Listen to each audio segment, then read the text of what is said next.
Hooray.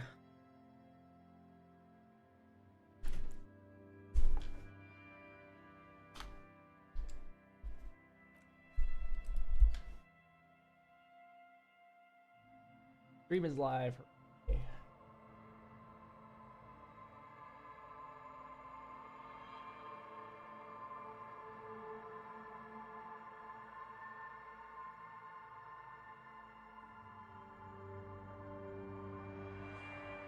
Okay, so window capture, Firefox.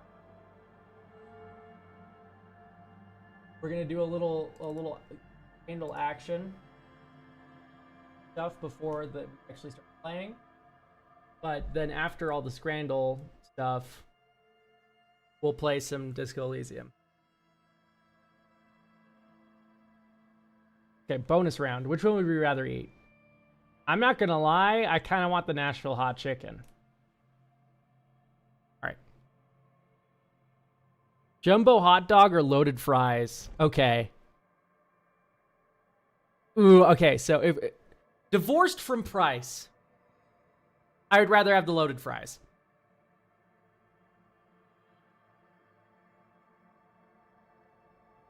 But with price, 8 pounds is a lot for loaded fries, I feel.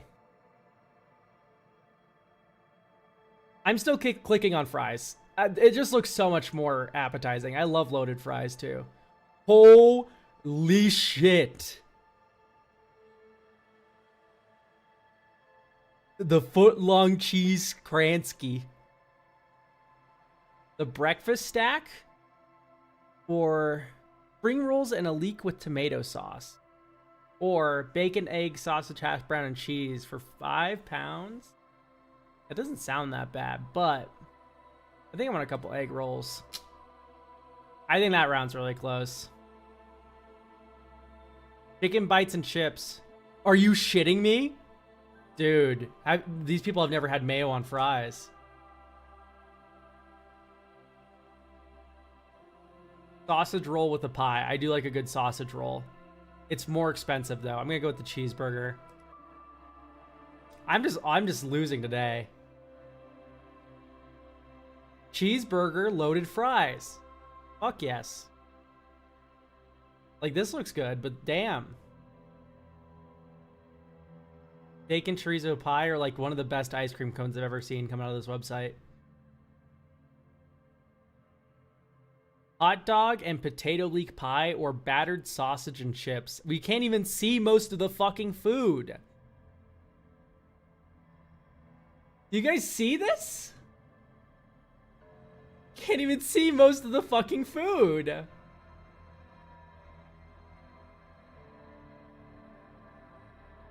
Steak and chips or pork and gravy roll. Everyone's gonna click on the steak and chips.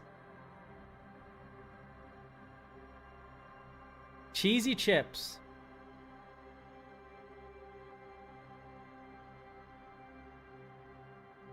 Holy. All right, hard mode M's Randall. Here we go. That's fucking lightning, Graves. Matoya or the Cactus Preserve? I think Cactus Preserve sees more play than Matoya. Wandering Father or a Glitch Ghost that's probably like middling at best. I think it's going to be the Wandering Father here. This is an unplayable Scarecrow. This is another unplayable card. It has to be the Scarecrow. No, Reaper King, you failed me. That's Knight of the White Orchid. That's Roxanne.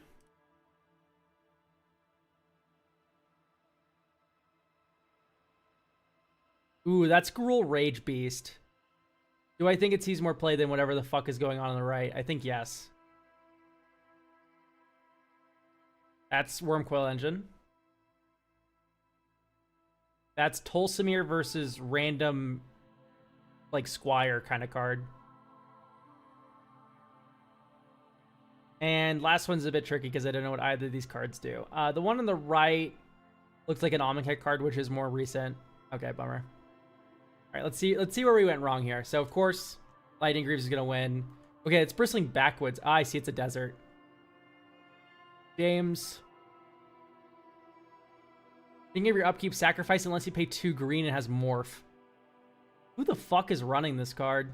Like Kadena, I guess. I guess there are more Kadena decks than in 5-mana Scarecrow. Yeah, you wouldn't even put that in Reaper King. Knight of the White Orchid, of course, is going to win. Roxanne, of course, is going to win. Gruul Rage Beasts. I was like scared this was like a Kolaghan alt art or something, but luckily it wasn't. Wormcoil. Bolsamir. Claws of Elkut. +1/+0 for each mountain you control has first strike. Damn, that's actually not bad.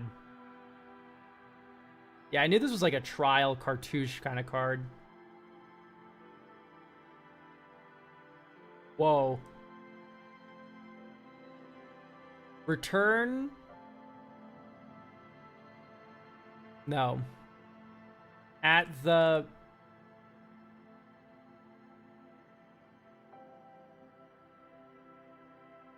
If you would...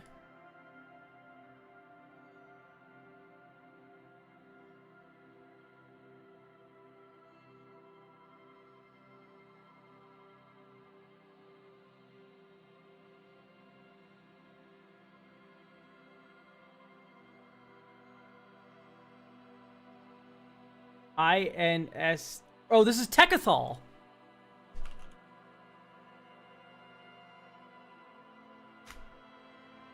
If you would proliferate twice instead. And then the activated ability of all the stupid Domini.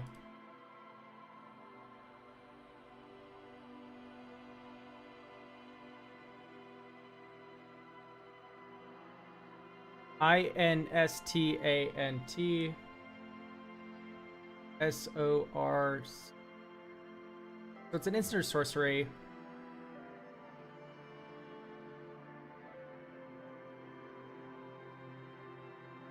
It's like something to something. Rally the peasants. Like it's one of those names. UNTAP no. DESTROY TARGET DREATURE.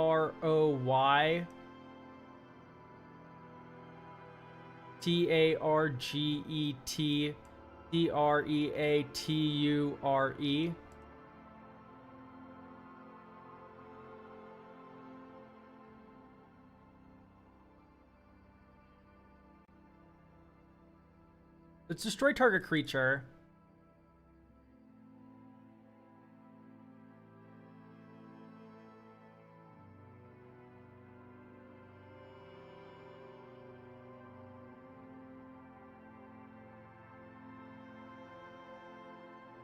You lose. No. It wouldn't be Fel the Profane. Too long. Destroy target creature. You gain... No. You draw 12 cards.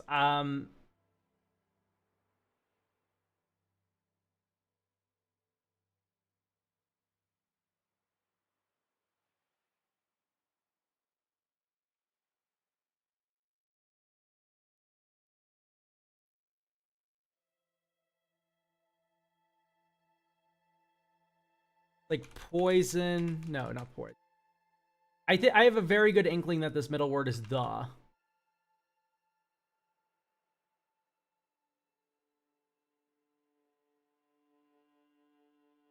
Or is this counter target spell? COUNTR. No, T.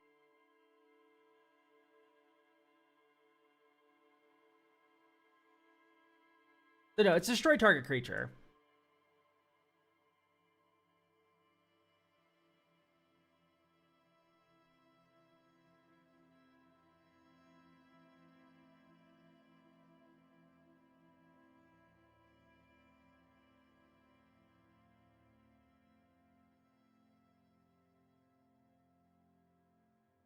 It's not you may. You.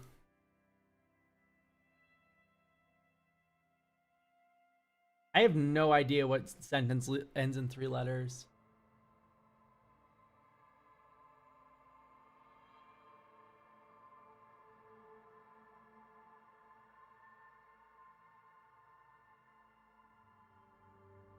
The only kill spell I know with the word "the" in the middle is like poison the cup.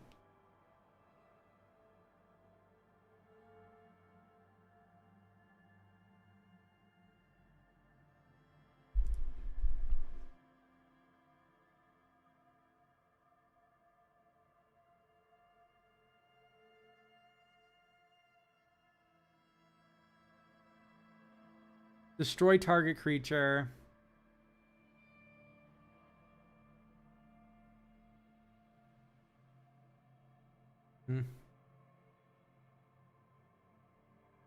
I'm just gonna divorce this from the rest of my streaming stuff.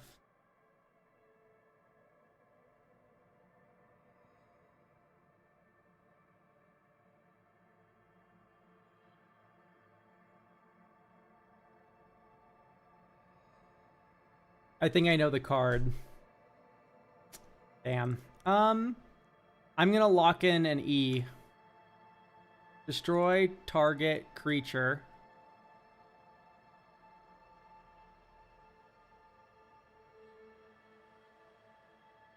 So this is the...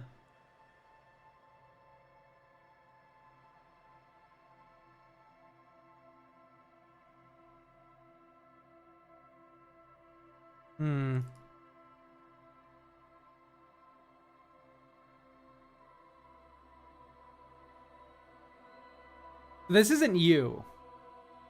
The...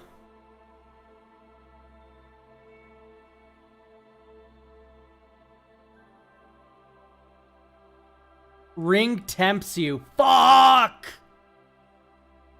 The ring tempts you. I don't know any Lord of the Ring cards.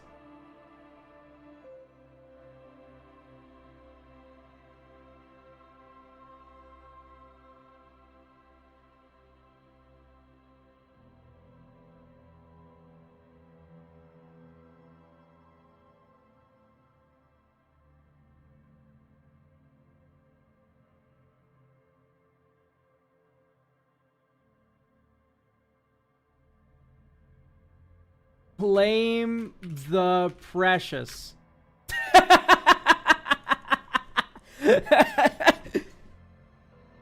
I just started mashing letters until I got enough words. I don't know.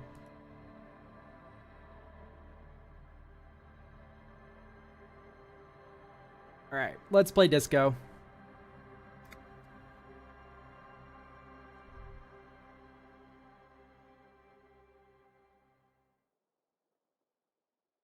All right, so we are literally starting right on day 2. Good going, buddy.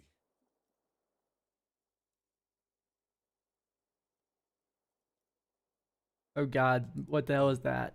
Just a dream. You have ones like that all the time. You feel even worse this morning than you did last night. What the hell is going on with me? I mean, why are you so tired? Too tired and down to even think? It is worrying, isn't it? You can't be a detective like this. Detectives need to be able to think. Why is this happening? It's just that your heart has finally pumped all the speed out of your system, Buster. Time to get some more. Okay, electrochemistry wants me to get on drugs. Don't do that. Stay strong. The hangover will wear off. You don't need to keep doing this to yourself.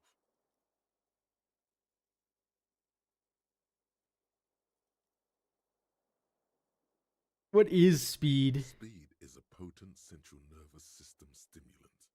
It kept you propped up all day yesterday, despite your debilitating hangover. How else did you think you even got up from this floor? You got up from this floor because of a holy vow you made 16 years ago. With me. To wake up exactly 7:30 every morning until the day you die. Don't be silly. There was no vow. You were high on speed. That was the only reason you got up. Let's do a clean playthrough. I don't think I'm gonna start like snorting drugs right now. Are you sure? Ready to live as this pathetic shell of yourself for days? Basically, a week. Let's be honest, 2 weeks. Maybe 3. You won't make it. Half the town will be dead by then. You will be fired. That's a lie. Suit yourself. Slow See how you do without your spark. Don't worry, electrochemistry. I'll mid-max you in a future run.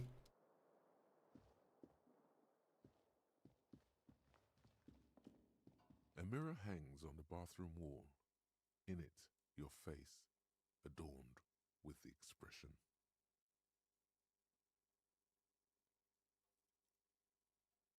Do I have my interfacing gloves on? No, I do not.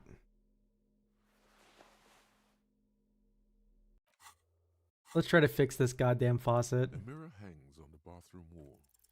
The chain cutters slip out of your hands Damn it. as you attempt to twist the faucet into place.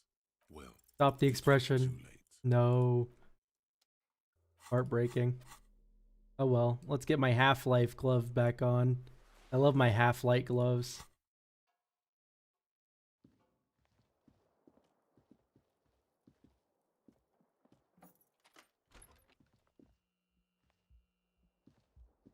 With peace and love, chat, I'm doing a clean playthrough because I want you guys to inspect my stats really quick. I am 4512. So any Disco Elysium enjoyers, like, you can just translate that for whatever you want anyway. I am full male manipulation mode. Oh, the Union's here! That's right.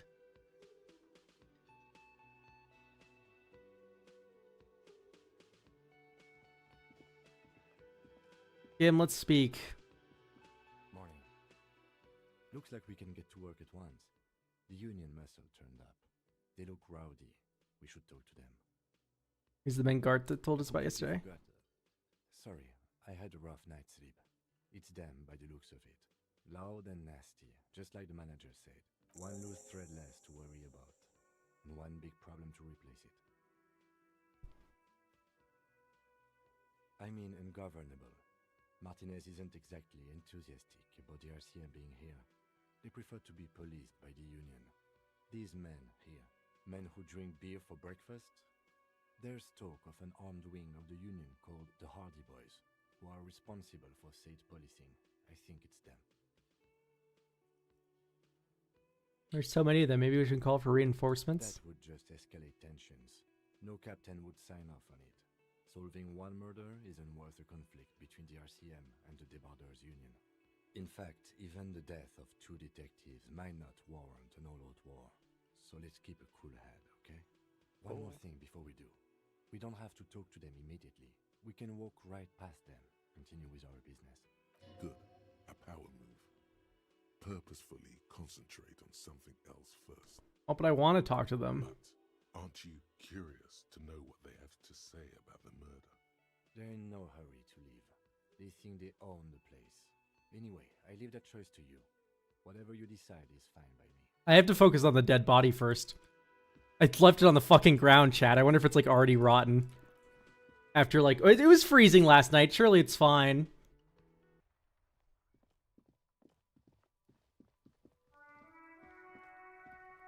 Surely it's not fucking disintegrated. The man is decomposing visibly now. Every hour, he looks less like a creature and more like a pile of intestines. The lieutenant adjusts his glasses and takes a deep breath.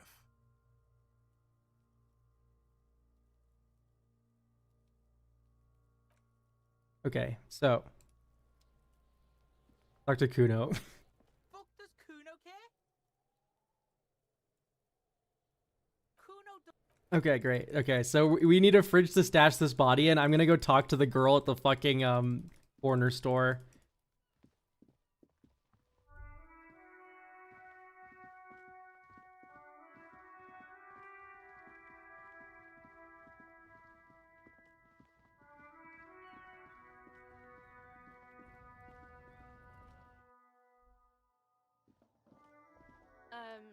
Is this about the questions again? Because I don't really know anything. Do you have a fridge? Right behind you. I need to store a corpse there. You're joking, right?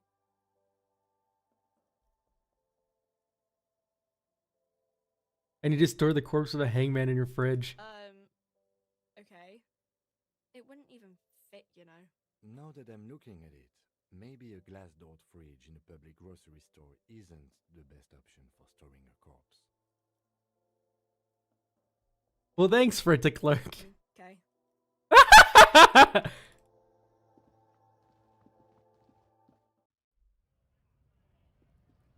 All right, we're gonna have to ask Kuno. I'm excited.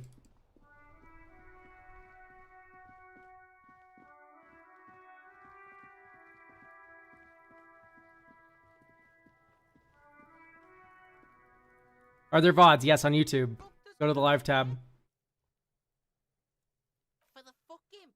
Good thing you asked the Kunmeister. Kuno knows a fridge. Perfect for freezing.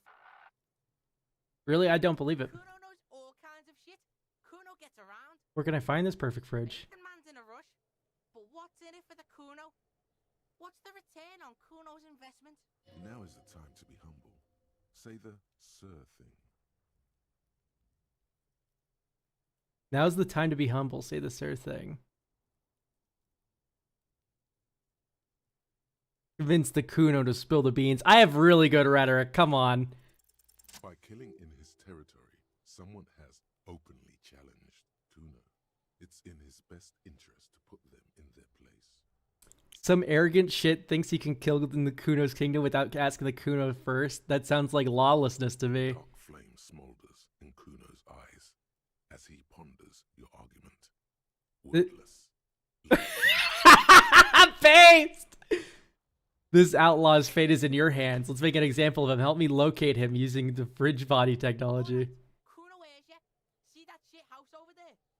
A cold comes over you. Ooh! Shivers! At the crumbling colossus there, casting a shadow on you. You gotta get in that shit. In there deep. What do you mean in there deep? Check the fucking basement, pig. Don't you know anything? Always check the fucking basement, recon style. There's a giant fridge down there. Fucking will fit, no problem. It looks like a white bear or some shit. Try not to piss yourself when you see it. A white bear? A polar bear? Through the bookstore, you gotta beg the book bitch. You could get in there through the doorbell, jam that shit. Book bitch changed that. Kuno doesn't beg, so Kuno doesn't go there anymore. Yeah, book bitch, beggar. You stupid or son? He means the bookstore. We have to ask. Plaisance is the mother of the little girl peddling books on the plaza. We have to ask Plaisance in the store. Impressive note-keeping, Lieutenant. See, the clerk gets it. Listen to your four-eyed friend. You didn't hear it from Kuno, pig. But don't forget where you heard it. I love this kid. Owns you now, pig. You're Kuno's property. Kuno doesn't. Let's go, Kuno. Hooking me up with like the fucking score. He knew where a fridge was.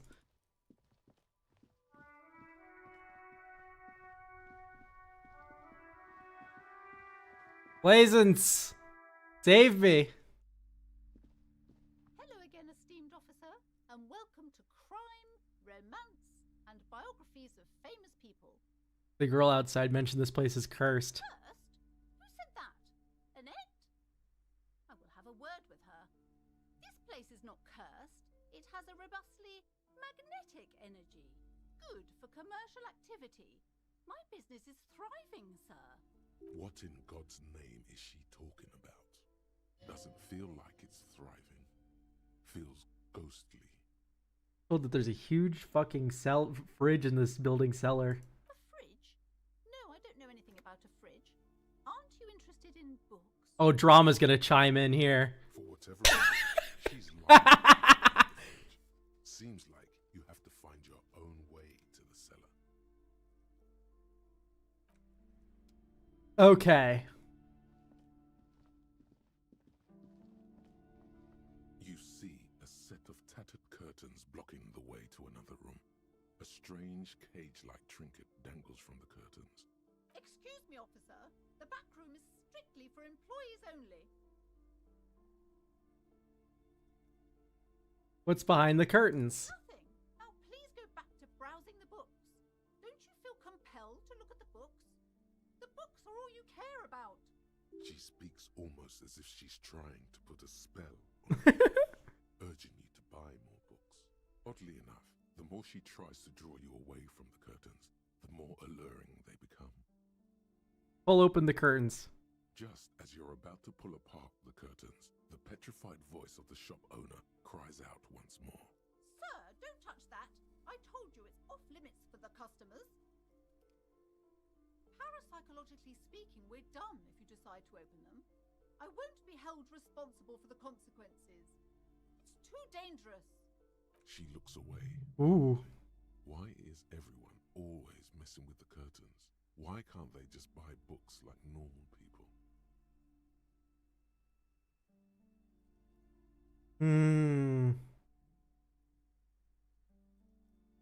Is this about the curse? Is that why you're afraid? No, it's just a storeroom for the employees, I told you. Now please step away from the curtains. I heard there's a fridge in there that I need. Everybody suddenly needs something from there. Leave the curtains be. It's what it wants. Man, this is different. I'm a police officer. I need to get in there. Why? It's not like anyone was killed there. I'm sorry. I don't mean to be so impolite. Just please don't go there. I can't allow that. You'll only make things worse and unleash The powers! This woman's insane!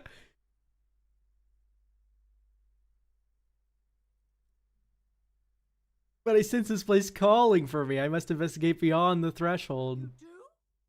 My God. Even more reasons not to mess with the curtains. I'm gonna open them. No. Please just talk to me, officer.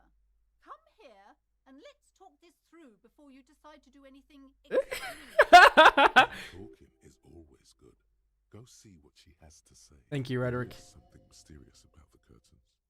Be careful. You see a tattered set of curtains and a polyhedron-shaped cage-like trinket. Yeah, I'm ignoring them for now. Pleasance, let's talk. Hello again, esteemed officer, and welcome. Why are you so uptight about the curtains? I already told you. It's just a storage room for employees. Your drama's chiming in. Just let it go, officer. Go buy some goddamn books. You're supposed to be drawn to the books. She recites it like it's a poem, or like she's playing a role she's grown up. I love you, drama. It's not like it's cursed, right? No! Okay, fine. It's because this place is cursed. Just like Annette said, they don't call it the doomed commercial area for nothing. Are you happy now, officer? Happy that you've ruined everything? Take it easy. You've broken her resistance. Pushing her further will gain nothing. So I'm not gonna do two because I don't want to push her more. Have you sought help from anyone? Yes, I've contacted numerous parapsychologists and even a pair of Simonese mediators. They provided me with the wards. The wards help to keep the doom at bay and protect us against the darkness that lies further in the building. Even though now I fear it's not enough. Is your pendant one of the wards? Oh, this? No, it's a special Himian amulet, blessed by desert pygmy shamans with a spell of compulsion. It's to compel people. There are numerous spells cast throughout the store. I had the books anointed with a different inducement spell, for example. It's guaranteed to boost sales 15%. Desert pygmy shamans. That sounds like a rather questionable way to describe a group of people. Yeah, for sure. Definitely. As a master racist who has internalized advanced race theory, I know this to be true. The curse is so much worse than you could imagine. It's a disease, eating at the very foundation. It's the curse of financial distress, of ruin and bankruptcy. Didn't that curtain just move?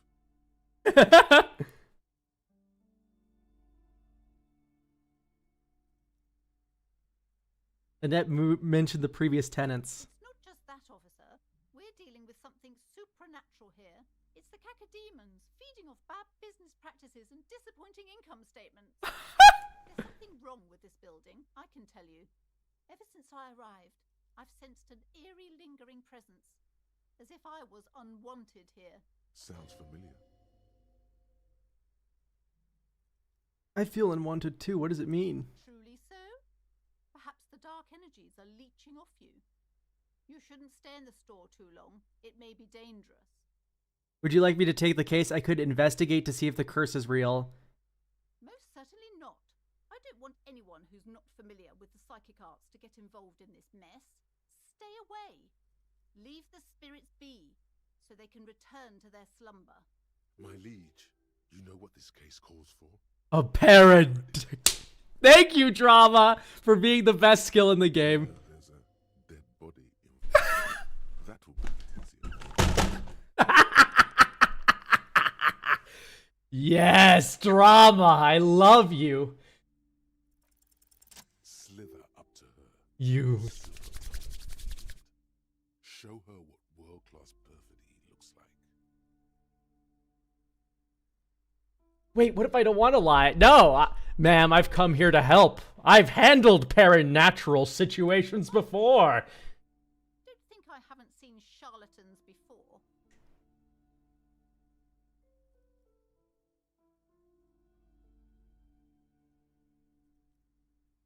From a long line of paradetectives, or I've sensed the psychic emanations from afar. The Beyond Sleeper calls. Yes, this is my first playthrough.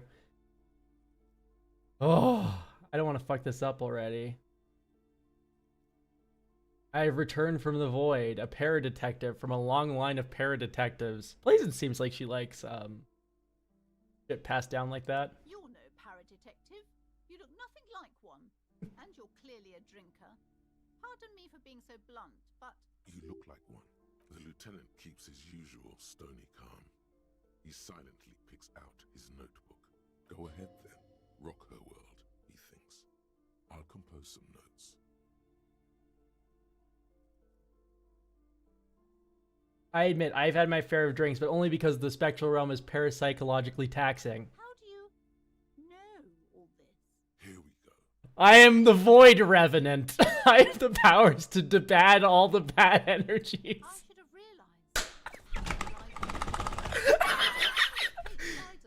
Our meeting couldn't have been mere chance. I love you, Drama. Perhaps you truly are the one to deliver this woman from the doom. But I am not the only one at risk. I have to think of my daughter. You are certain you can help us? Keep us safe? I can't allow any collateral damage to hit us. Just ask my partner, Kim. Oh, certainly so, ma'am. I can assure you my partner is eminent in this particular field. If you promise, good officer, then you might be our last hope. Do you swear it? On my honor. Thank you, sir. There's one more thing I haven't told you about yet. The entity. The entity. Do not act surprised. You know of these things, sire. Of course, the entity, for I've sensed its presence. You have? The entity takes the form of a woman, a witch probably. I've suspected that she must be connected to the curse ever since I first saw her. Did you know that she lives inside the chimney? The chimney! The passage between heaven and hell, of course! Yes, that chimney is part of the building's central furnace, and it's enormous. She has barricaded herself behind some metal security curtains. God knows what she's doing there. Some unnatural magic, I assume. You should go find the entity and ask what happened to all the companies in the building. What is the source of this curse? Here's the key to the warded door behind the curtains. Take it. Oh, and please do return to me after you've looked round. I'm quite anxious to know what she has to say about the curse. What you discover in there. Unbelievable darkness and ruin. What you discover? Probably just office space. And the damn fridge. Don't be scared. Yeah! Chat! I love lying. You see a set of tattered curtains. You see a dimly lit room full of dusty furniture and trash. A doorway stands in the back, covered in dozens of scary little cage-like trinkets, your shadow looming over it like an omen.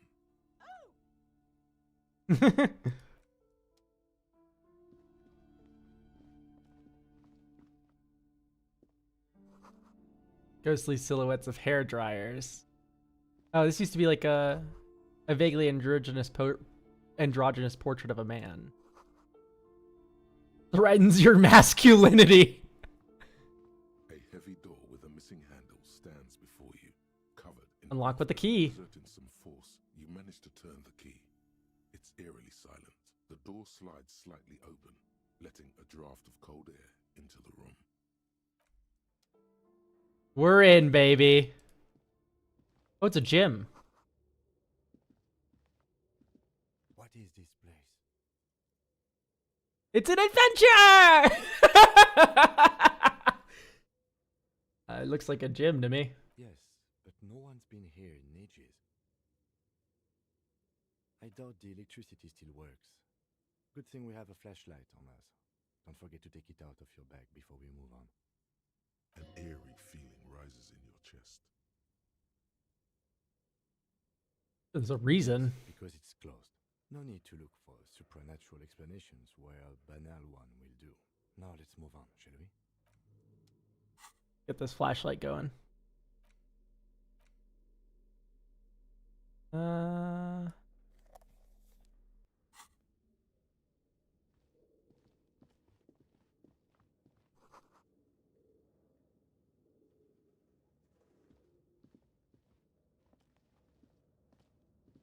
barbell lies on the floor. The color has worn off its weight plates. Fuck, marry, kill, but for Disco Elysium skills. Marry drama. I love this skill so much. Fuck Half-Light because he's probably like got some sadomasochism thing going on. And then kill Spirit Decor because I fuck the police. It's 60 kilograms. Your triceps hum at the sight of these weights. Show the world what kind of beast it's dealing with. Lift them. There are no collars on the barbell. This is a safety hazard. Why does it feel so familiar? Look, Kim, it's a trap. There are no collars on the barbell. You're right. The weights may fall off. Better not touch it then. What kind of bastard just removed the collars? It would be a violation of EPIS safety regulations if the gym was still operating, but it isn't. No one's supposed to come here anymore. Is this familiar because I'm a weightlifter? No, it's not that. It's the stale smell of rubber, the squeaky sound of sneakers, your bruised knee against the mat, and a whistle. Then This game has great flashlight mechanics. I love this. Just a memory from another life, when you were young and fit. Oh, there's no shot I should do this.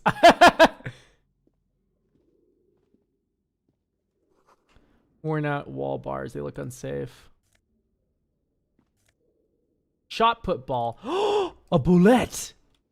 A boule I can send to the man named Rene, who I need to talk to today. I'm excited because we found his photograph yesterday. Yeah, let's go up the stairs.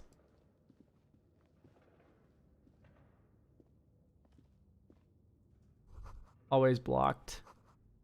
Looks like the remains of the 24-hour window repair shop.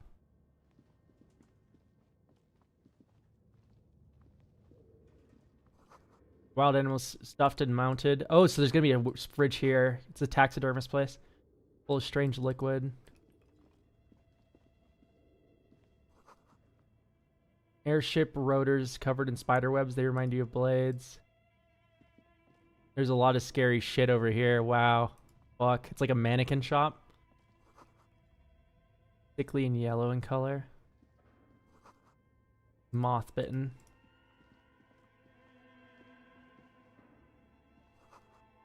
Slipstream. Steel rotor blades. Looks like someone tried to reconceptualize their business here. I don't get it. The skis and rotor blades both bear the same Slipstream logo. It seems likely that they started out making one, failed to turn a profit, and then pivoted to producing the other. That's a good question. Reality is ruthless. Thank you, conceptualization, for that little treat. Production schedule, filament memory.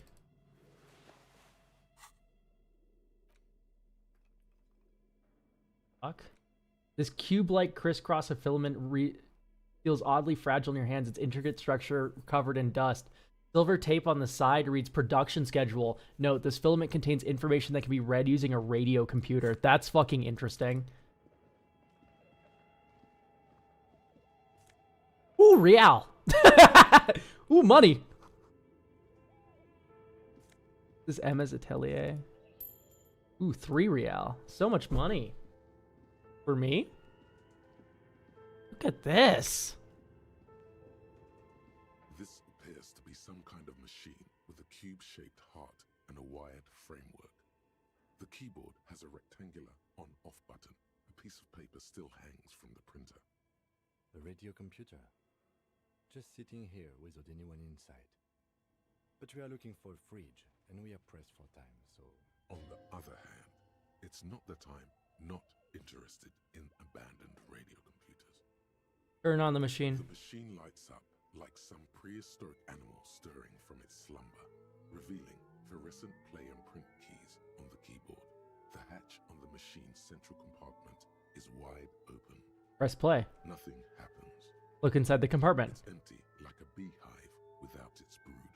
Some cables have been left dangling, disconnected. The music is so good here. The filament you have would fit perfectly inside the compartment. Play the production schedule. Like a smooth draw, the filament slides into place. Let's play. The bar of fabric right above the keyboard starts producing a soft hum. The sound of static seeps through the machine's planar magnetic driver. Have you stirred the ghost of the doomed commercial area from its rest? Could this be its dismembered heart beginning to flutter? The static gets louder, slowly filling up the abandoned hall, until a voice speaks out, crackling and old, cutting into the air. Good morning. Fortress accident en rue de Saint-Ghislaine. This is East Insulindian Repeater Station 1. Please repeat. Is this the production schedule? What is the production schedule? The filament you have inserted into the reader. Thanks for the explanation. That was a question. Have you inserted it into the core? Yes. Good. Please repeat the password. Password? Of course it would have a password. That's why there's a human administrator involved. You should ask her for a hint. Password. I'm really bad at passwords. Can you give me a hint? No.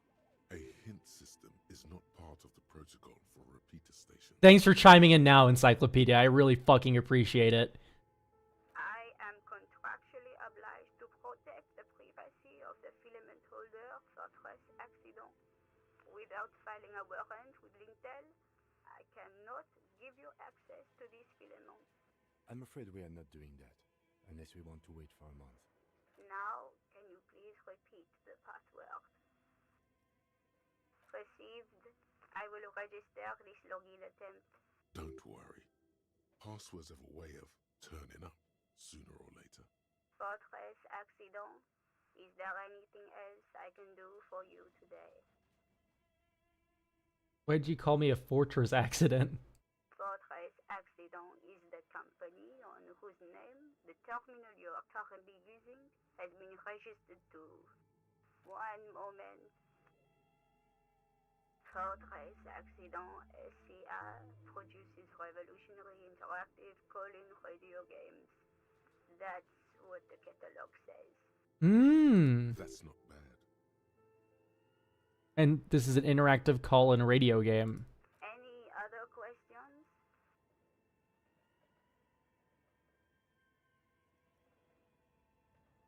That's all for now. Thank you, and goodbye. Tiles on the cube are still smoldering, casting the framework in a soft glow. Fluorescent play and print keys shine on the keyboard. That's so fun. This old fireplace is covered in lines drawn in blue and red marker, the mesh spreading over the stone like blood vessels on alabaster skin. It looks ghostly and strangely ancient. A diagram for summoning some time-forgotten being. The symbols seem very esoteric. The whole thing resembles Kadran mosaic tiles. Very pedantic. History classes, students with their textbooks open, studying the roots of our civilization. Those aquarelle blue tiles looked beautiful in the sun. Radio frequencies, it seems. UKV 123.6, UKV 123.7, UKV 123.9. Some written notes, too. Sparse and cryptic. Radio frequencies for what? Unclear. It looks like a cardiovascular system split into veins and capillaries. Very advanced. An elaborate piece of art. You think so? The web is comprised of radio stations, all lead back to one red heart, titled the Game Master Frequency. A note says, this one can listen in on any station it wants. Who's the Game Master? Someone very important. The leader of a massive on-air game built by these people. Ooh. A conductor for the hundreds of story threads that pass through the Game Master's frequency.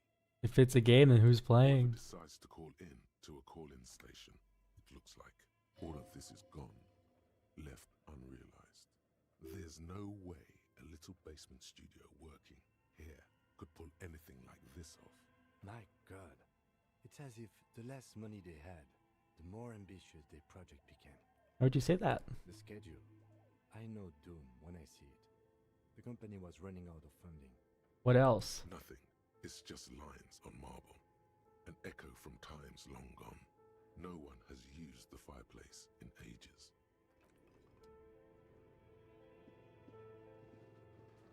Your flashlight slides over an old green chalkboard covered in scribbles, sketches, and schemes like some ancient cave mural. Hi, Yoshi. Some of the writing has faded with age, but you can still make out sections here and there. Photos and drawings have been pinned to the board. Like the drawings. These lithe, pointy-eared creatures appear to be different types of welkins. You make out autumnal candle welkins casting wax-based magic. Translucent welkins with organs shining under their skin, and even ether welkins hailing from the vast emptiness of sidereal space. Who are all those creatures? Fantasies of a tortured, feverish mind? You should adopt one of those welkins as your persona. No longer a mere man. Let's do it, drama. Welkin. One of the welkins, towering among the rest, appears to be different, however. This Vulcan's important. It's Vara Hamira, a high welkin, his face white and scarred like cracked marble. This is clearly a welkin supremacist. The note says, all non-welkin races will be purged. The Haldor, the Tworg, the humans, and even headless men, all of them, purged. Imagine a world filled only with welkin, green welkin, dread welkin, and the high welkin to rule them all. An inordinate amount of time has gone into drawing these little welkin creatures. One of them is a Welkin supremacist. That one has a great beard too.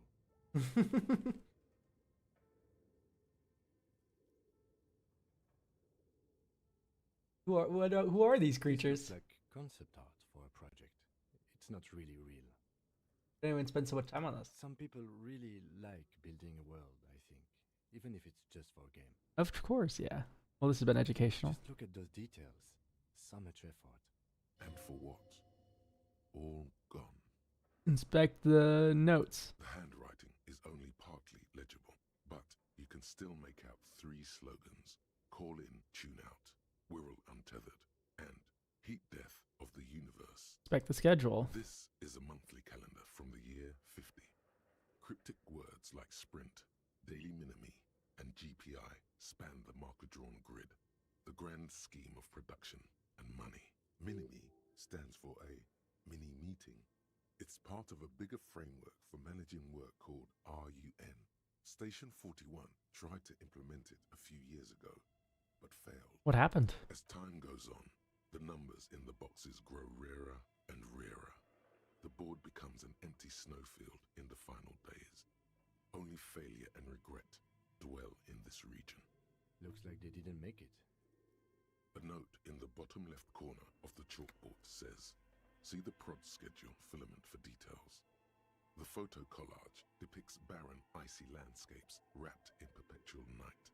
You see permafrost and glacial landforms, dead trees grown in under the snow. Entire oceans have been frozen from shore to shore. There are pictures of settlements on dried-up riverbeds, abandoned in a storm.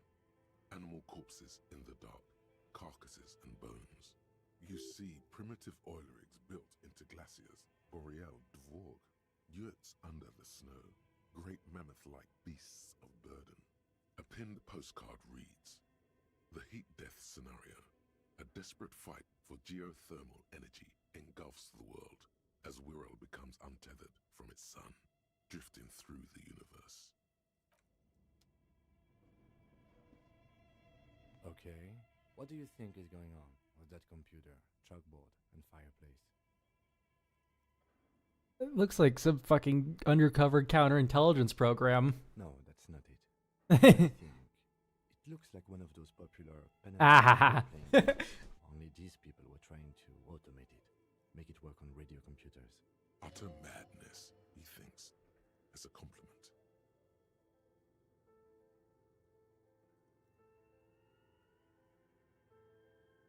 Has anyone ever done this before? Not to my knowledge.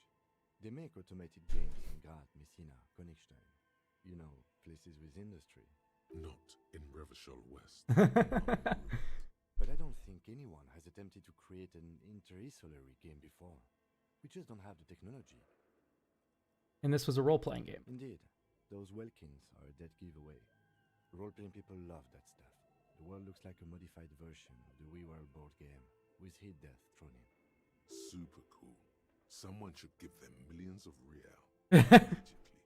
This game is too good to be left unfinished. What do you think happened to the company? No idea. They stopped filling out the schedule on the chalkboard. Wow. Indeed, it's ambitious and untethered from reality, but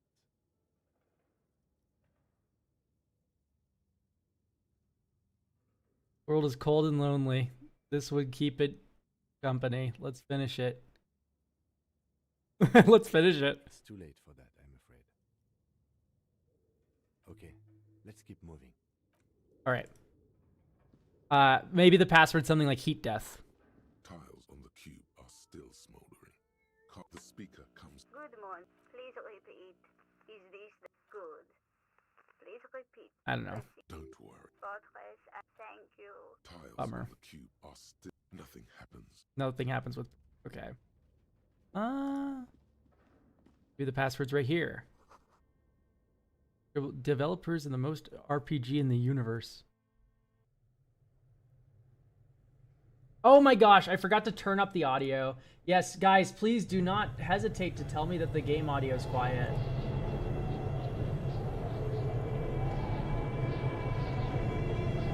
I turn it down because the main menu title's really loud. So when I'm like listening to it there. Wait, have you not played this before? No, I have not. This is my first playthrough, no spoilers ever. Ah, there we go. It's a bear. You see a terrifying ice bear with a strange compartment in its belly. The door is covered in frost and the bear's eyes are glowing red. A gust of freezing cold air rushes to greet you. You hear a low grumble as the bear regulates itself. This is the inside of a refrigerator. The lieutenant takes a peek inside. His hand has found the holster of his gun. Relax, Kim. Of course, a giant ice bear-shaped fridge. Just what we were looking for. Let's see what's inside. The shelves are empty. All you see are crumpled ice cream wrappers with the brand name, Revachol Ice City. A handwritten note has been attached to the door. The fridge is huge. Big enough for 2 corpses. It's certainly an eccentric choice, but it is capacious and cold enough, too. But the optics on this are awful, he thinks. We need to be as silent as we can. Shall we go and get the body, then? I'll take the head, you take the feet. The stairs won't be easy, but we'll manage. All right, let's do this. The body is heavier than you expected and stinkier. It takes half an hour to get it down to the That's loud. to stuff it into The lieutenant takes a step back to admire your handiwork. There we go. Beautiful. A dead body in a nice bare fridge. This is some of the best police work I've ever done. I'm not sure if I believe you. Of course you don't. Look at that. What have we done? We stuffed a dead body in a nice bare fridge. This does not leave this room. He means it. He doesn't want to be the Ice Bear cop. I think this is a glorious achievement and people need to hear about it. No, they do not. They need to hear about our uneventful, boring, downright conservative murder investigation. At least we've stopped the body from decomposing further. Now you can conduct another inspection under controlled circumstances.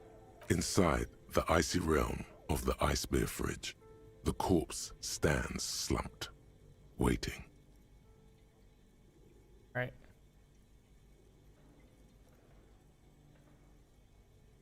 I mean, let's try it. You touch the dead man's body. His skin is cold, light blue and silvery in the light of the fridge. You still have no idea where to begin, or what to even do with him. It'll come to you sooner or later. At least he's safe here until then. Well, it should come to me right now. I level perception.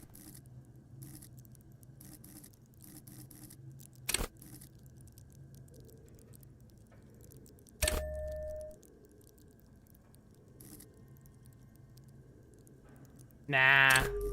I kind of want to level drama more. It's really funny. Let's get perception up.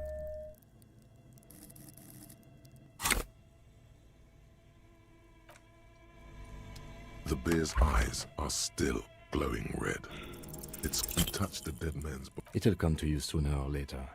At least he's safe here until then.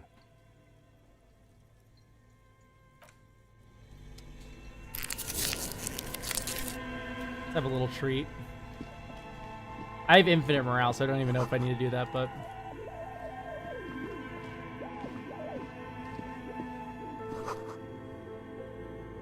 There's a hidden doorway here.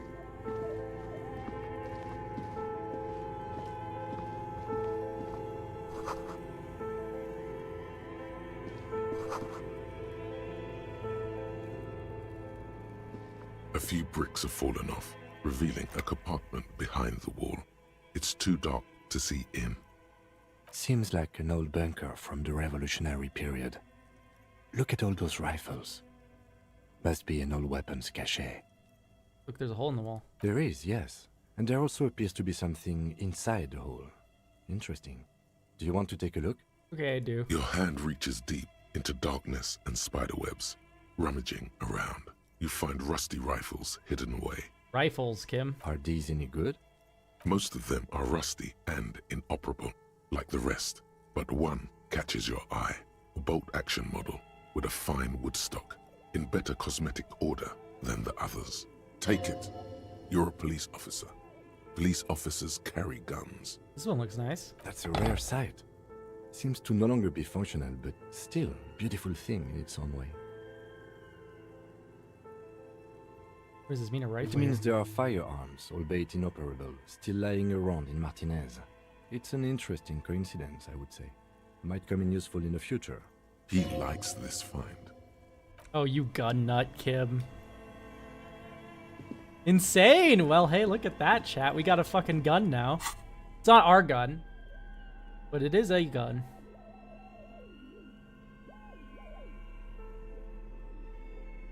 Am I able to equip it? I suppose not, but alas, we have gun.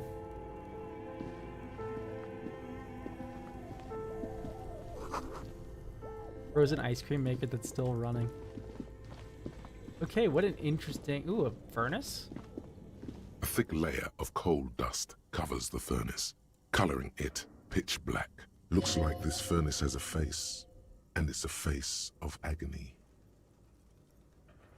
Looks like it. Looks like an old central furnace used to heat the building. It's connected to the chimney.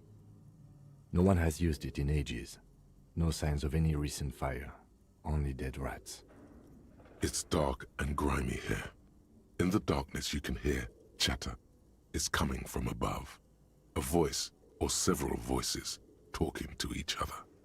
Near the smoke chamber, upstairs. What are you doing?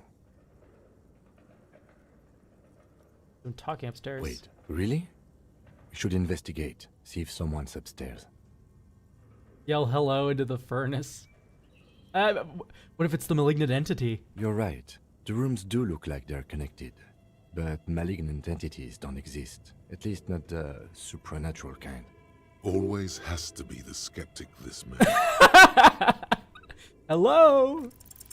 Something breaks loose in you. A mighty bellow echoes throughout the chimney's depths. The chatter of tiny voices above suddenly cease. Then, Hello? you've awakened the entity. I summon the ghost of this doomed commercial area. Answer me, spirit. Hello? Did you say anything? I can't hear you. Please come upstairs. There's a safety curtain on the second floor. I'll open it. You hear a low rumble upstairs. The sound of a curtain being pulled aside. Hi, Dom. After you, officer. Dope. Okay. We just stuffed a corpse in here, Dom, and we're going upstairs now. Exciting times for Kim and Harry. Where's the goddamn safety curtain?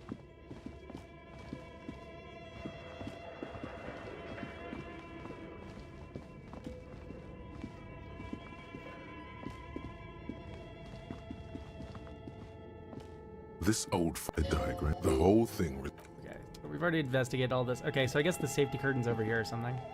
I just missed it because I'm blind.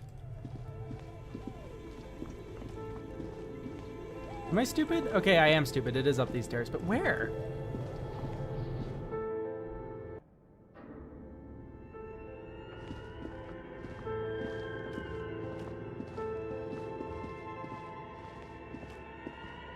Ah, there's more stairs.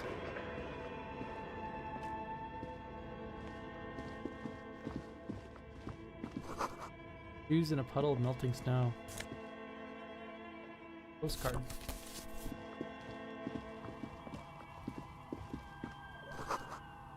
Polyhedral dice, hundreds of them.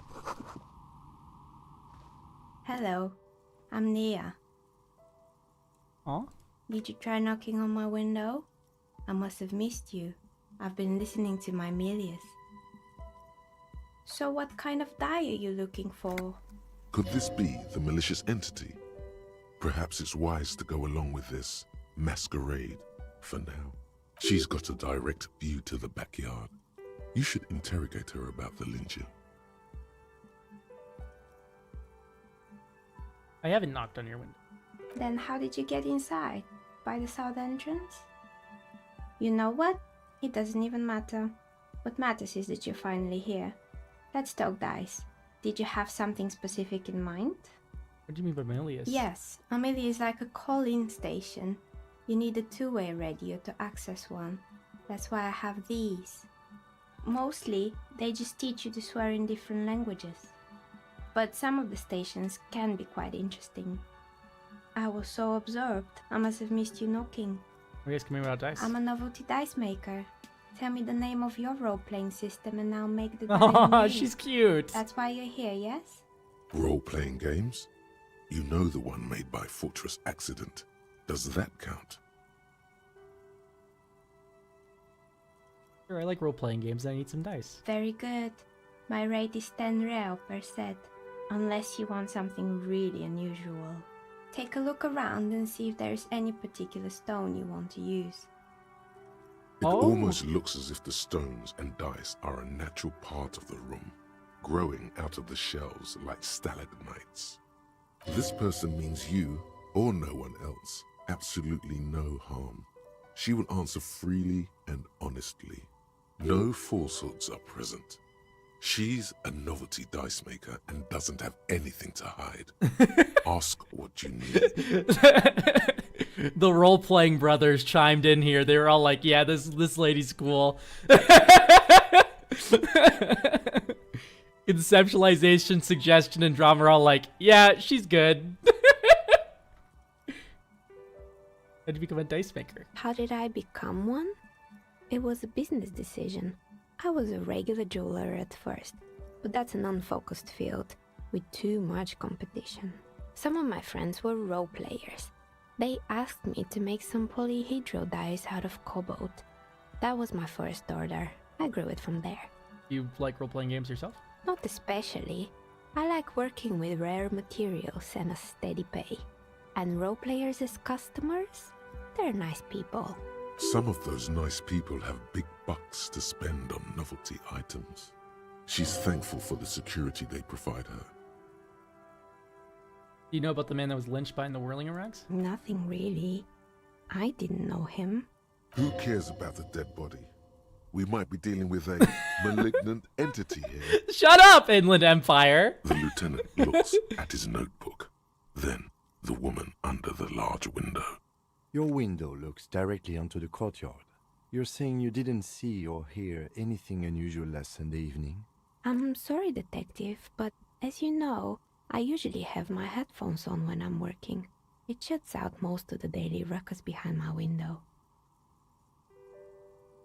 Never took your eyes off the work, look out the window? I might have, but in this case, all I would have seen is my own reflection staring back from the darkness. It's really hard to make anything out in the yard when it's dark outside. Besides, I rarely get up to look out the window when I'm in the zone. You often work Sunday nights? It's an odd profession, making dice for people. But I like it, and I prefer doing this to sitting at home. You mean the daily ruckus? Well, there's always something going on in the Whirling's backyard. During daytime, there are usually those kids. And lately, I've been seeing a lot of drunk workers hanging about. Must be because of the strike. She's heard of the murder, but did not see it, sire. She's not sorry to disappoint you. Informing on someone in a murder investigation would intrude upon her focused existence. But I never saw anyone during that fateful Sunday night, I'm afraid. She nods. Anything else, officer? What is this place? We're inside the chimney of an old central furnace. It's strange, I know. But when I arrived here, all the other rooms were taken, so I had to build myself a makeshift home. Besides, I don't really have to pay any rent here, so that's a plus. Oh, you little squatter. Plaisance was right. There's an entity living in the chimney. You should ask her about the curse. Creative. Squatting is creative, according to Kim. You know about the curse?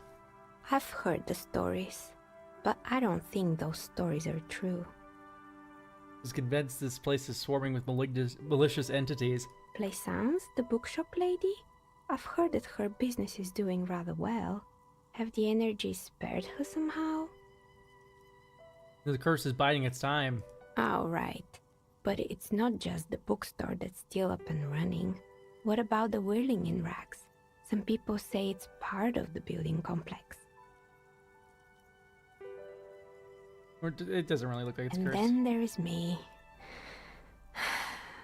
I've been here for 14 years, selling novelty dice to role-playing enthusiasts. Not exactly a million-real business idea, yet somehow I've survived despite the talk of malicious energies. Strange, isn't it? Maybe it's just because she's so talented that she's been able to woo the curse.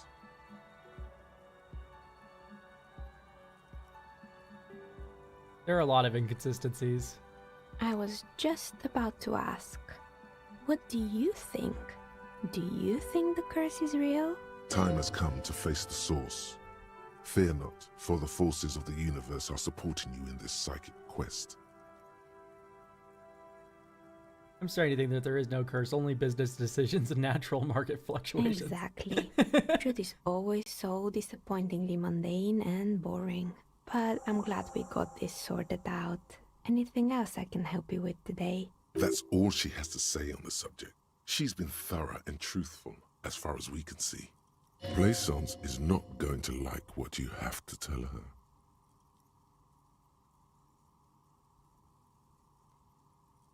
Oh my god, I need to do another playthrough where I level Shivers.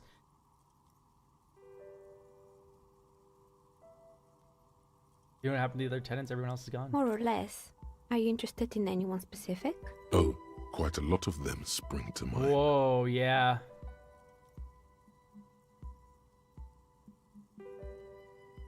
I found creepy mannequins. There used to be a fashion atelier here, but I have forgotten the head designer's name.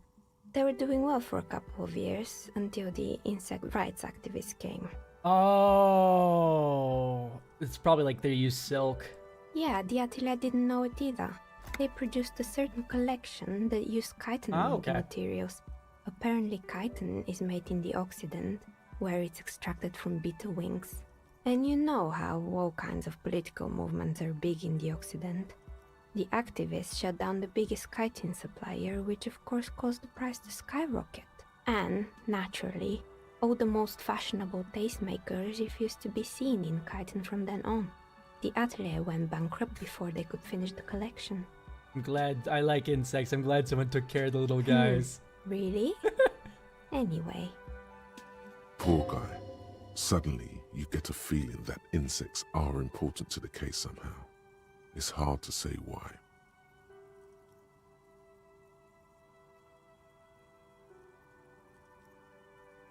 I want to learn about the role-playing game. I found a strange machine. Fortress Accident, the radio game studio. She liked them.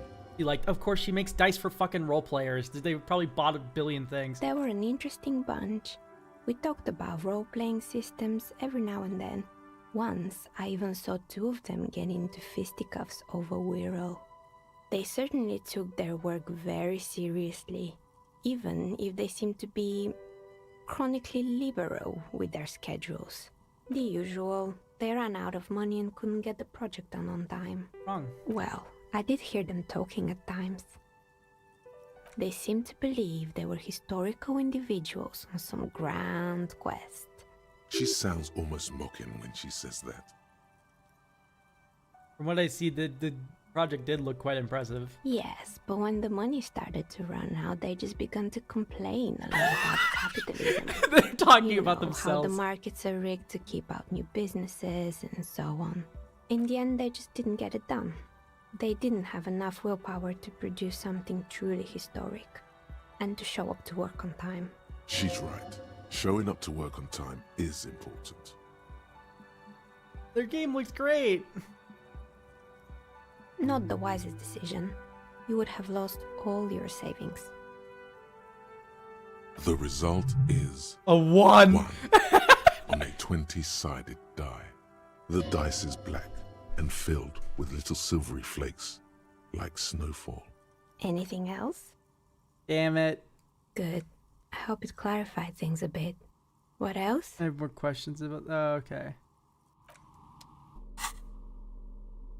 I thought for sure she might know the password or something since she heard them talking.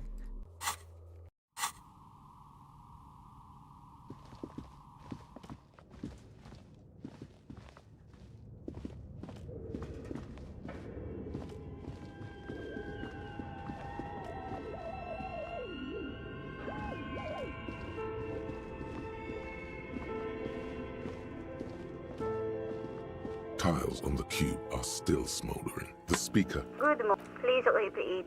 Is this the good? Please proceed. Don't worry. Fortress, thank you. Tiles on the cube are... Okay, I think we got everything then.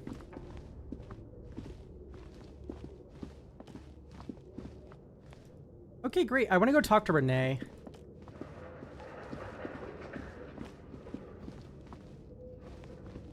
We've already been over here. Am I a stupid idiot? Yes, I am. There we go.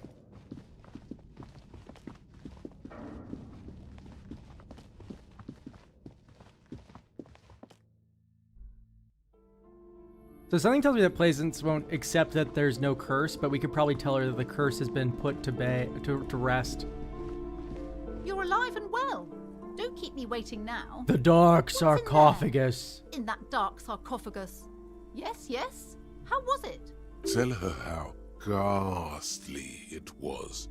You Exactly. Know it's what she wants to hear. The charnel house of failed business enterprises, leeching life energy from this bookstore. I knew it. Oh, such horrors that have been thrust upon us. But what else did you find? Did anything survive? No, of course not. Have you located the entity? I talked to the entity you told me about. Her name is Neha, and she's a novelty dice maker. A novelty dice maker? Well, spit it out. Why does she need the dice? For some kind of sorcery? Sometimes they use the ankle bones of sheep. She's not I'm gonna tell her she's a businesswoman. I don't understand. If it's not her, then where is the source of the doom? How did she explain the curse? The narrative she's built herself, it does need tearing down. Just don't say you don't have any answer yet. The uncertainty is killing her. To hell with it. Perchance you ought to just lie, sire. You've come this far. You know how to end it. There is an entity behind the entity. Okay, yes, we're gonna lie because drama's based. The source is the taxidermist shop. He became involved in arts darker than taxidermy and brought void spirits down upon this place. Oh, how horrid! I knew something wasn't right about that place. Tell me, did you find a way to break the curse? I'm afraid I can only identify the source. You'll have to call in some I de-spookified it. The curse is definitely gone. What does that mean? Are you certain? Oh, but who am I to question your methods? All that matters is that the energies are retreating. I can already feel the curse lifting. It will be a long time until we're fully free of it, of course. But still, thank you, officer. Truly, you've brought a better psycho-emanation to this humble bookstore, and that's no small achievement. She so badly wants this to be over. She would have believed anything. It will only last a day or two, a week tops. Then her mood will sour and she will feel the curse again. All right then. All's well that ends well. Should we return to our ordinary lives? We did it, chat. We solved the curse.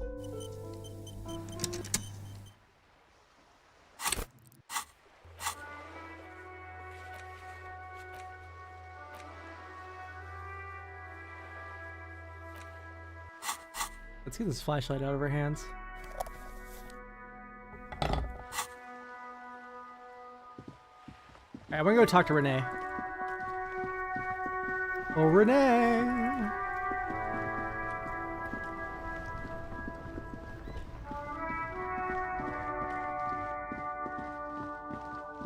Oh, I think we missed it. It's up a little more. Over here.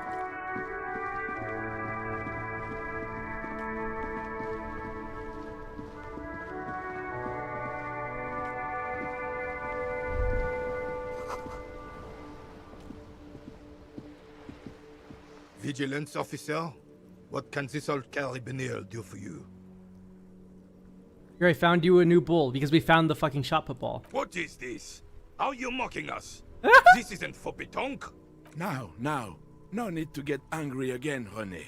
I'm sure the officer tried his best. It's not like there's a bull kiosk here in Martinez.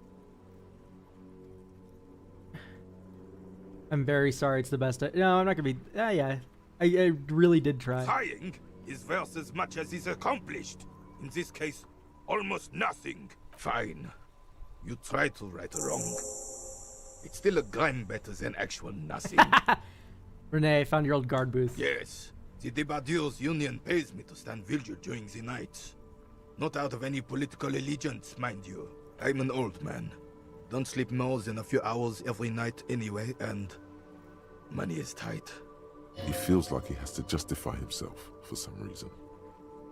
He's like, who's the girl? You must have seen something on the night of the murder. Your booth looks right into the yard. Yes, it does. Unfortunately, I wasn't working that night. Been on a 2-week leave since last Monday. Who was working your shift? No one. The bus has been unmanned since last Monday. There's no other guard. It's just me. Interesting. No one has been guarding the container yard since last Monday. Yes. It's not actually an issue. I mean... Look, officers. The container yard doesn't actually need a guardsman. Never had one before, René. Monsieur Claire had that booth built specially for him. It's mostly decorative. The possibility of someone being in there is enough to discourage any ill-minded individuals. Evrard created this job for René because he knows the Royal Carabinier's pension of honor and PTSD isn't something a man can live off. A decorated Kingsman collecting tear reflects bad on the whole neighborhood. His words. Renee's, but one man, we need a program. Look, officer, can we conclude the topic of my guard booth now? Well, I saw a picture there. She is nobody. This is none of your concern, and I refuse to discuss my private affairs with the RCM. The lady is Jeanne-Marie Beaulieu, and she sure as hell wasn't a nobody. Got it, thanks. Yes. Like I said, I would be up anyway, so might as well keep an eye out. It keeps my senses sharp. Tell me about this rifle. It's a Bell McGrave, 4.46 caliber, breech loading, Revachol made. Good weapon, accurate and reliable. This one's inoperable. The bolt spring is missing and the mechanism is jammed shut. Still a beauty. Where did you find her? In the basement there. I'm not surprised. There are probably lots of forgotten wartime weapons lying around here. Back in the day, everyone had something stashed away. As for the rifle, I don't know what else to tell you. These BM-446s are an antique. No one uses them anymore. The ammunition is impossible to find. Thank you for your time.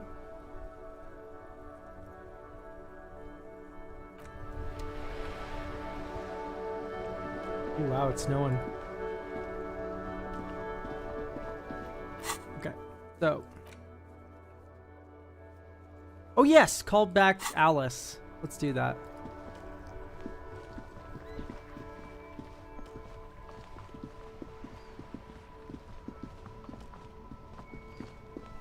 Inside, you see a set of steering levers, a radio microphone, a pull-out toolbox, and the soft... This is Precinct 57. How may I assist you?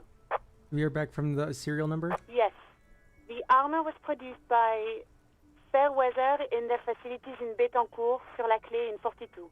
It was part of a special order for Corps de Pharmacie, a security firm contracted to protect the interests of Oranese pharmaceutical companies in the Seminine conflict. So, it seems the armor went to Seminine. That's where the paper trail ends, though. Even the firm has proven difficult to track. Corps de Pharmacie has been renamed several times over in the years since the armor was issued. Yes, that is the most recent name the ICP has been able to connect to the CDP. And the one before it was Damwell. I also have one called Sediment, but I think that might be a different contractor. No, they work called Sediment. And Somatosensor, it seems. All that during the last 9 years. Armor like this isn't mass-produced. It would have probably been fitted.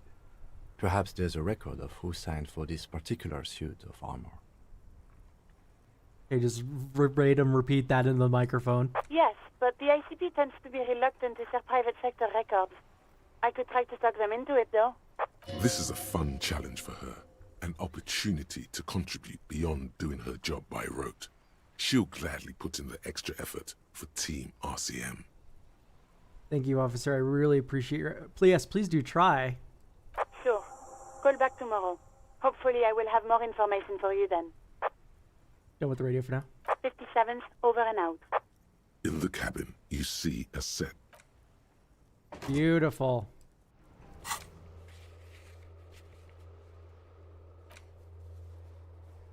Okay,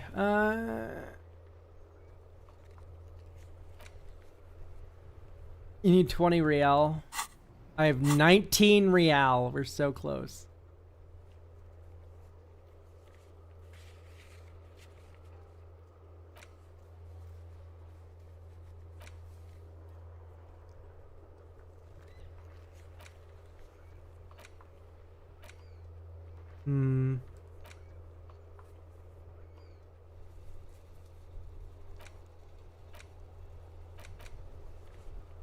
Okay.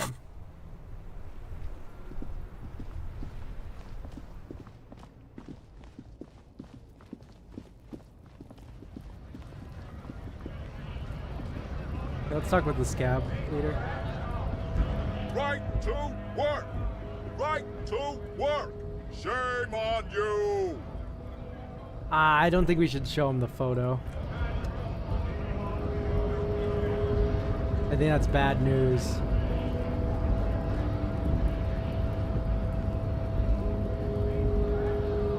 So, how'd you like our harbor? You've been in there, he means. Talked to the boss man too, probably. Labor utopia. It's but a rest area on the path leading across open plains. Right. You talk to the boss, eye to eye, like men of the plain. If you have any more questions, I'm set to talk. Any idea who killed the hangman? The mercenary, eh? Who could have killed him? That's indeed the question. Why even do such a thing? He was hung with a very specific type of cargo belt. For example, in harbors, like... What a thought! Why would noble workers resort to such a thing? Unless they were pushed, of course. Pushed how? Your dead guy was an enemy combatant. What does that mean? He was an agent of the opposition, attempting to undermine our honorable efforts. Did you kill him? I ain't the murdering type, but that's just me. Large organizations like our union have all sorts of men, with all sorts of skills. He's not lying about not doing it himself. Understood. This has been of limited use. Still, thank you. No problem. I wish the best to you in your search. Sure, I'm glad it's not my search. You have a key to a door? A key, huh? What door is this key supposed to open? That it belonged to a weasel. Oh, say no more. I got you. I got that key right here. And let me tell you, it's mighty good of you to help us out during the strike. Working class solidarity, as they say.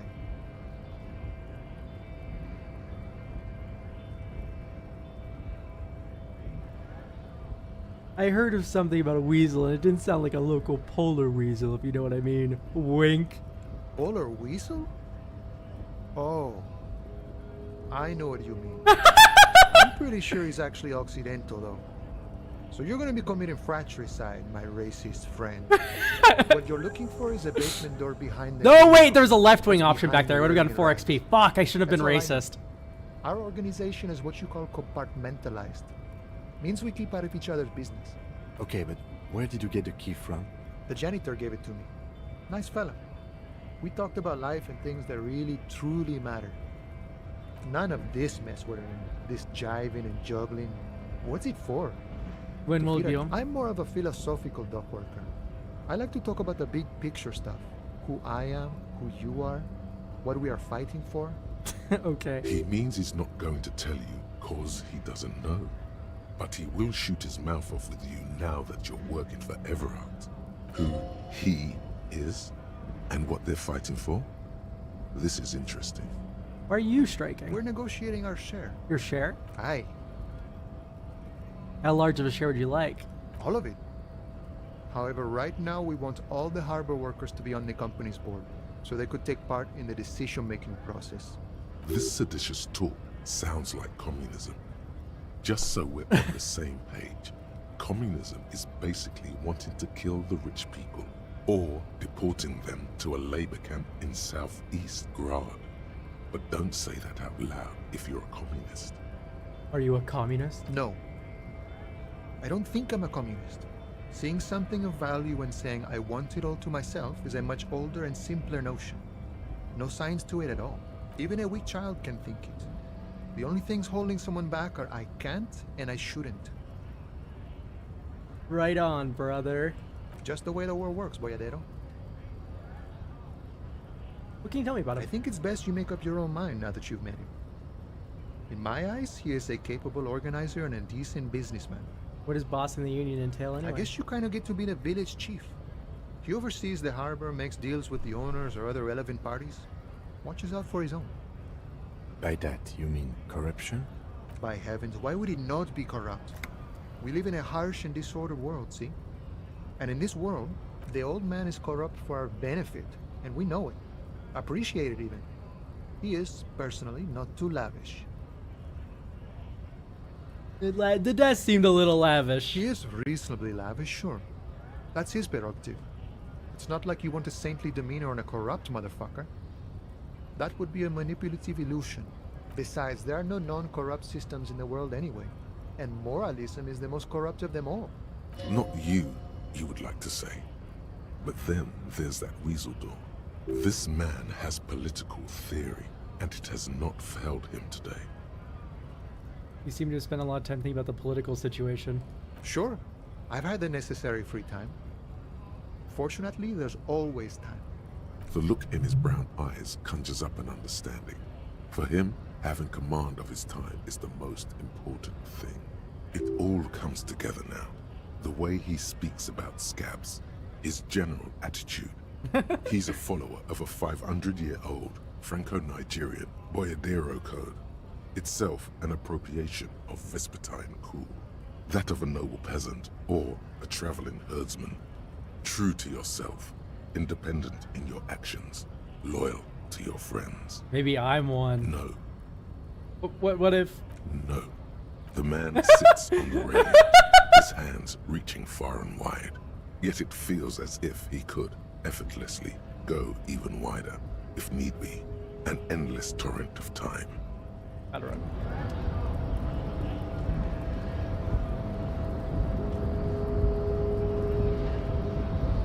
I'm gonna talk to Measurehead. The unpromising race pupil returns. What are those tattoos of yours supposed to mean? Racists are generally not very good examples of their race. I am not like them. I am craniometric perfection. I have taken the trouble to permanently draw a phrenologic grid on my skull and features. This should dispel any doubt. You sure I'm not craniometrically superior? You exhibit forward projection of the jaw, indicative of schizophrenia and sexual inaccountability.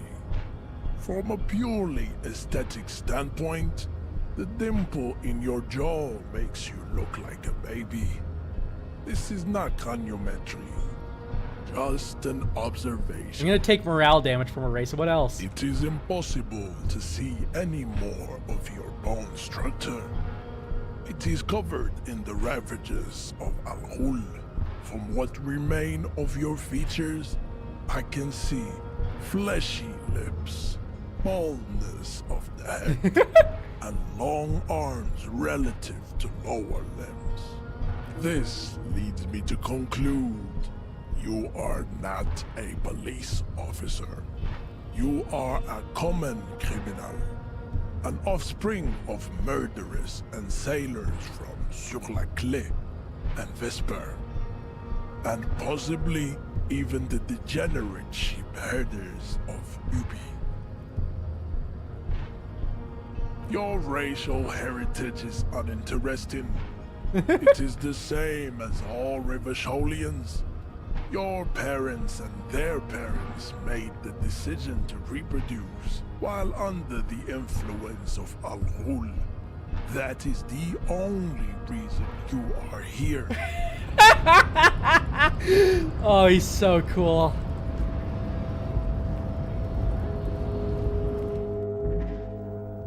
Alright, let's go on a little Everett adventure here.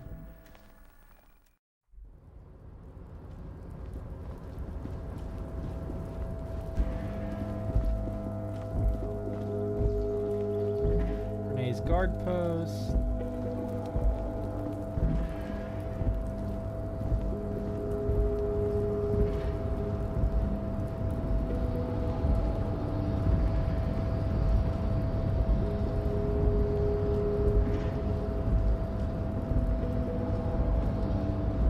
I wanted to talk to this chipper fellow up here.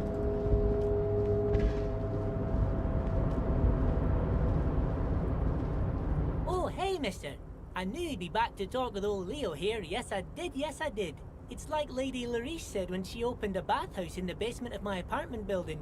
They can only get so far before they're aching to get back. And lots of folk really did keep coming back. I have some questions for you. No trouble at all, mister. No trouble at all. It's like that old saying goes, wisdom withers if not shared.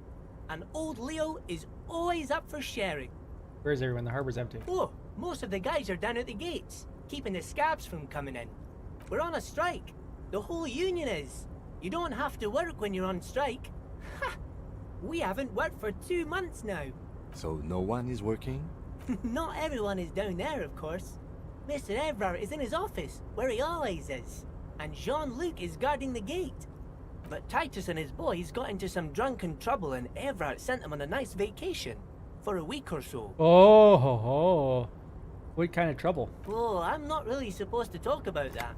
That's union business. Him and his boys stirred up something in town. Probably drank too much and got into a fight or something. I heard Mr. Evrard telling them to take some time off. Don't go all bad cop on this simple Oh yeah, friendly no, of fella. course not. Really, did they kill someone? But what like they actually do? I guess the boys got a bit too rowdy and had to let out some steam. I don't really know the details. That's just how boys are, you know. I haven't been in a fight since I was in middle school.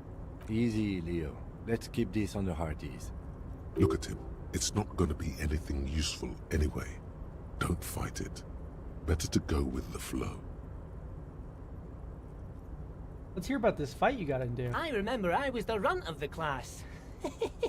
The bigger boys always used to pick on me. You see, I had a bit of a temper back in the day. Flew off the handle like nobody's business. But Mr. Evrard and his brother always came to help. Once they beat old Noel Becker so bad he needed stitches on his head. Noel never started another fight with anyone after this. Mr. Evrard and Mr. Edgar are real nice guys, mister. You should go talk to Mr. Evrard. I'm sure you'll be good friends. He's friends with everyone around here. You're never getting anything useful out of him.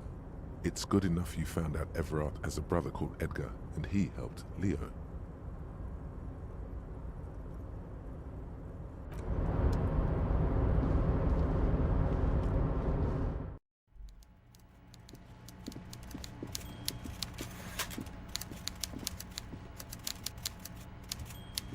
Mr. Dubois, a pleasure as always.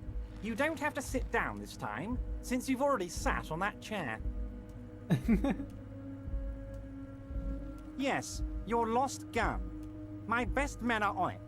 They're turning every stone, searching every playground, asking kids, grandmas, everyone. Your gun will be found, Harry. Let me assure you of that. It's just a matter of time and effort. The only way to find it seems to be working with him. He might even be holding your gun hostage.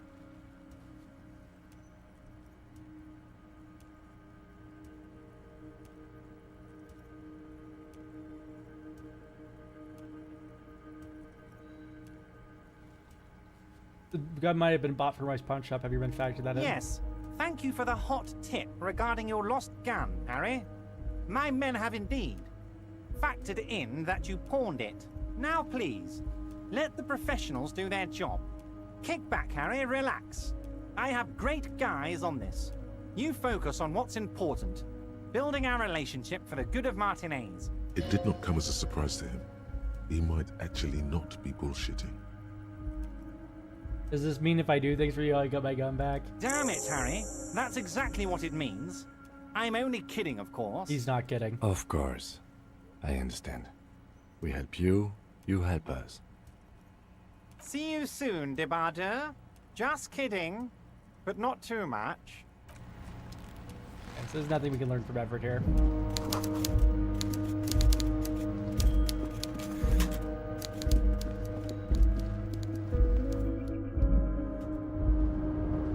Okay, well, this was a giant waste of time, but that's beautiful, I think. I think we can learn a lot from that. Alright, let's talk to the Union boys.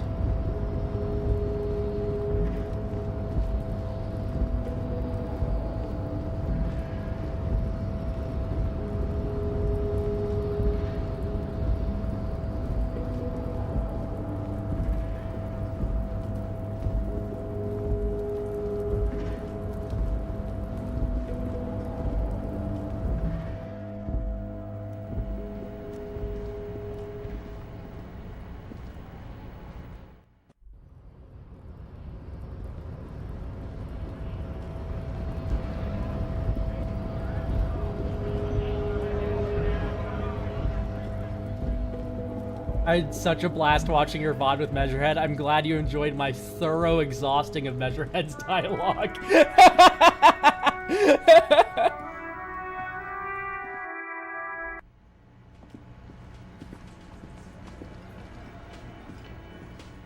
Let me handle this. You seem a little different today. Less hospitable. You are far from home, Lieutenant. This isn't a district known for its love of self-proclaimed militiamen. You're not a gardener. That's right. I'm not a gardener. I'm a legal counselor for the Dock Workers Union.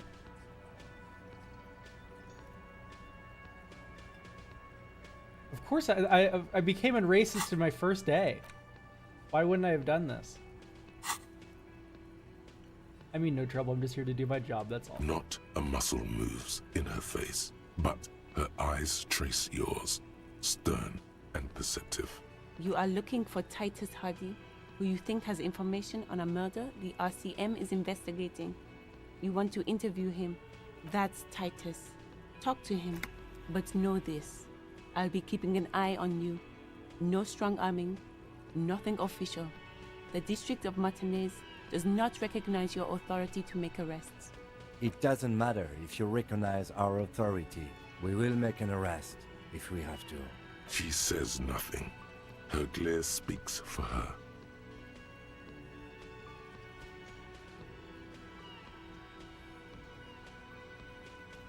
Good talk to Titus then.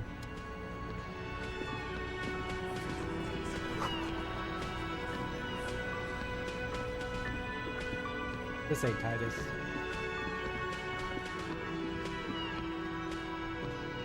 All about money, you know?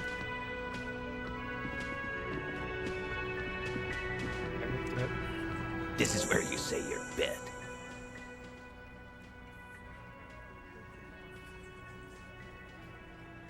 Detective. Precinct 57's finest scans the room, leaving the speaking to you. He trusts you. Maybe against his better judgment, but he does. Hey, dipshit. You hard of hearing or something? The boss man's talking to you. Do not let their squeals disturb your serenity. These are but simple peasants, sire.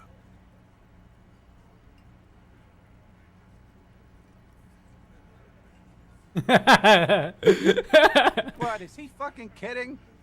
This guy high or something? Hey, asshole, up here. We're talking to you. We're looking for Titus Hardy.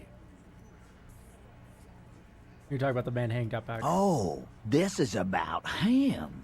A real looker, that won't. You sure took your time, huh? Waited for him to get real ripe and pretty for you. Oh, he was a real pretty boy. Hanging up there, letting out that pretty boy smell. I can't for the life of me understand why you did it. I mean, I would have just left him up there. You must really like cleaning up other people's shit. You might want to start asking your questions now. It's not going to get better than this. These guys are so macho, they're ready to confess to first-degree murder. Ask if it was them. Do a head count first. Connect these men to the tracks you saw in the yard. Chances are they're going to match. Yeah, in the room. Starting from the right. Boot size 44. Blonde man. In his 30s. Overbearingly masculine. Sitting on his right. Standard working boots. Size 45 or 46. Eldest in the room. Probably mid-50s. Smoker. Quiet. Across at the other table. Hobnailed working boots. Size 43. Gang tattoos. Mesk or Sarah Mauritian. In his late 30s. Early 40s. And then standard working boot. Steel reinforced toes. Size 46. The big dick. Wide at the shoulders and lean at the hips. Rugby cap. Fingerless gloves. And numerous scars. A little under 40. The emblem on his vest says Rowing Club. A little patch below it reads T. Hardy, Captain. In the far corner, standard working boot. steel-reinforced toes. Size 44. 40-something. Non-alcoholic beverage in hand. You squint. Is that a plectrum? And the little guy? Size 41. With the light step. Not a child, after all. An older man with a rat face, mean, watery eyes, and 2 front teeth missing. In the middle, heaving and wheezing. Big guy. Boot size 46. Deep marks. Probably carried the victim over. He, alone, is 130 kilos. Add the man in armor, and you could easily exceed 220. In conclusion, these 7 are the actors on the crime scene. The footprints were theirs, but there's a discrepancy. Yeah, the odd soul's the trucker lady, though. I don't know why she was at the hanging. Exactly. The missing lady driver who was running the drug trade. Does it mean the Hardy Boys are involved in the drug trade as well? The lady driver could have kept the drug trade secret. Maybe. But hey, you've stood there for about 4 seconds, not saying anything. Now is a good time to hit them with questions. Where's the 8th Hardy? The fuck is with you, fella? I found 8 sets of footprints, but there's only 7 of you. Where's the 8th Hardy Boy? What are you talking about, madman? There's no 8th Hardy Boy. There's 7 of us and we're all here. Or what? You want to be the 8th Hardy Boy? We ain't hiring. Actually, boss, we've been talking and we think she could maybe... Oh, Glenn, you stupid motherfucker. Open your mouth, idiot. This person Glenn wants to hire. He really respects her. Shut the fuck up, Glenn! I do the talking here. Now what the fuck do you want? Now we know there's a woman with them. They were all there at the same time. So let me get this straight. There is an 8th Hardy Boy. It's a she, and you don't like us talking about her? Kim, you goat. Fuck yes, this rocks. That's right. We're not talking about this. This is a private Hardy Boys matter. Nothing to do with your shit. And you're not cops here. Don't go digging around if you don't want a bullet in the back of your head. I'm watching you. Good. We are all watching each other. Officer, your question. There's no point in pushing it further, he thinks. This is already a victory. We'll learn more about this 8th Hardy sooner or later. I'm gonna take off for now. Oh, Glenn, you stupid fuck, you. Let your mouth run on it.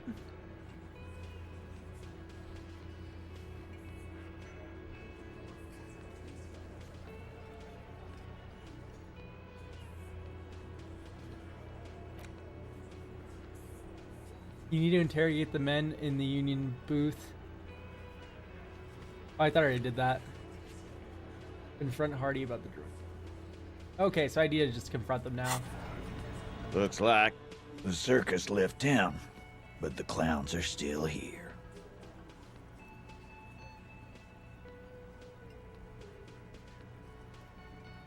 You do it? The pretty boy. You guys really love talking about that pretty boy. Funny. But my partner and I have a serious matter to discuss with you. Why is there a container belt around the dead man's neck? Why are all your boot prints all over the scene? You mean these boots? Yes. We all got a pair. We wore them the night we took the pretty boy out back and hung him by the neck. Yeah, we did this. Together. All of us. Until he was dead. That's why our prints are all over the scene. So you just confessed to murder? Goddamn right. No. These 7 honest men have equally come forth. They told you what happened so that you don't waste any more of your time. All 7 together. They're diluting responsibility. It's an anti-arrest tactic. Why'd you kill him? Why? 'Cause he was worthless mercenary scum. And he stepped out alive in my town. So he's a mercenary, that's it? And he stepped out alive. What kind of mercenary? The kind that shows up when you start a strike. The experienced kind, too. Had Kohoy and Semenin written all over him. Ex-Oranese Special Forces. A live grenade, right here in our bar. This one has a special gripe with him coming here. I can't prove it, but I know he was sent by the Wild Pines. They hired merc shit like that. Story of every strike from here to Samara. But like, what'd you do wrong? Wrong? He harassed women, raped one, harassed workers, threatened to kill some as a warning. From rape to harassment to threats of violence. Why the strange de-escalation? He regrets mentioning it. Hopes you didn't notice. To kill us all, if we don't open the gates, if we don't let the scabs in, if we don't bend over. That was before he started coming here. Yeah, he said it was his favorite joint now. Started coming here every night. Drinking, grabbing girls. Grabbed one of ours mid-karaoke, right there on the stage. He grabbed someone? Yeah. This girl's on the mic. A beautiful girl. Young. Gets into the second verse of Lover Lake. The fucker grabs her legs, starts screaming. Show me your cunt! Why don't you show me your cunt? Then, he gets knocked on the head with a wine bottle. Doesn't even fall down. Is this the same girl? Aren't you fucking listening? My man is talking to you. He took care of it. They got the girl out before anything else could happen. Yeah, me and Eugene got her out. Aren't you fucking listening? There's something odd here. I agree, drama. Seems like they don't want to talk about that rape Titus mentioned. Why not? This is a serious allegation. Make them talk about it. Right, but who did he rape then? This is a very serious allegation. No, you're not getting the name. That's a Martinez matter. And I'm not discussing it with you clowns.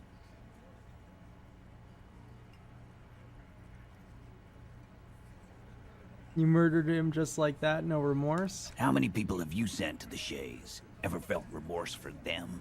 Chaise électrique is the method of capital punishment in Revachol under the Coalition. During the suzerain's reign, it used to be the firing squad. Or send them to Reunion to rot. For 20 years. For life.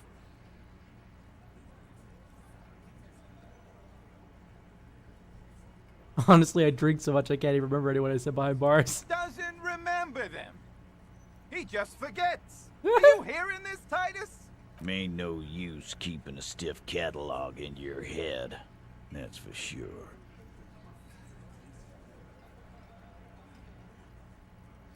Who called the shots that night? Are you deaf?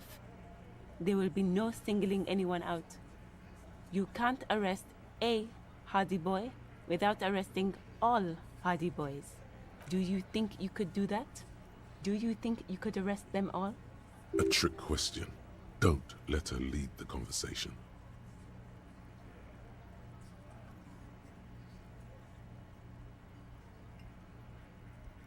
No, but seriously, who calls the shots around here? Who do you fucking think does? Point at Fat Angus.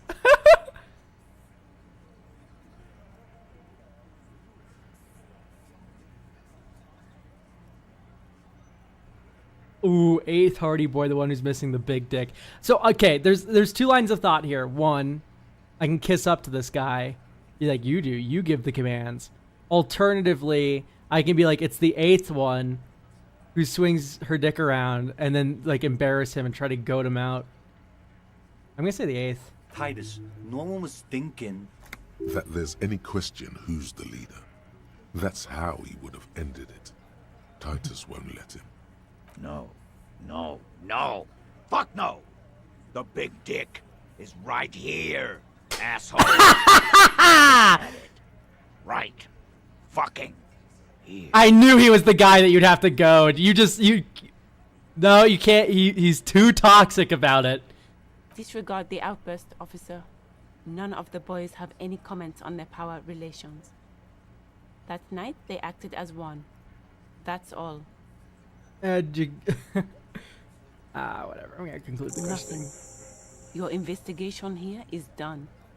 Leave Martinez, go back to your stations where you belong. I think we're going to stick around, thanks. Some things don't add up here, Titus. I've done this job for long enough to know that people don't just confess to first-degree murder, even if it is a group responsibility. Good luck with that.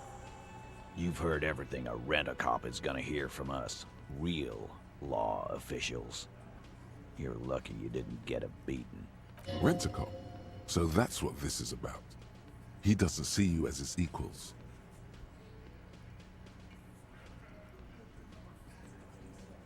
I've connected you to local drug trade. Like hell you have. There is no local drug trade. This place is as clean as a rifle. Go back to Jamrock and ask the local junkies how clean your streets are in Precinct 41 Kilos. We'll do that. In the meantime, did you know that there's an abandoned lorry at the intersection that was used to move raw ingredients for drugs from Terminal B to Jamrock? The person driving it was present at the hanging. It was one of you. We've connected the footprints. Detective, do you want to deliver the coup de grâce? No, the thunder is his. Leave it to the lieutenant. No, do the honor you've earned it. Thank you. You're right, Titus. There is no local drug trade because it's all controlled by you. You're the drug trade. That's a mighty interesting theory. I guess that's what you would need to do, theoretically. A big, strong, state-run monopoly would outcompete the runts on the street. Yeah, man. Theoretically, that's what you would do. To get rid of the gangs, the dealers, even some of the junkies. You would need good, trustworthy people to take their place, of course. Hardy men to run such a monopoly. For the good of the community, of course. Yes, but that just sends everyone else to Jamrock, doesn't it?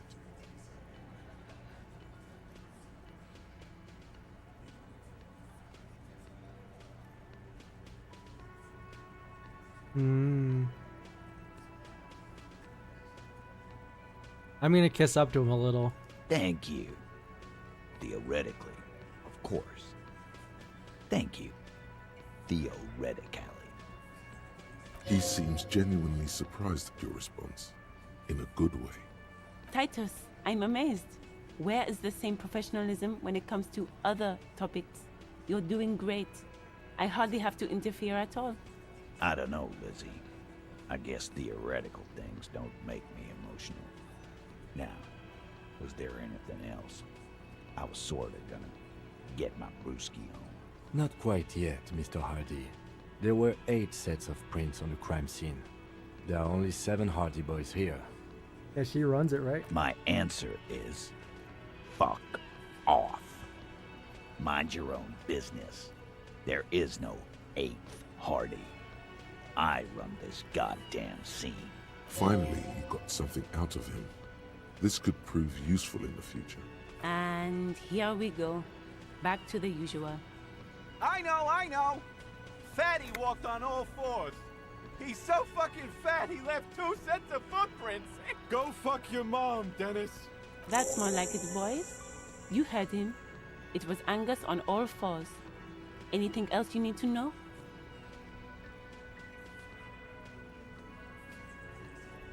There's no shot.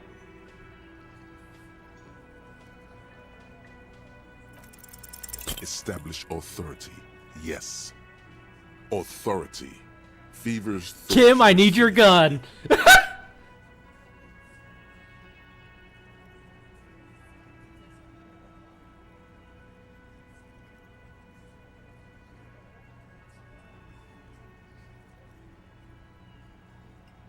I'm the only thing keeping this town from going to hell, and you're not helping. And what exactly is it you've been doing that's so goddamn special? Shitting yourself in front of us. Going around, harassing kids on the street. Kids who've done nothing wrong. All the while talking racist shit. Don't think we aren't watching, fascia. People here trust us. We're getting complaints. Fascia. That's short for fascist. I'm not shitting myself. I haven't said anything racist. It's advanced race theory. Of course you have. You've been calling people Kip left and right, inciting race violence in my town. Kylie said they've been trying to set up a race rally, whatever the fuck that means. Trying to get the Kips out of Revachol before the economy goes to shit. And if some foreigner thinks, oh wow, there is no race rally. Sure there is. Kylie said they're bulk purchasing confetti, ribbons too, and loudspeakers, and fireworks. Kylie works at the carnival shop, you see. Get the fuck out of here, you racist carny. There'll be no race rally in my town. What happened? We got absolutely wiped. Let's go. What's going on? Are you racist now? Is the rally real? Please don't set up any rally. It will make you look awful. Well, now I have to set up a rally. You don't understand authority.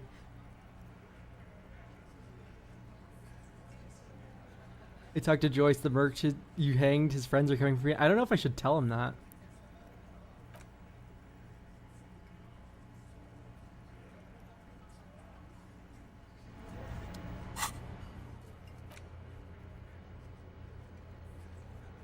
Talk to Titus and establish authority in the Hardy Boys' eyes. Maybe a level authority. My stupid thoughts. Where am I getting minus authority in my thoughts? Ah, because of the communist.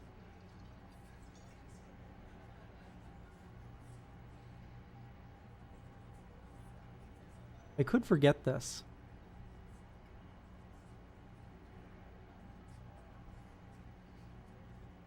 Yeah, it's because my authority isn't that high.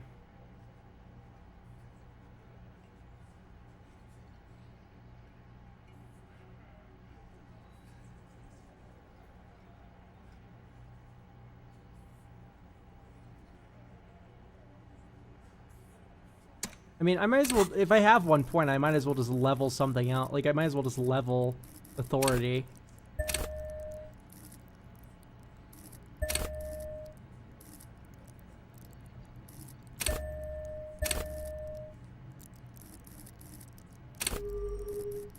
Wait, if I keep leveling this up 1 by 1, can I just keep retrying the skill check? It's you again. What is it? Can I just keep cheesing this by leveling authority and then going back to talk to him? This time it's going to work. You already ruled out the first. Did you already try the gun thing? You're probably right. The others are only there for filler. To make the gun thing pop. Did you already? You're probably right. The others are only there for filler. Kim, I need your gun. The gun thing pop. Oh, fuck. Godly failure.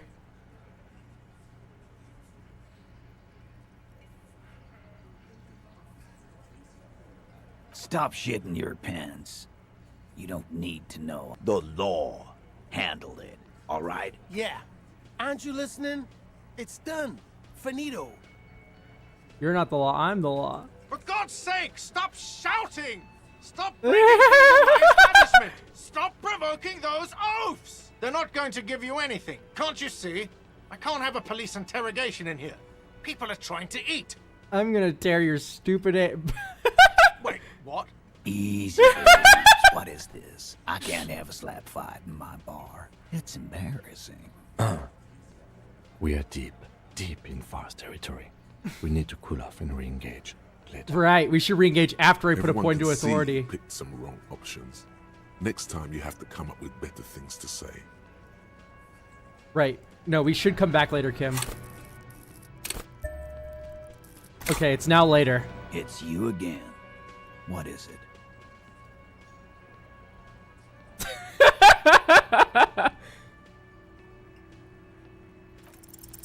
As you look around, full of sweaty men, swearing, drinking, spitting out tobacco. Does this look familiar? Where have I seen this before? You believe the place was called Precinct 41. It was also filled with, almost exclusively, men. Sitting on desks, talking shit, and wasting time. You seen Apricot, old Purdue's daughter? Asks Lieutenant McCoy. Replies Torson. The ass on that one. McCoy shakes his head in appreciation. A bit strange the old man named her Apricot. But, I mean, who am I to judge? Wanna hit the kebab joint? I get it, Tice. You guys really are the authority around here. Huh? You must be. You're just like real cops, drinking beer and sitting around with your dicks in your hand. You got a problem with beer now? Not quite there yet. Push on. No, I'm a big fan of beer and jerking off instead of helping people.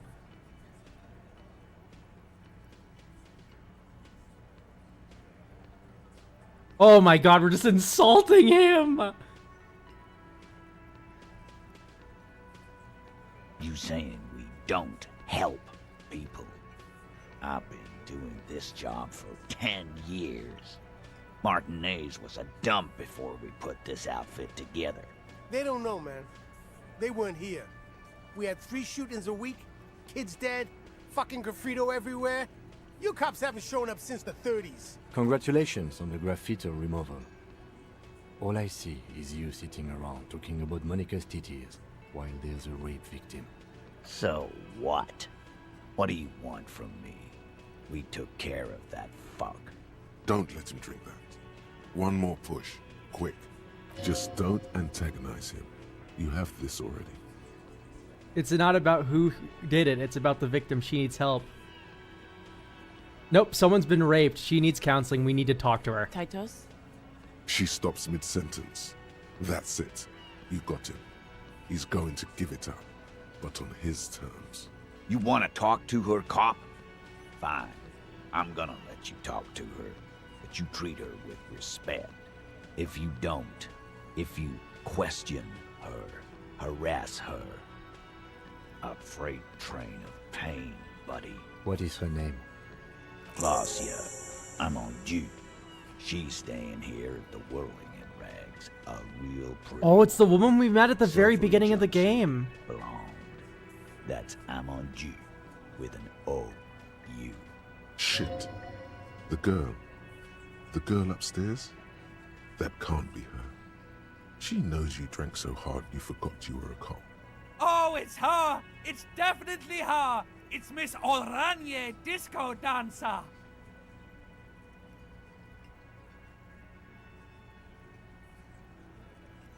Yeah. Blonde. Tall. 2 rooms over from yours. Keep your cool. You inexplicably add cool after the victim's name. With your eyes bulging like some wild beast. Oh god! Your fingers are fidgeting and sweat starts forming on your brow as Titus looks at you oddly. I don't understand what's so cool here. Nothing. We just have a few more questions. Then we'll be on our way. Whatever you do, do not tell him you know her. That would sound off, calm, normal. Try to forget this little hiccup.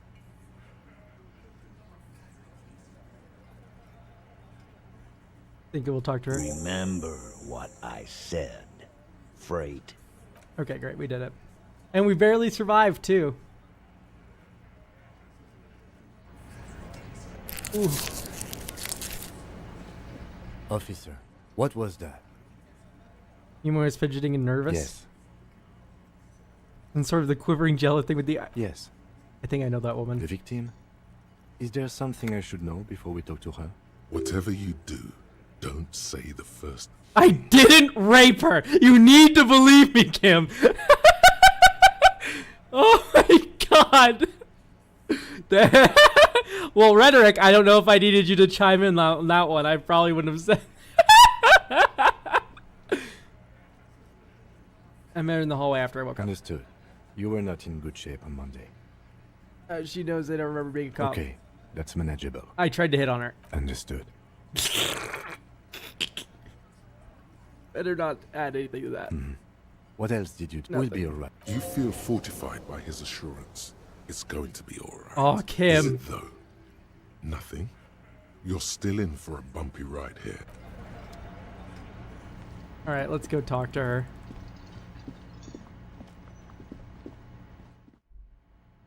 What a healing presence Kim is. The door is closed. Who is it? Tired. Controlled. This is the police. Can we come in? Come on up. The door is open.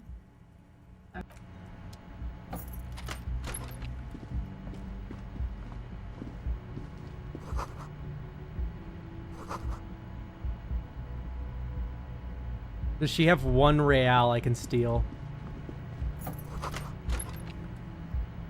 Room has sad all over it. This medicine cabinet is full of wares. Sheets of pills, haphazardly stacked, one on top of the other.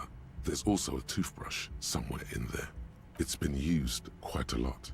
Pharmaceuticals line the shelves, sheet upon sheet of pill bottle next to pill bottle.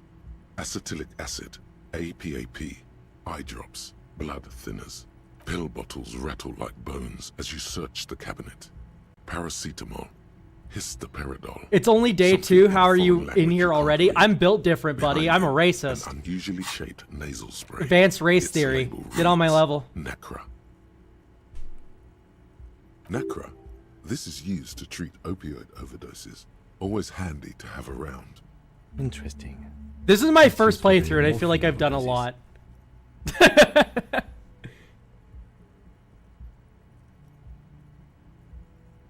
Among some foreign, probably Messinian or Gotwaldian, marked red blister packs you find. What do you find? Oh, This is going to electrochemistry, take come a on. little know-how.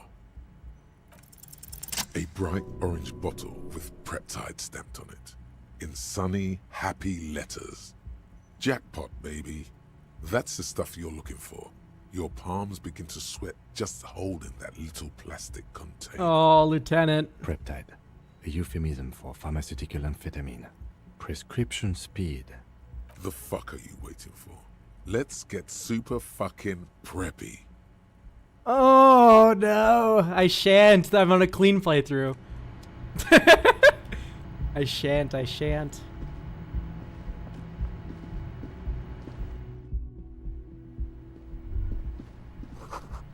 Feel someone watching you behind the glass, a woman. Bed has been hastily made.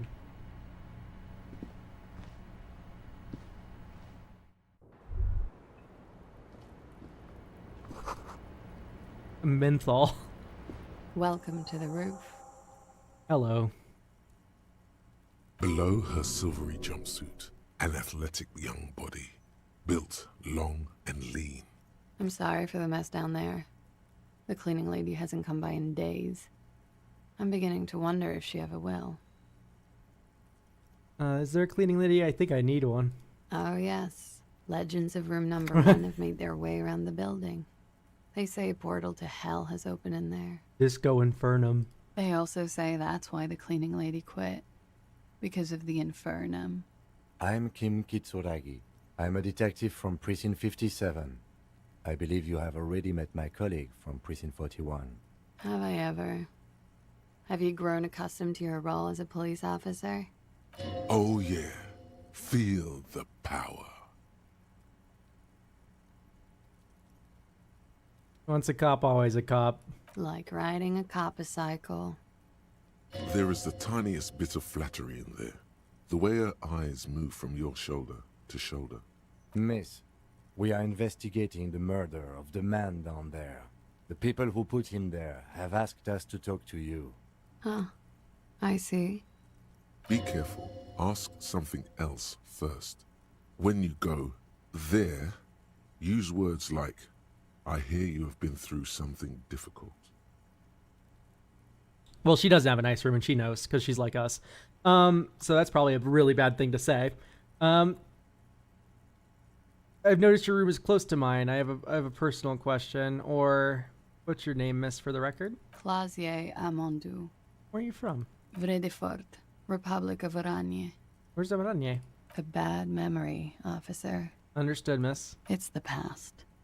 People can't go back to the past. Thankfully, it's implied. How old are you? I'm 28. What do you do, miss? What is your specialization? Something stupid. Wanna hear what's stupid? Somewhere in a one-room apartment on Boogie Street, a young man shows Patrol Officer Tilbrook his genital warts, asking if he had cancer. Thank you, Spirit Decor. His partner, Emil Mullins, can't be there. He's in another apartment with another man who's showing him a dead dog under the radiator. It's dead, Mullins says. The man replies. I touched him.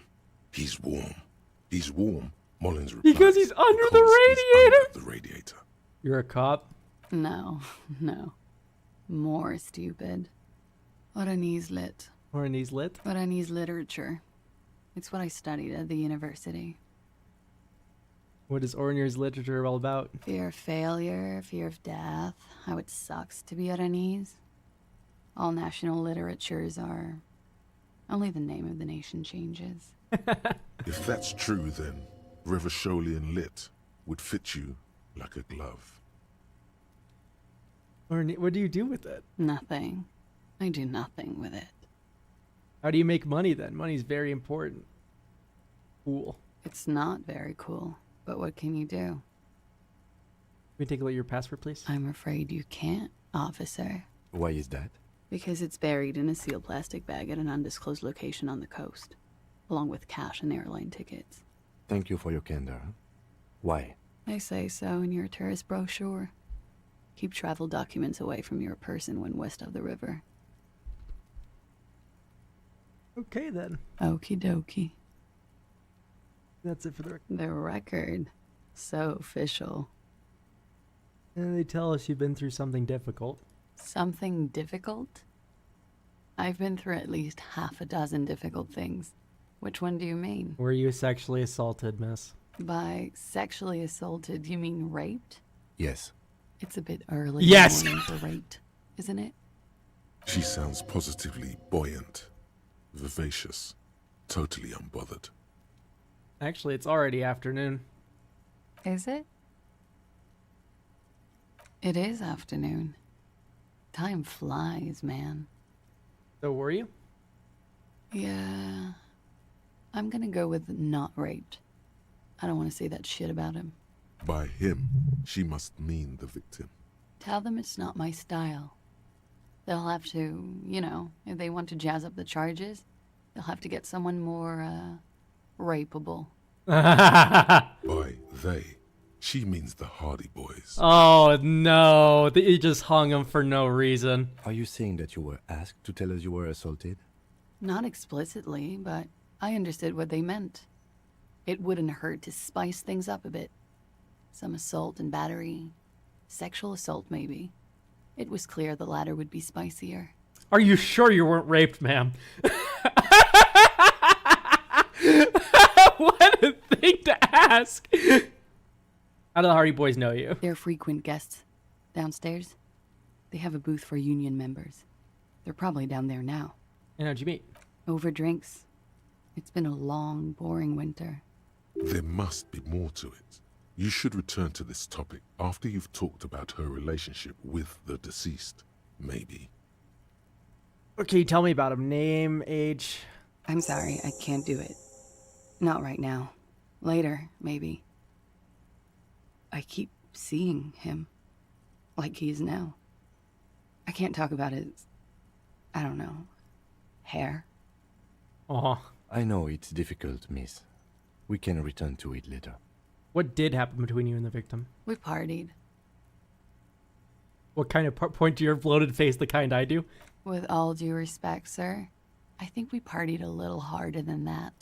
Harder than this? Oh, it is. You're still alive. What did you do when you partied?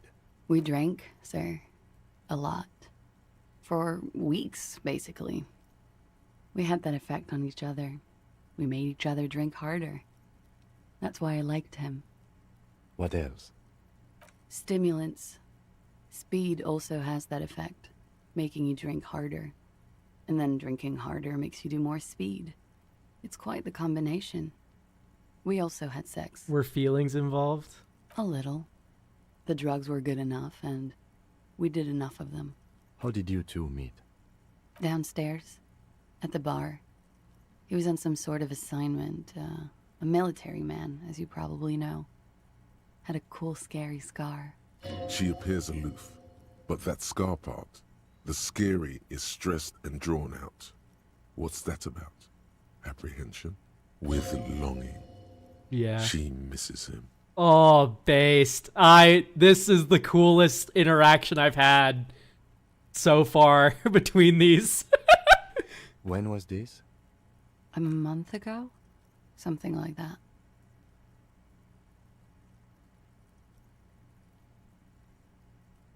Seeing him there. Oh, yes. I've had a great view. From the roof, out of the bathroom window, in my dreams. You called us, the RCM. Yes. Jackpot. The call, report the hanging, that was you? Or say nothing. I made it. And I would appreciate it if you didn't tell everyone. In Martinez, they call it snitching. Reporting crimes is confidential in Revachol, miss. The caller's voice was disguised. I didn't exactly disguise it. I just muffled the mic and nicked the landline a little. Nicked it how? With nail clippers. And I diverted some radio fuzz into it. Into the cold wire. Which landline? The one downstairs, officer. I used the whirling landline.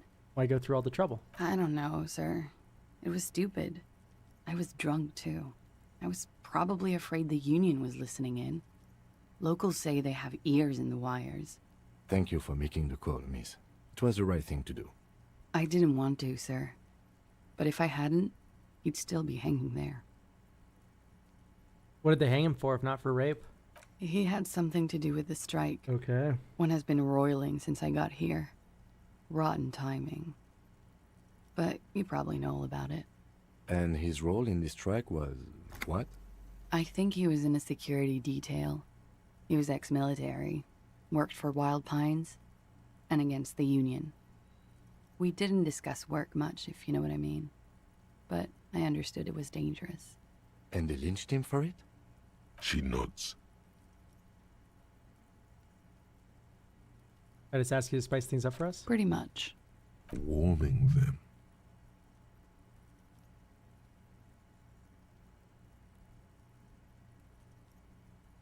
How do the Hardy Boys know you? Like I said, we met over drinks. Did you party? A little, yeah. Like you partied with the deceased? No, not as hard.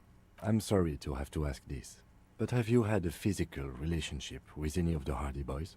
I have. Which one? Which ones, sir? Jesus. I don't remember precisely. Titus, obviously.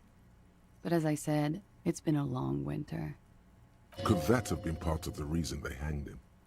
Jealousy? I hope not. Actually, I know that's not the reason.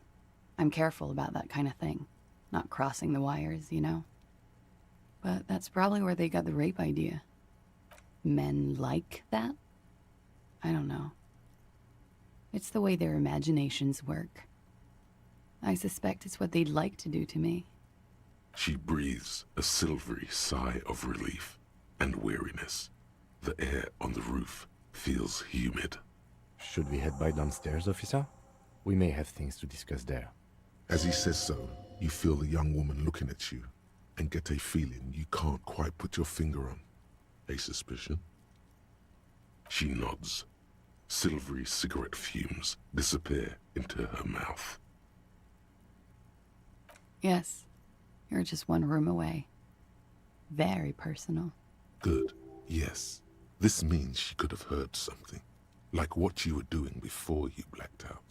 I need to know what I did before I lost my memory. You do not need to know that. What you need is to ask normal police questions. Like... Get a grip, he thinks. At least do your personal stuff when I'm not here. Why not?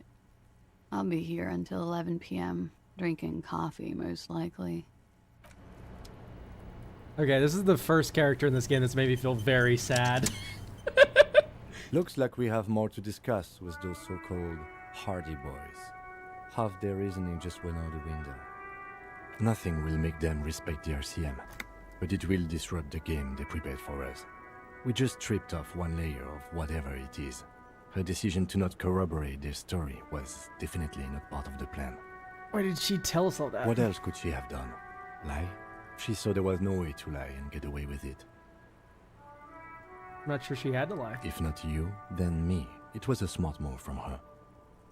He seems candid. You think so? Being candid is the best way to lie. The appearance of candor with some facts thrown in draws attention away from whatever one chooses to omit. She may be trying to control the pace of the investigation. Anyway, we should move. I suspect our inquiries will bring us back here soon enough. The same small, heavy door. No lock in sight. Where does this lead to? I don't know. We should search downstairs in the kitchen, just in case. Maybe there's a door that leads up that we don't know of. The further we get, the more this building seems to be tied to the case. The vigilantes, the cadaver, and a number of people connected to the case are in or around this building. This door is part of it. It's not unimportant.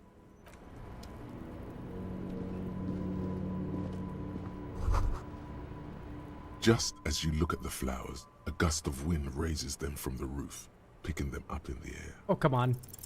The wind brushes them off the roof. They're gone. Oh, bummer. No flowers.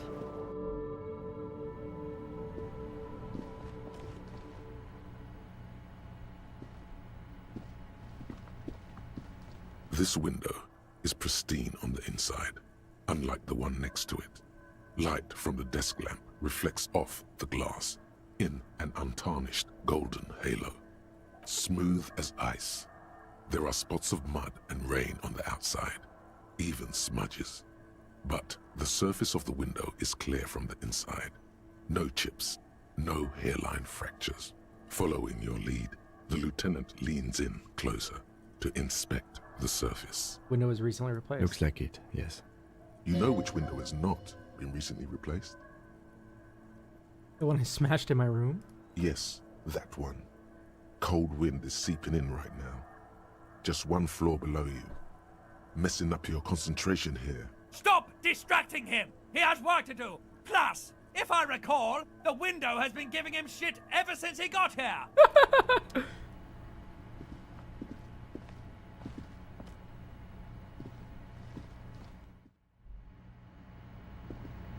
Well, damn. What a fun adventure that was.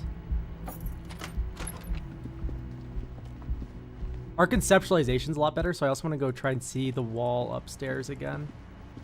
Talk to you really quick. Just a moment. And there's no public phones nearby? The closest phone booth is down the coast. Sorry for the inconvenience, ma'am. I think the class interview went really well. It's fine, I understand. Thank you anyway. The lady is distressed. Perhaps something more upbeat might cheer her up. Good day, ma'am. Everything all right? Please don't trouble yourself about me, sweetie. I was just hoping to make a call, but the Whirling's phone line isn't working. The Union office probably has a phone, but I can't really get there. Or to the phone booth down the coast. And Gary's phone is dead too. No mystery here. This is Clausia's handiwork. She cut the line. What do you need to use the phone anyway? To let the young woman who's house-sitting for us know that we may be delayed. Morel, my husband, and our friend Gary were supposed to get back by Monday night, but they're still missing, and I haven't heard from them. I was also hoping she'd heard from Morel. You hear that? Someone's missing. There could be foul play afoot. I love missing persons. That's right. Now skip the foreplay. Time to dive into the dark alleys. Start shaking down the usual suspects. You know, legwork. Has your husband been missing before? That's just it. This isn't like him at all. He always plans his expeditions so carefully. But you have more important things to worry about.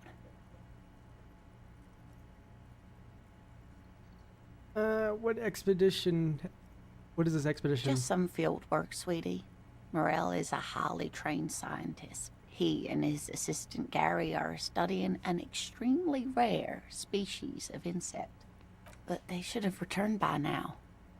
They were just going down the coast across the waterlock to set a few traps. He said they'd be back on Monday. What could be keeping them? The waterlock. That was broken. Could this be it? Yep, they were stuck on the other side. Oh my. What happened to the water lock? Probably just some technical problem. Well, whatever the cause, I'm thankful. To both of you. You've spared me another sleepless night. You're welcome, ma'am. I hate to ask, but if your investigation takes you to the other side of the coast, please do keep an eye out for my husband. This will surely lead to a cryptozoological mystery with that extremely rare insect. Yes, some left-field scientific research is exactly what you need right now. Funk up that vanilla murder investigation. And if you see him, let him know Lena is waiting for him here at the Whirling. He gets so tangled up in his work that he may not know the water lock's been repaired. And it's cold out there. All right, I'll let him know. Oh, you're such a dear. Thank you, sweetie. All right, let's go talk to the Union boys. It's you again. What is it?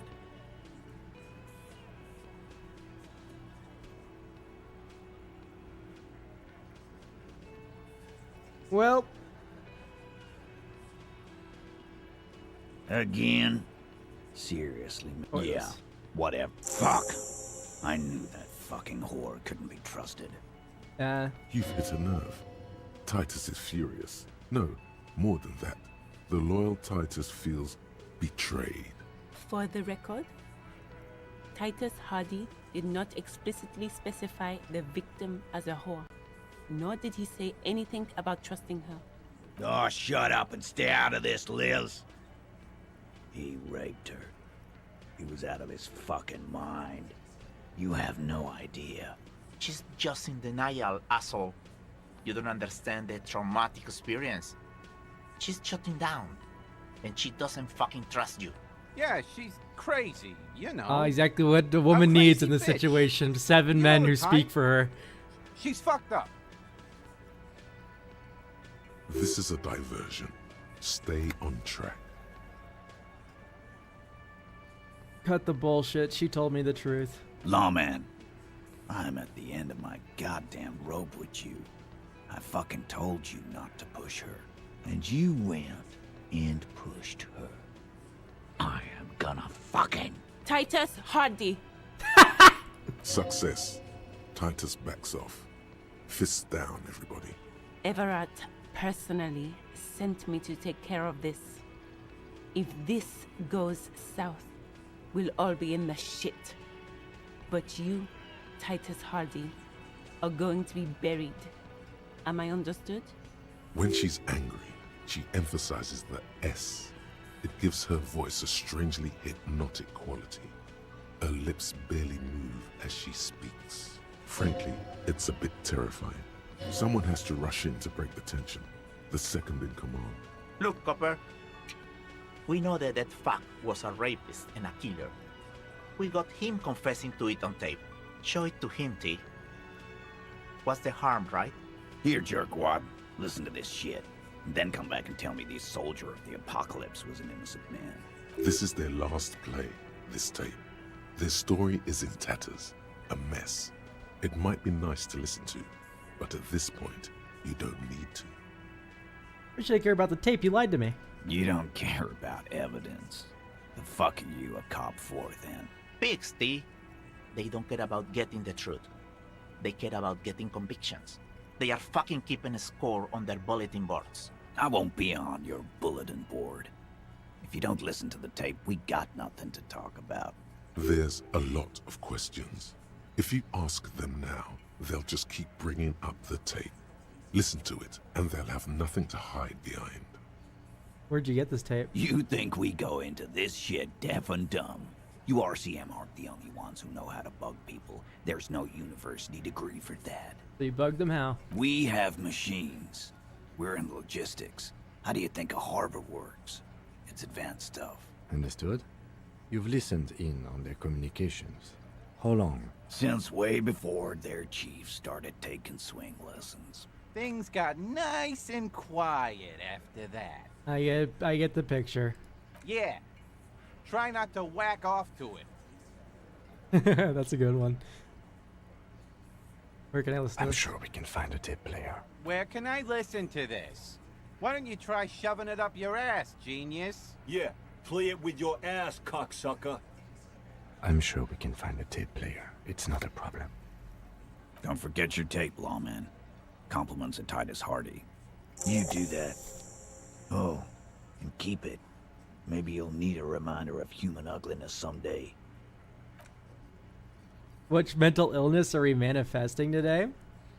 We are heavy in drama and authority and suggestion and rhetoric. We are full brain male manipulators over here.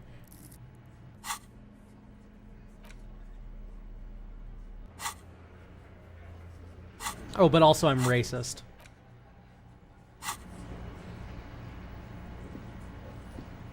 I've got nothing to say to you. Why are you wasting your time? Are you the Hardy girl? I am not. You could be, Liz. You could be anything. You could even be a model. Even a mod? Glenn, I went to law school. I am an attorney.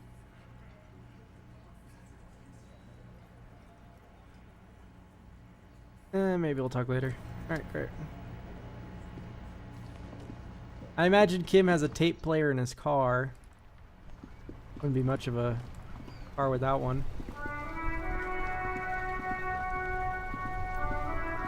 Inside, you see a set of steering levers, a radio microphone, a pull-out toolbox, and the soft glove. Never mind. Where to find a tape player?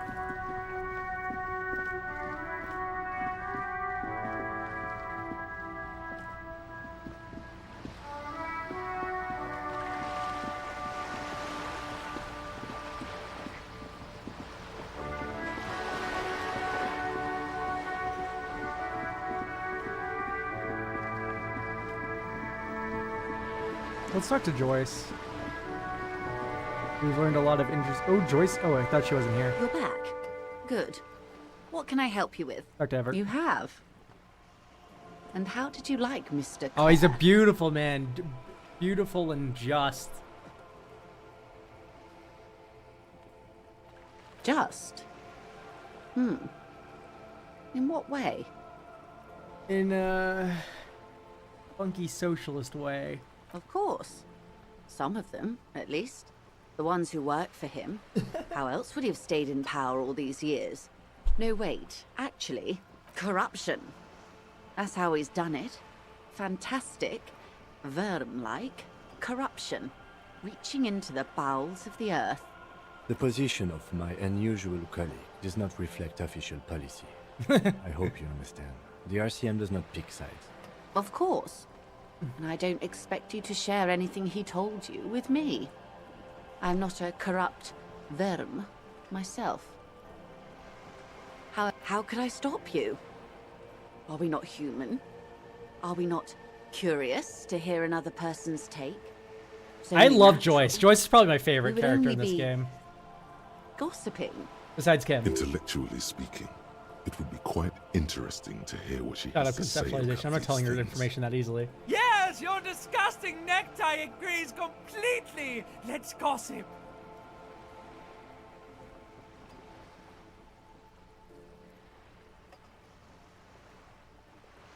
Then would it give me if I shared information? I mean, Weird. Oh no. One of the positive things to come from the revolution is the unhindered exchange of information, you see. Even when it comes to trade secrets. Which isn't to suggest our talks constitute corporate espionage. Even if they did, it would be fine. But they don't, since you logged the money as a donation, and this is clearly just gossip between friends. The lieutenant might have, but I don't remember you logging anything as anything, Harry. Oh. That's so helpful of him. The lieutenant looks at you, and you can swear his jaw muscle is trembling. When I said, be wacky, I didn't mean wildly, grossly irresponsible and damaging to the RCM. shut up, fucking bootlicker, fucking Spirit Decor. Unconventional police officers sometimes lose their guns.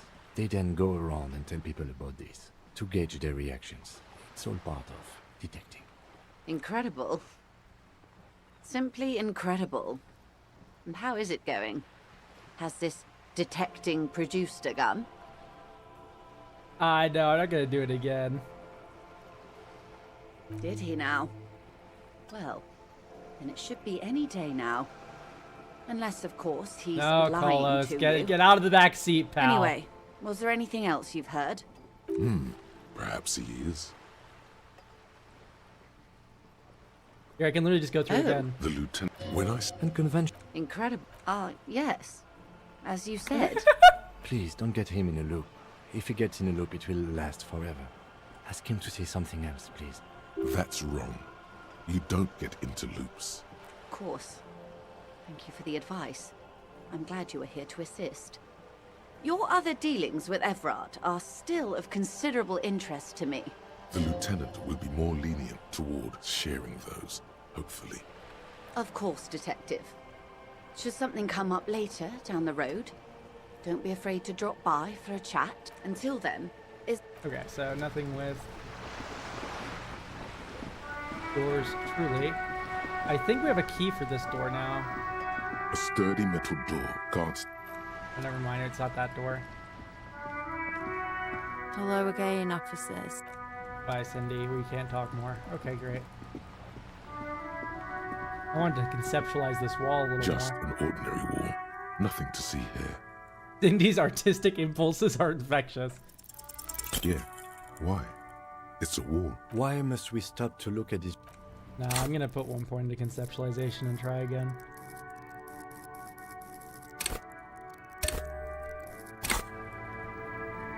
Just an ordinary wall. Not because you see it. Finally. Ah. This wall is sublime.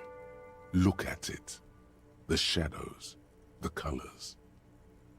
Let the conceptual joy flow into your pupils and blossom into thoughts in your brain. All the other walls on all the other houses must make a pilgrimage in adoration of this, the uncontested pinnacle of wallcraft, color peeled from the very face of God. More. Oh, Wallfather. I must paint this wall and add even more beauty to it. Huh? He sounds tired of it all. Cindy the Skull has all the necessary materials. Talk to her. First, I know you're tired, Kim, but take another look at this wall. Draw nourishment from its beauty. Mm-hmm. Sure. I need to talk to Cindy, get the necessary materials for her. If you must. Let's go! We're becoming graffiti artists now.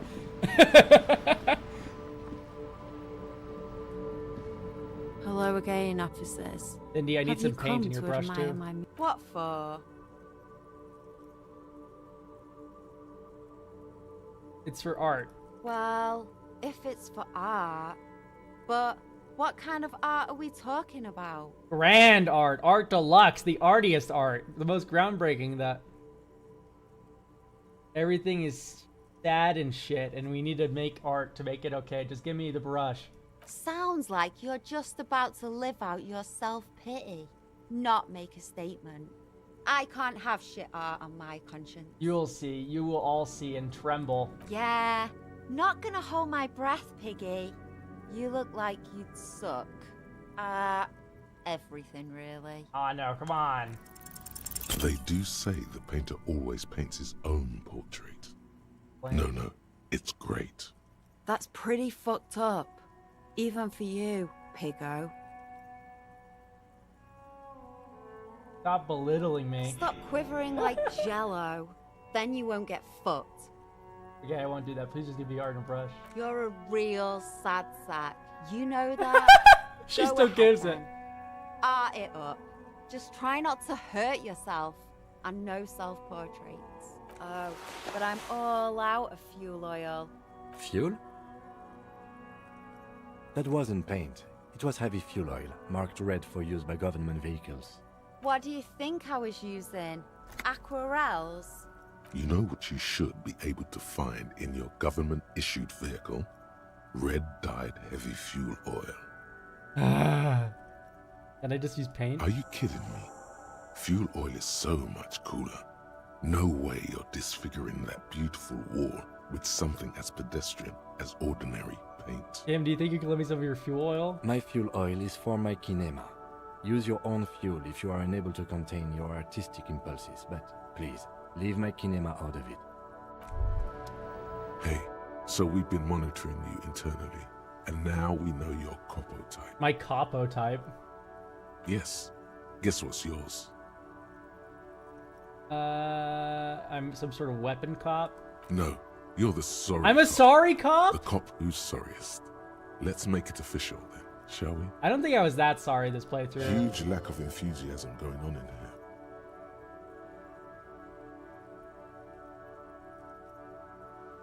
Yeah, but what are the other cops? Oh, you know, Apocalypse, Superstellar, the Advanced Interesting Cop, Liquid Shadow Cop. But you're too sorry to say those things. So, here we go. I'm not actually. Well, I'm not sorry. I'm not sorry about most things. No, you don't. Come on. You'll be back to saying sorry in 2 minutes. Stop wasting time and begin the repentance. No, I'm really not sorry. Fuck off. Wow. Okay. Fuck off. Maybe we were wrong about you then. That's sorry, cop. What have I done wrong? Besides those things I've done wrong. But beyond that, nothing.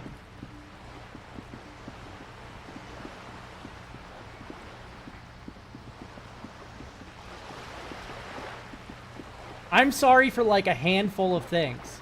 The rest of this shit I'm not sorry about.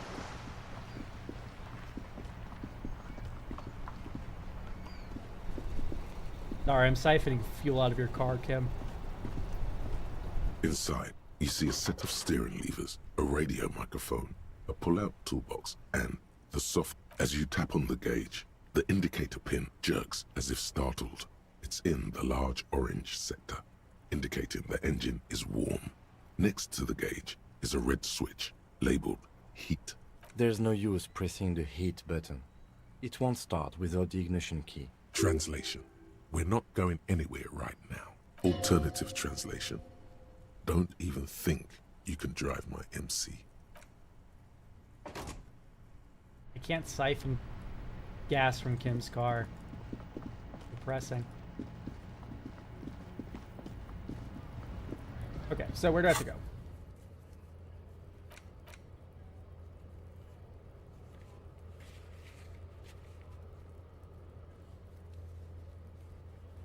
Or find one from the pawn shop. I see. Okay, so I can go to my room.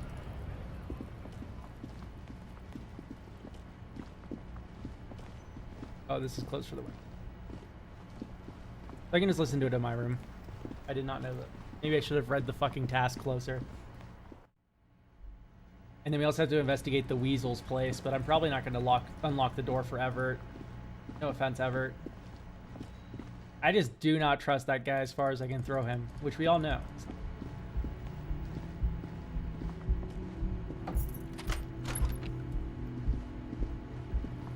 The compact tape player is still and silent. Seems it has completely broken down now. The machine was made in Revachol by a company called Le Mercier. Their logo depicts the triple-towered Delta skyline. It was supposedly built to last. This would have been very helpful with the Megamix, but it isn't anymore. My fault. Of course. We should try to find a new tape player. Perhaps we can talk to Roy at the pawn shop south of here. Right, pawn shop time, gentlemen.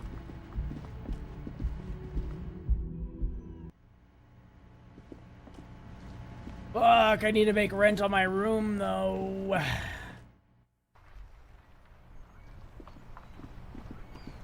I think I still have the big novelty check, though. I don't think that works, but it'd be really funny. Roy, baby darling. Hello again. How can I help you? Looking for something that plays a tape. Yeah, we still have those boom boxes on the shelves. Way up here. The boomboxes wait on the shelves, and your boombox, that gold and amber Harman Waushi, stares at you longingly with its tape reel eyes. Is the Harman Waushi W2, made in Vespa, Designed in Seoul. Plays all reel-to-reel formats. 2mm, 8mm, 12mm. It's even got a little radio in there. It'll set you back 12 real. Can I just play one tape on it real quick? Sorry, man. I can't be giving out freebies. Never have, won't now. I have a police discount? A discount? I do have to keep the lights on, man. It's 12 real. He seems like an experimental man. And what sonic experience is more experimental than the Door Gunner Megamix? Certainly it'd give you a discount if he knew you'd play that. I'm not just doing any police work. I've got the Door Gunner Mega Mix here. Error-defining work. Let's do 4 real. 4 real is offensively low. But just this once. For the music, concrete, cop. And here you are. Quality sound reproduction on the go. It'll play anything, wherever. Turn any tape into a conversation of sounds and shapes. We've done diddly done it, gentlemen. Hooray!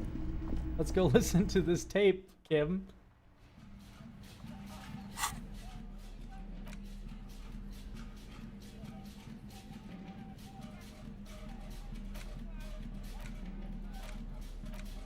The porter reel is just what you needed. The reels attach to the apparatus with a satisfying click. The tape is routed behind the magnetic reader. You push Command Set, and the tape starts spinning. Violent static and machine sounds fill the air. This isn't Revachol. This is a fucking village. I can almost see the elephants. The harbor. That's the son of a Kvalson crane.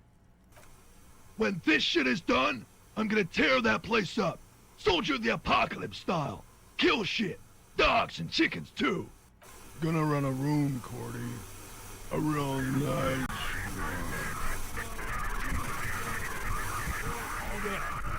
I don't give a shit. I'm fucking done. I'm done mentally.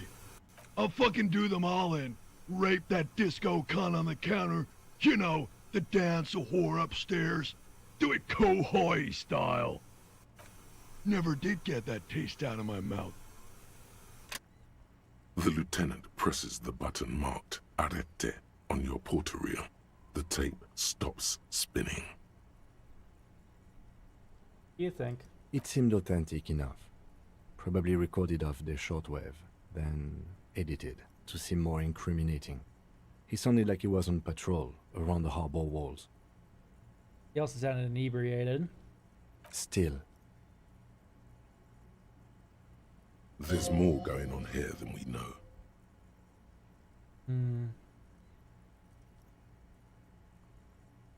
Discordia. One of the other mercenaries, I think. The one he was talking to. A friend of his? Boy. A village on the Samaran Isola, in South Safre. Grad committed war crimes there, the kind of thing he talks about. He was there? Who knows? Maybe the tattoos would have an answer. We would need to know the story of this man's service. A symbol of Soldier of the Apocalypse style conduct in a civil environment. What was that at the very end? Silence? End of recording. Okay, then what now? I think we've got a few more questions for class here, don't you? This seems to contradict her testimony. At least to some degree.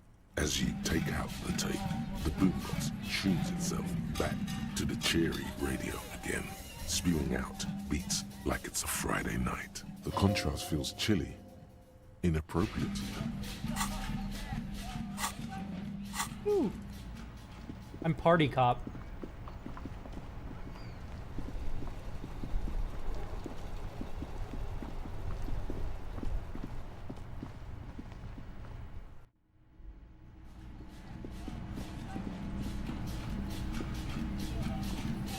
Can I help you? Got my bill. Drop the 20 real. I had this giant You must be check. kidding, right? Yeah, good one, officer. Real funny. But this establishment only takes cash. Now, do you have that cash, Mr. Novelty Check Man? Frit, near the gates. They'll exchange it. Then why are you... Okay, great.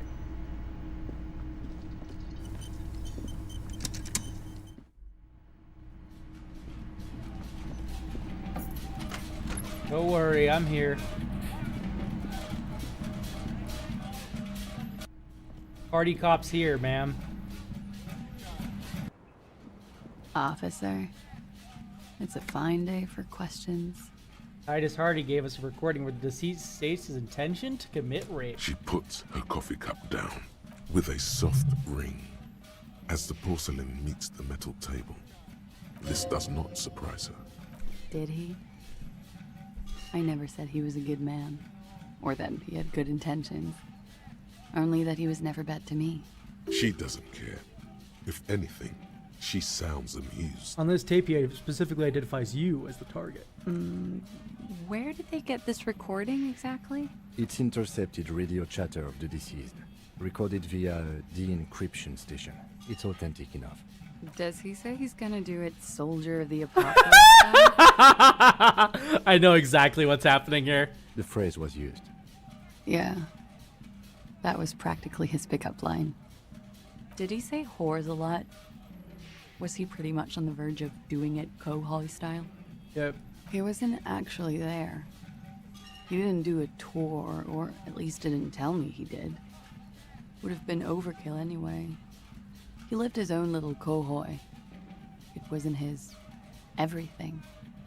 Machismo? Yes, was he bragging? Oh no, I'm pretty sure he did all those things. Then integrated them into his idea of normalcy.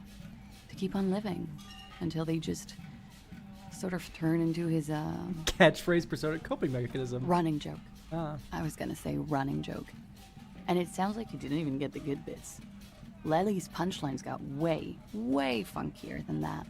He was like the Seminoles conflict, the Kohoi massacre, and the 36 famine in Yezud all rolled into one person, then cast in Norani ceramic armor, which he wore in bed and in the shower. Ah, you like this kind of stuff?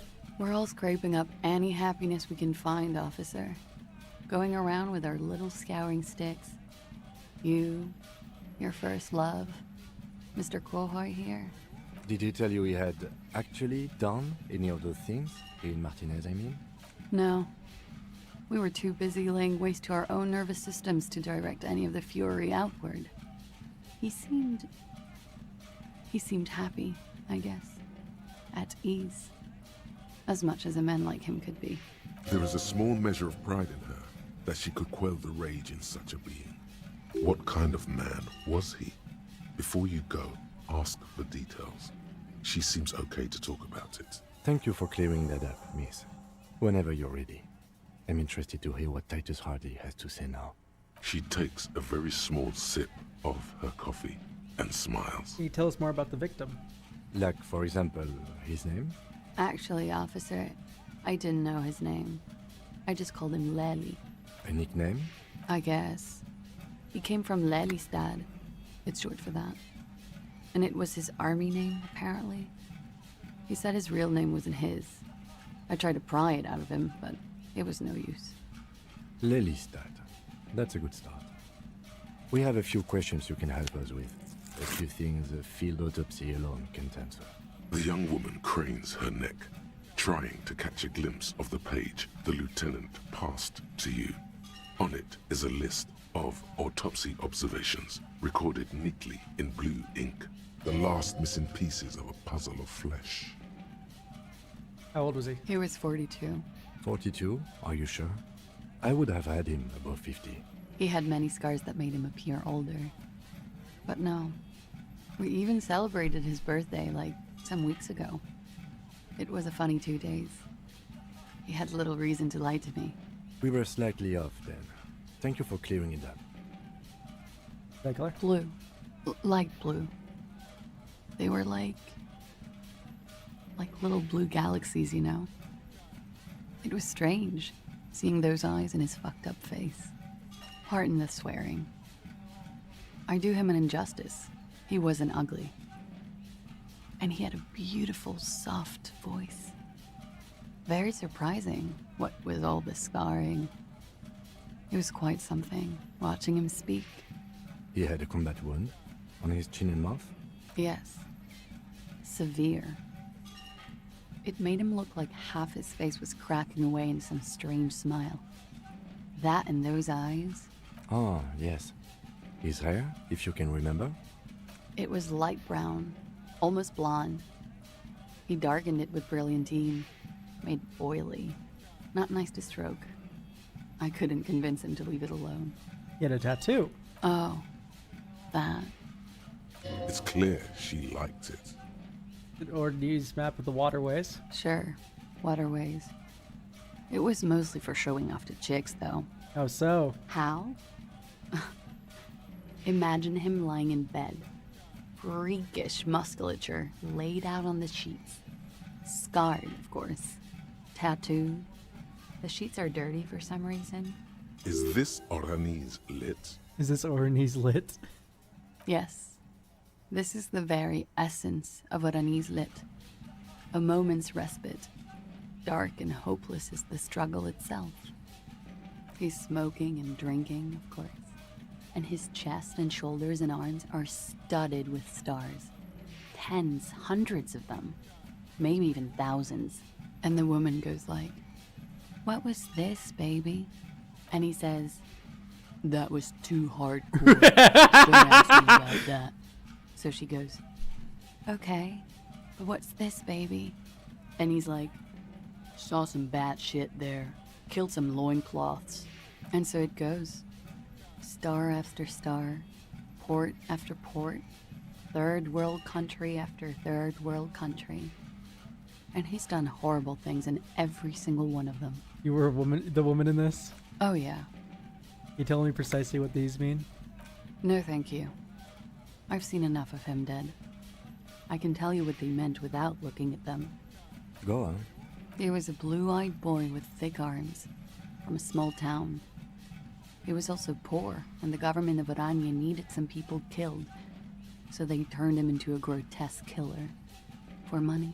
He went to Killer Academy in Vredefort. Then he killed some people in the Seminine Islands. And on other islands, too. All of the islands. After this, he came to Revachol and got killed himself. Good story, thanks. It is when you're high. It can be very exciting then. You have the tools to deal with it. It's not a very nice story to remember when you're sober. A change of topic? Tell me something odd. Did he enjoy his death? No, we're not asking that. Neither of these are going to happen. Where is Lelystad? In Oranje, officer. It's, I think municipality is the term. A nowhere town there.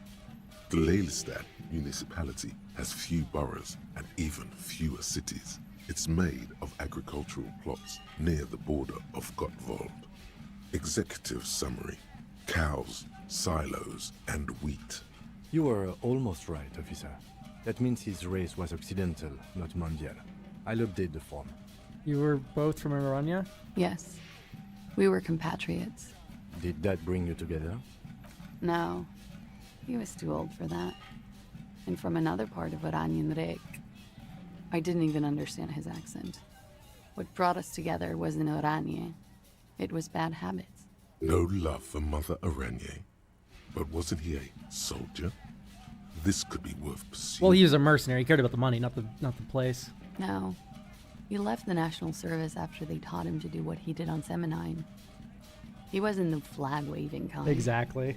He was the making money, killing people kind. He was by no means a stupid man. A people person. A small platoon leader. Certainly not a patriot. You don't seem like much of a patriot yourself. Mm-hmm. There is nothing on Moindi. The old world is dead, and we both knew it. Maybe Oranje did bring us together. In loathing. I love Revachol, though. I hope she loves me, too. All right. Coolly, gracefully, she pours herself more coffee.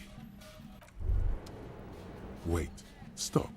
That man, bloated beyond all recognition, was 42? That's what she said. Below the damage, the weeks of decomposition, all the swollen indignity of mortality. He was 42 years old. Where is this going? How old are you? That's where this is going. 45,000 liters of raw alcohol has left its disfigurements. What lies beneath, you wonder? You could ask either one of them. Kim, how old do you think I am? Huh? How old do I look? How old? 58. If you're wrong, we were both wrong about the deceased. He turned out to be 40. 42. And he was deceased. He had been decomposing for a week. The ravages of Al Ghul! There's silence. Then a little more. Here it comes. Mercy. Sure, you're 42. Let's go? Wait. This requires scientific measurements. Bring it on, I'm not afraid of the truth. To the laboratorium. The ravages of Al Ghul.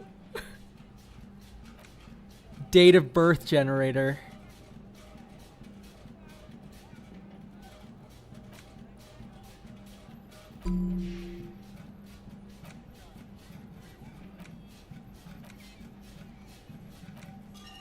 Did I unlock something? Hello?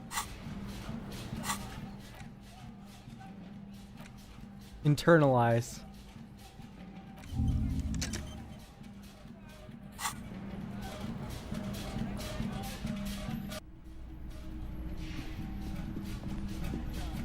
Okay, enough being party cop. This was a funny bit. It goes away now.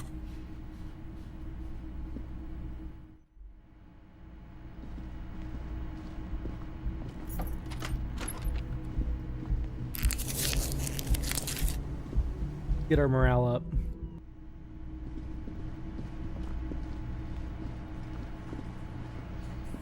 It's you again. What is it?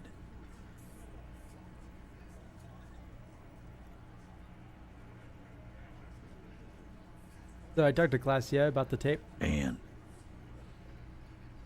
She said nothing. She stands by what she said. That fucking fucker. You're the worst cops in Revachol. I gave you gold on that tape. That fucker wasn't aimed at you. It was at her. Oh, God, I'm like throwing her under the bus right now, though. She's gonna get killed. But it didn't prove anything, and it didn't change her mind. Dark. Dark is when you start a goddamn death rock band. He said he'd rape her. Sounds like he wanted it to change her mind about the hanged man. This is definitely personal. What did she have to say then? Fine by her? This is what people are supposed to be like? Fucking whoop-de-doo. It did not come as a surprise to her, and she definitely wasn't scared. Actually, I think it made her a little nostalgic. If anything she's saying, she seemed turned on by the whole doggone thing. Oh, fuck.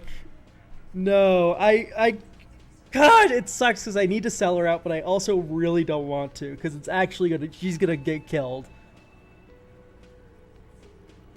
Made her a little nostalgic. Yes. In fact, I think she thought it was a little funny. Funny? No good goddamn psycho whore. Alright. All fucking righty then. I guess it's good then. That fucking... Please try to control yourself in the presence of visitors, Titus. This is just perfect. Just fucking perfect. Any thoughts on this, lawman? You don't have to say everything out loud. Just mix and match.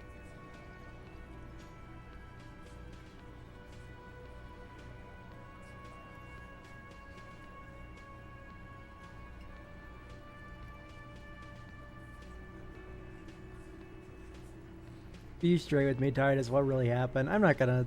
I already told you. We fucking hanged him. There's less gusto in his voice now. His men, too, are growing increasingly silent. Come on, Titus. It's been a long day. I'm tired of running back and forth between you. I can see you're tired, too. Why don't you just... You know what? I am tired. I'm tired of you and the whore upstairs. Next time you see her, tell her Titus said, Fuck on! that lying, scamming. We're done. This is Ah. over. You understand? Your little investigation is over. Yeah. What is this quiet funeral shit? What we need is some beers in us. Bartender, 20 beers for the Dock Workers Union. Why do we make it 40, huh? Why do we make it 100 beers? You're not loud enough. 100 beers? Now we're talking. Hoppity hop over here, cafeteria manager. Convince Titus he's being manipulated. Convince Titus he's being manipulated. You should know by now. Titus Hardy will never falter. One of his boys will. Just remember, it's about more than Glacia. It's about these men and Martinez, their district, their responsibility. That's it. Case closed. We're going home, Kim. Huh? He'll get it. Go on. Write it down, Kim. And Martinez, they just kill because they don't like you. Got it. Kill you because they don't like you. All because of some chick. Or...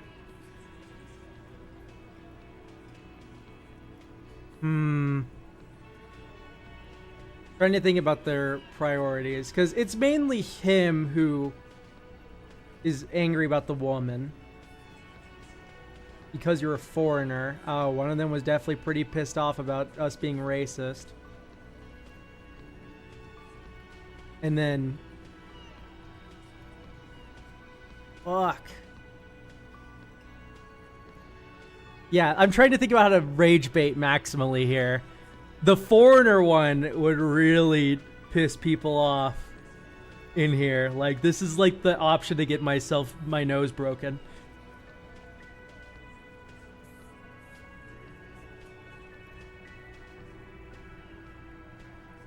Kill you because they don't like you. All because of some chick, because you're a foreigner, because you work for the wrong people. Because you're a foreigner. Goddamn right. Don't come around if you're not from around. Fuck you. I'm not from around. That's not why we... There we go. Don't come to the Wild North if you are not white enough.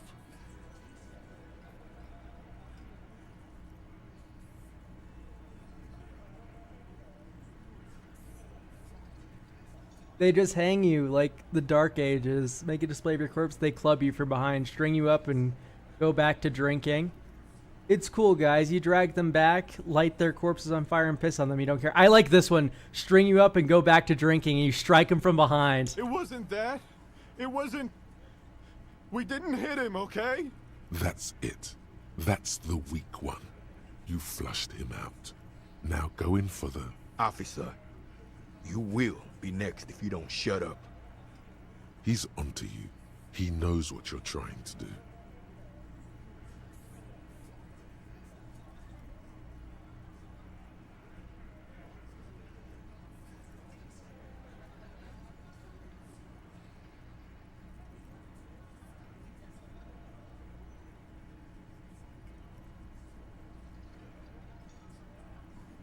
I'm gonna keep pressuring Angus. We didn't kill him. We didn't even hang him. He was dead when... Shut up, Angus. He was dead before you hanged him? Fatty! Say one more thing to the cops and I'll... Dennis, stand down, or I'll beat your head in. Theo, take your hand off the belt. This isn't 31. I've got this under control. Angie, where's your goddamn inhaler?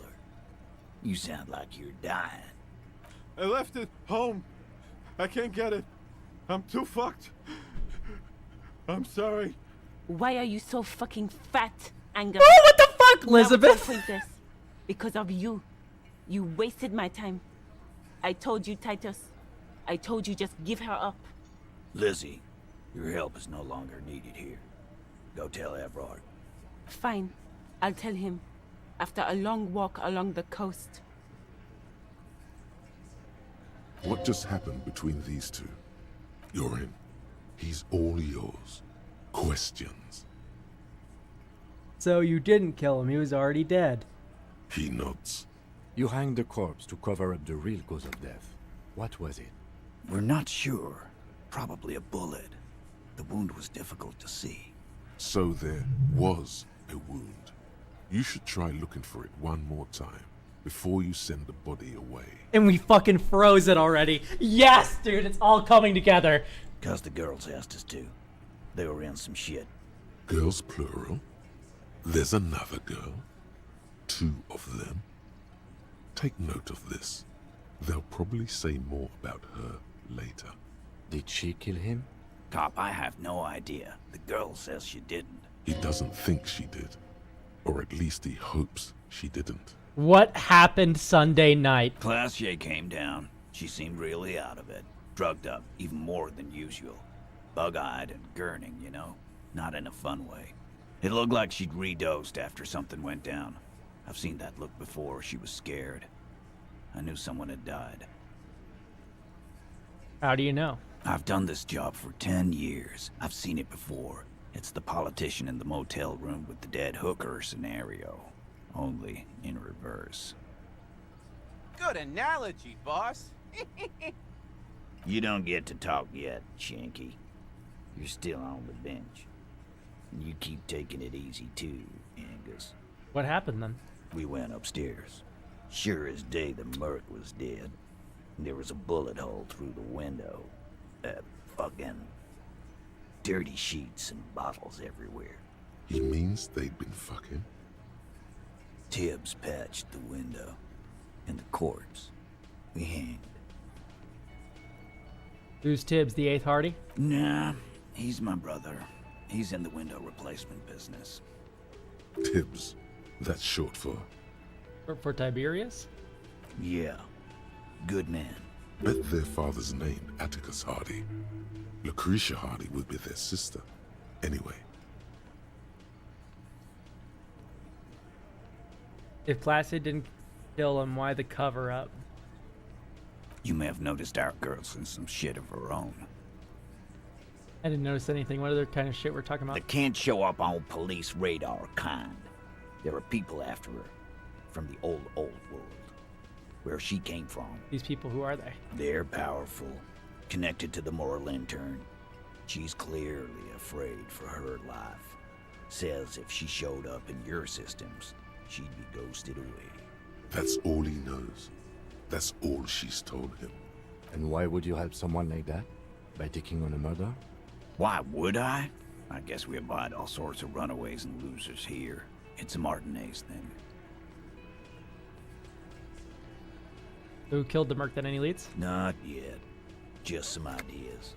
She says the shot came from outside, behind the window somewhere. So that's a clue. What are you thinking? I'm thinking someone's past caught up with them. Either hers or his. Hers, you mean? I mean the people after Clausia. Maybe the shot missed.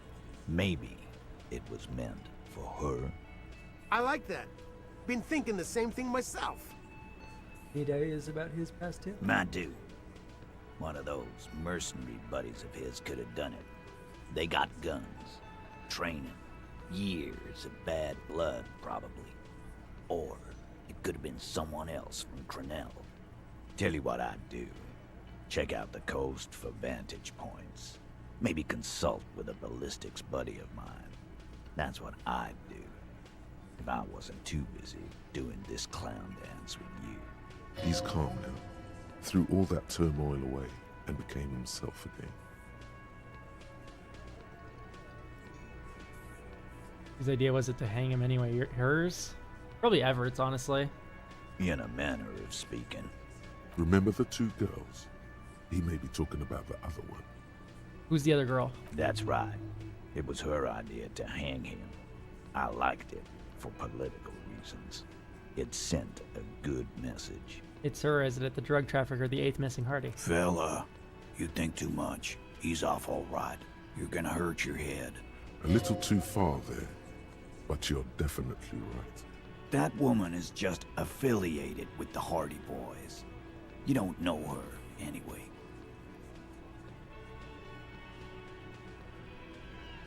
You know, it's okay for there to be a Hardy girl, Titus. Name and location. Nope. You're not getting to her. It's Klasia you want to talk to. Thank you for this. I'll talk to her for the last time. You do that. Hey, cop. Before you go... Am I getting punched?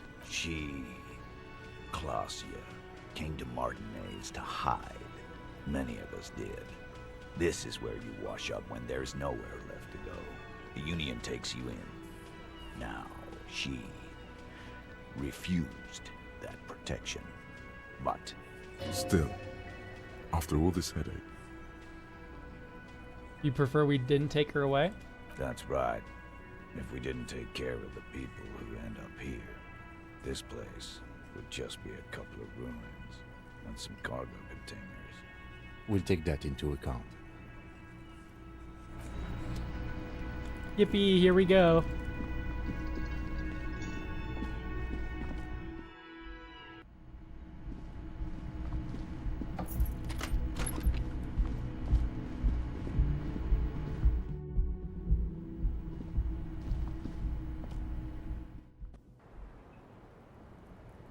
It's always good to see you. Something in her demeanor has changed. She's tired, consigned to her fate, to being here with you and what's to come. The Hardy Boys told us what really happened. I understand. You were expecting this? I knew there was a chance you'd get them to tell you. It's what you do. You're the police. For what it's worth, I'm sorry for wasting your time. This is good. Clear the air first, between you two. Then move on to questions. Is it? Something is off here. Shush, I can't hear what she's saying.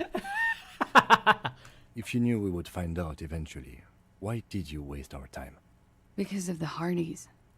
I couldn't just dispense with them. They were only trying to help me. Out of the shit I'd gotten into.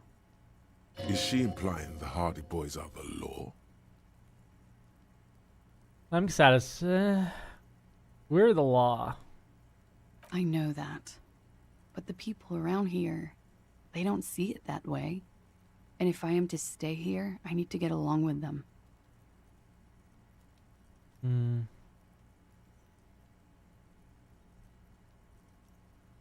I am not. There is more here, miss. You're right.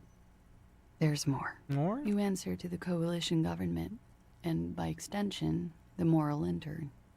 Briefly glancing over her shoulder to the sea, as she's done time and time again. Are you afraid? You share a database with them. You send people to their courts. What'd you do? Just business. But bad business for some people in the moral intern. If I show up in your records, officer, they will find me. They will... What happens if they do? They will kill me, sir. If you file my name, take me in for questioning, enter me into the moral intern mill, well, then I'm fucked. For nothing. This murder didn't have anything to do with me. Fucked? People after her? Moral intern people? This isn't Oranese lit. This isn't Oranese lit.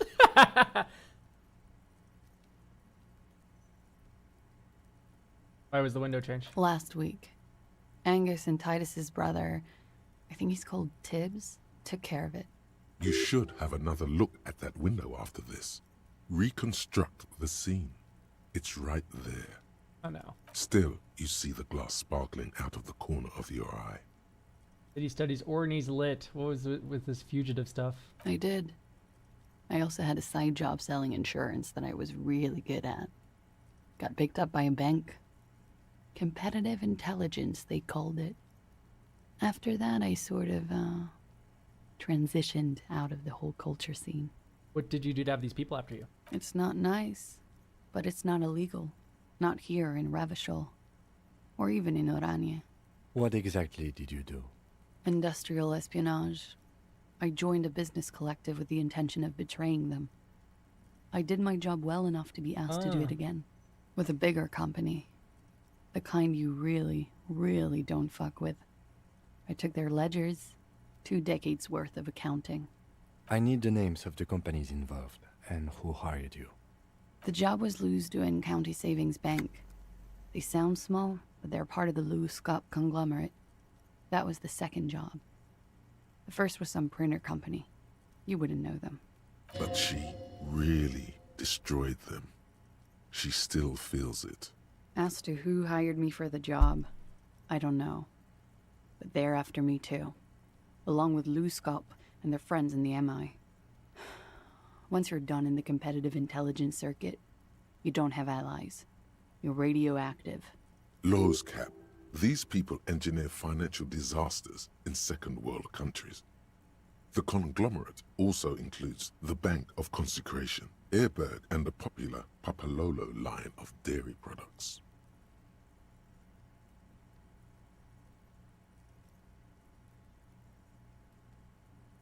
Serves them right. When I'm king, this savings bank will be first against the wall. +4 experience for communist This was not thinking. a joke. Real people lost their jobs. Not just in the C-suite either. Good people. What I did to get to accounting. A lot of people got hurt. But that's just more of my shit you shouldn't have to deal with. You're solving a murder.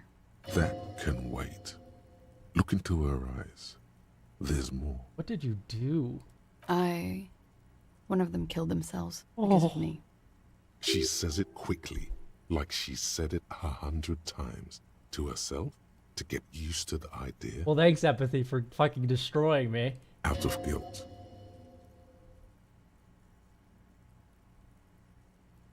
That's not easy to deal with. How do you deal with anything?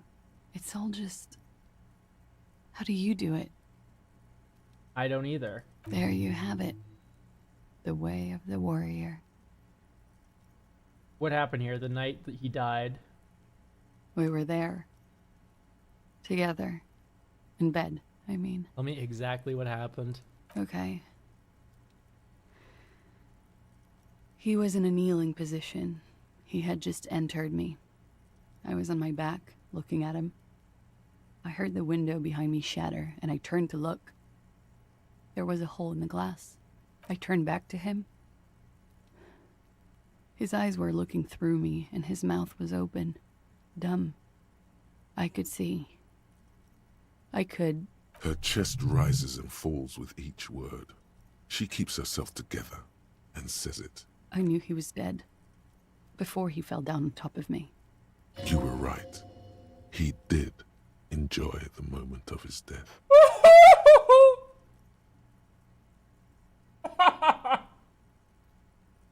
I was not expecting that line of thought to actually be true.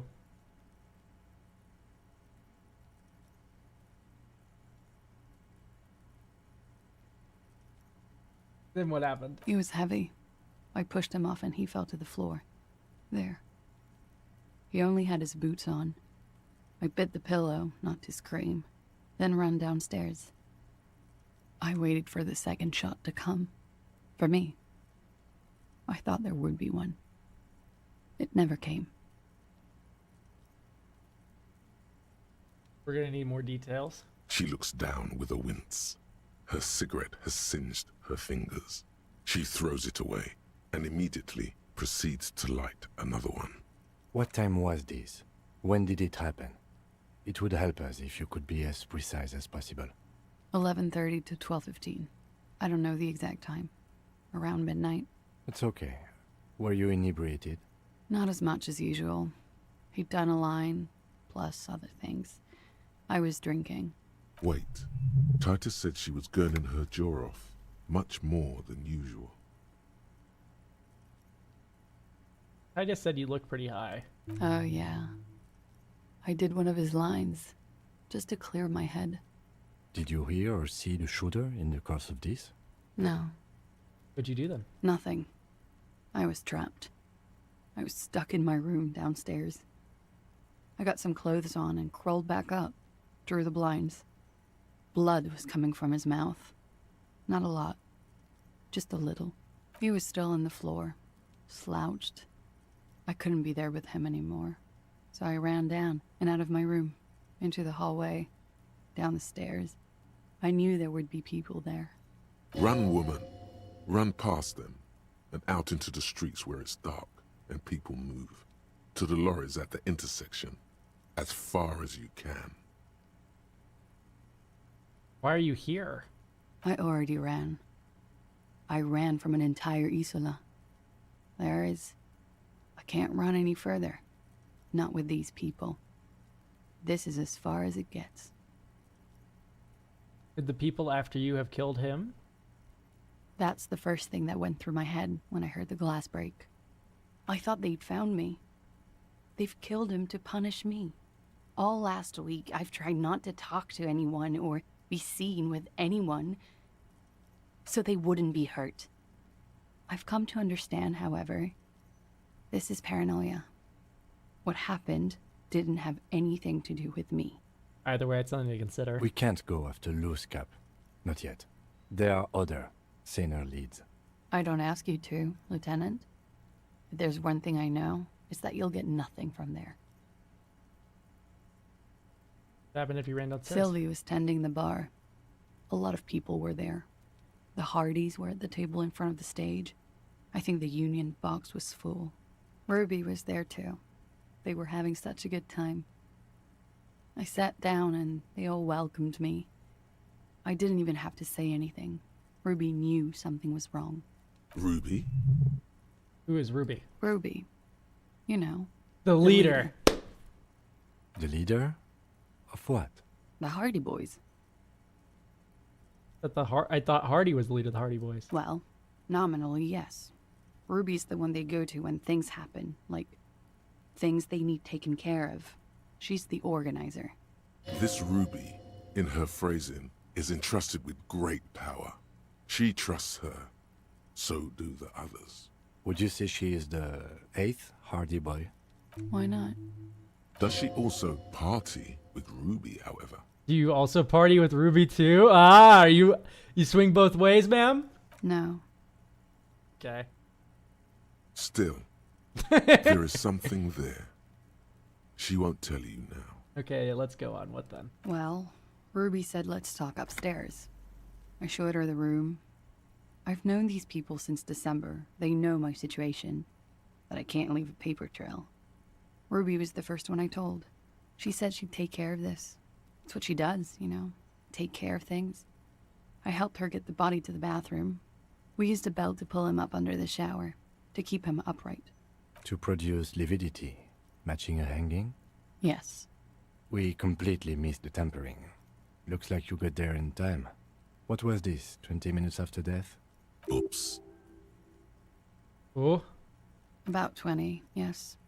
Ruby explained it would make the blood... You know what he does. Then what'd you do? Ruby went outside to talk to Titus and the boys. I was just looking at Lely in the bathroom. I had to put his clothes back on. His armor, too. It was tough, but I've seen him take it off and put it on many times. It took Ruby maybe half an hour to come back with Titus. I'd gotten him ready by then. They carried him out. I knew what they were going to do. Make it look like a hanging. Ruby said they would. What'd you do while they were hanging him? Ruby said to wait here. She also said I wouldn't see her for a while. That we should lay low or something. So I did. Where's Ruby now? I don't know. I haven't seen her since. We will need to take this question to the Hardy Boys. Interesting. Why did this Ruby go through so much trouble to hide something someone else did? Look into this later. I'm gonna ask this. I think... Because I'm an idiot. Which is an indicator of truth. Idiot. She's nothing of the sort. I don't think so. Why'd you do it? You have to understand. The people around here, no one was making the call, and he kept rotting. And then they picked his clothes off, and that little fucker threw stones at him. Kuno! He kept throwing stones at him for 3 days. I could hear the thud. Thud. So I called you. I hope with all my heart it's not the last thing I do in Ravishol. She definitely called the cops. That was task complete. It could not have been a lie. That is impossible. Last week, Angus and Titus's brother, I think he's... You should have another look at that window after this. Yes, you see the glass sparkling out of the corner of your eye.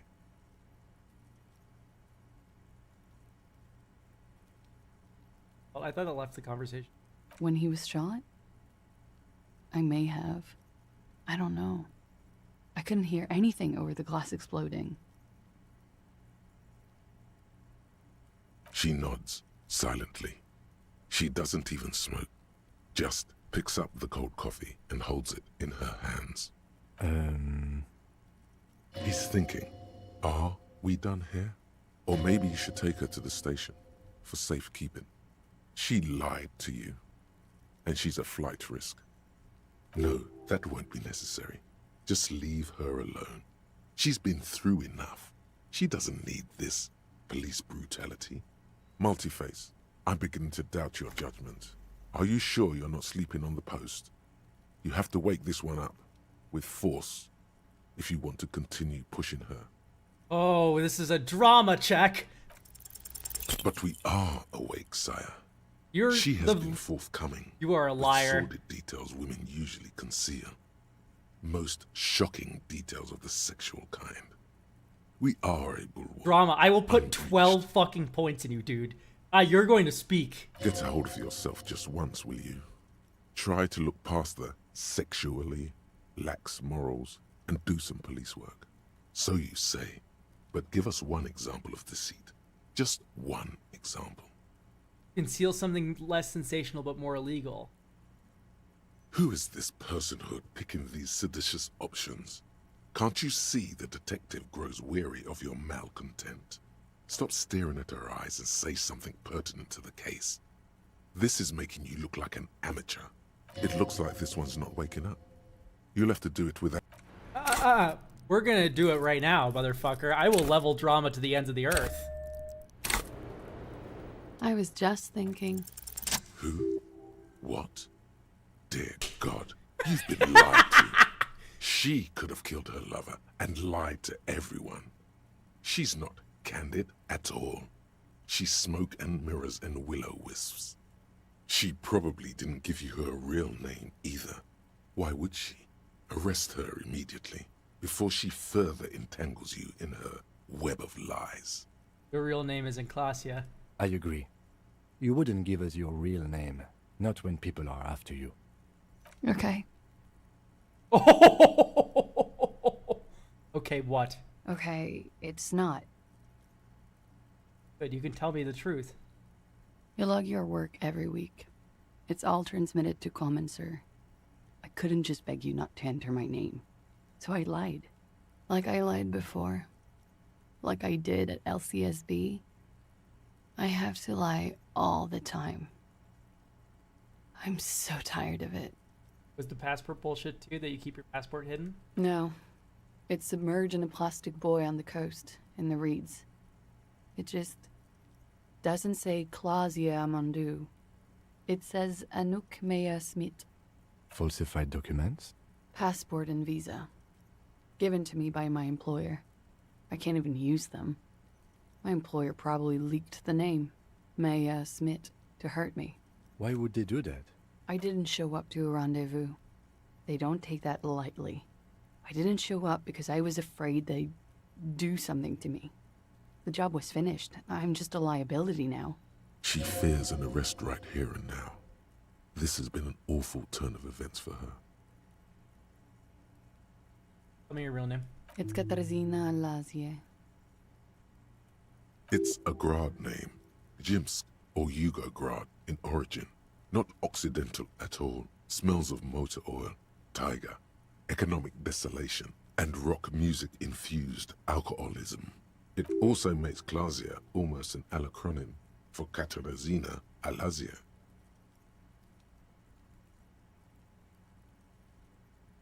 Odd.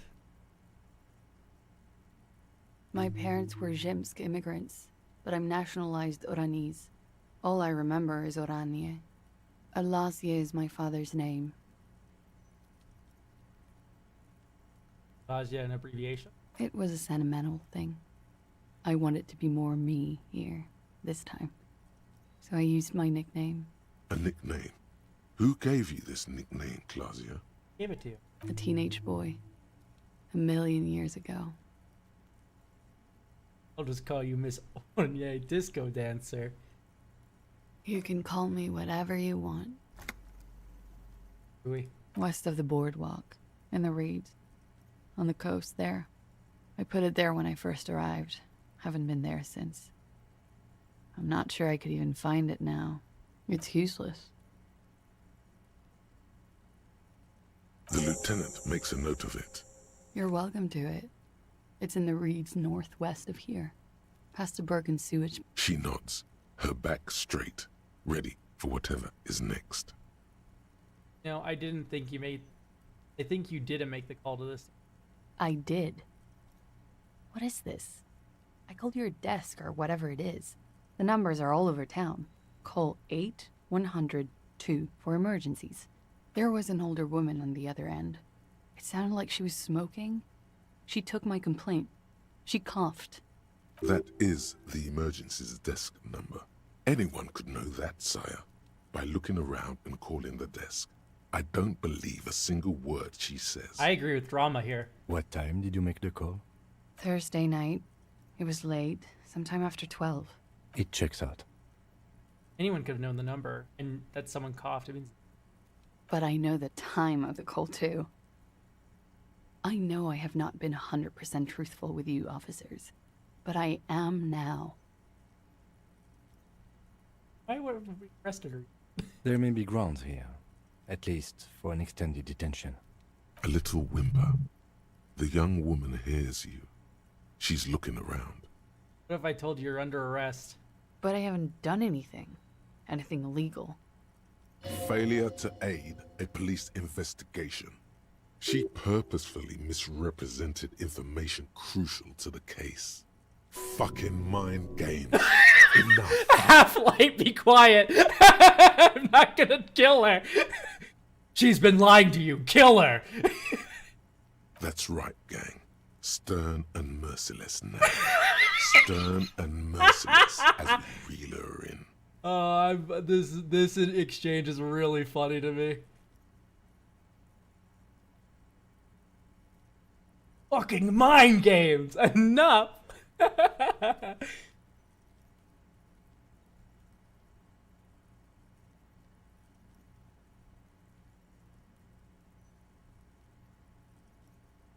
International, yeah, like I could.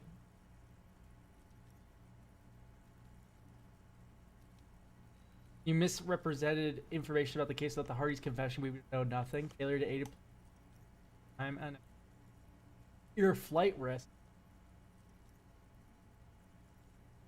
The lieutenant produces a pair of handcuffs. Please, no. I think I know who did it. I know who shot Leslie. You know it wasn't me. Why would I do it? I have no motive. What do you know? Who shot him? She's silent for a second, as if looking into herself for certainty. Then, in a hushed voice, she says, gearing up for this betrayal is hard for her. Ruby. Yep. Why do you think it was her? She has this thing for me. Ever since I met her and the boys downstairs. She's been pretty frank about what she wants. Sorry.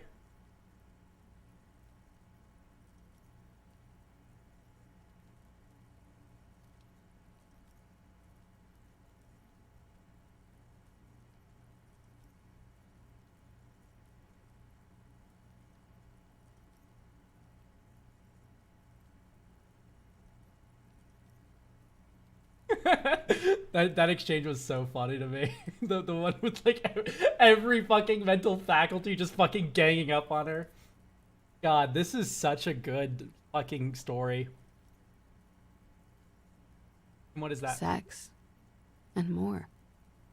I made the mistake of confiding in her. I told her I was on the run.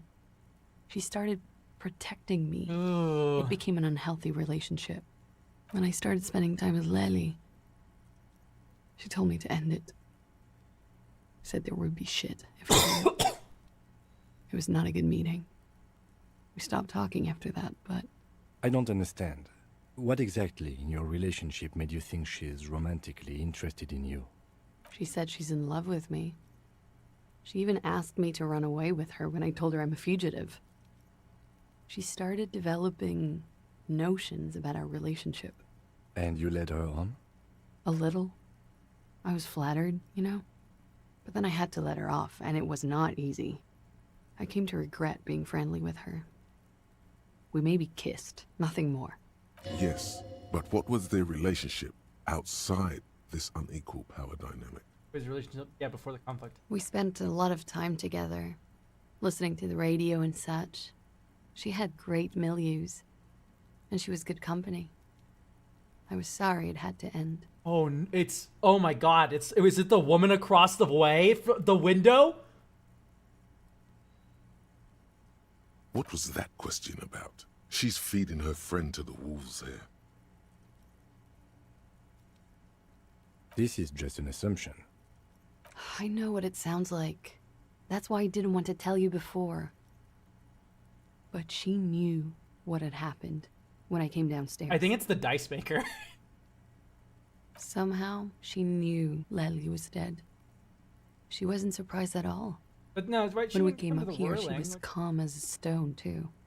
She cleaned it the all main up, thing that like sounded me off she was had a plan. the radio station. He's obsessed with them. This is a familiar theory. You had it too, remember? Could it be that Ruby was covering up after herself? The lynching? Ruby said that there would be shit happening if you threatening it. She came over one night, drunk, said she'd turn my life into a living hell. I've been threatened before, so I can tell when someone knows how to do it. And she's a pro. She must be. To keep the Hardys in line. I tried severing ties with her after that. I thought it had worked, but... Some of that fear is still with her. She exhales sharply. Oh, thank you for chiming in, Half-Light. I never thought I'd say that. But based Half-Light.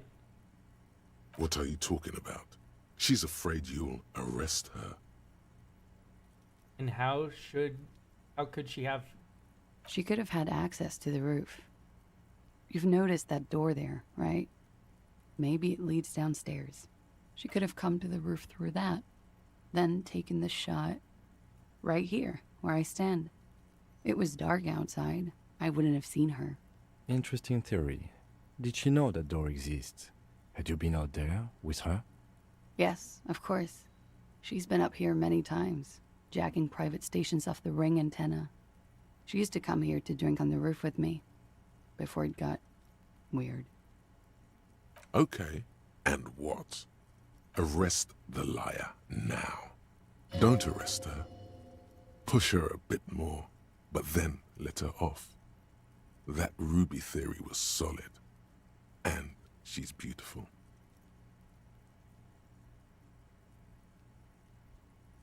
That's good, but I still think we should take you in just in case. Wait, who? Her. Stop letting her distract you. Still? After all this, sir, please.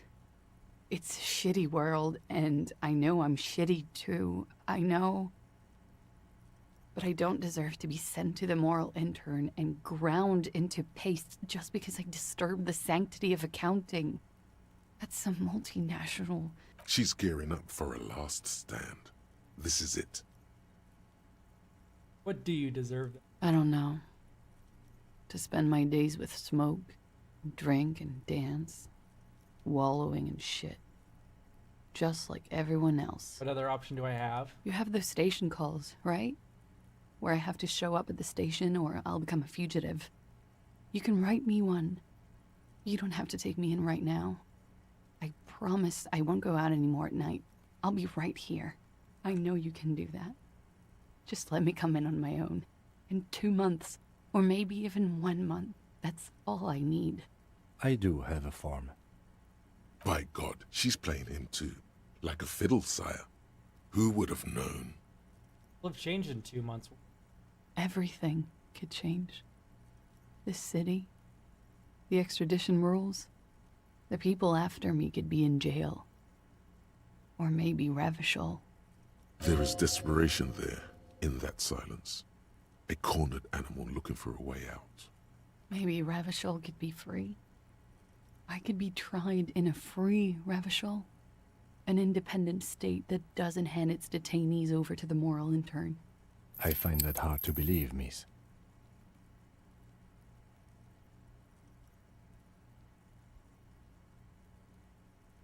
I do also find it hard to believe. Don't. The world can change. It has changed before.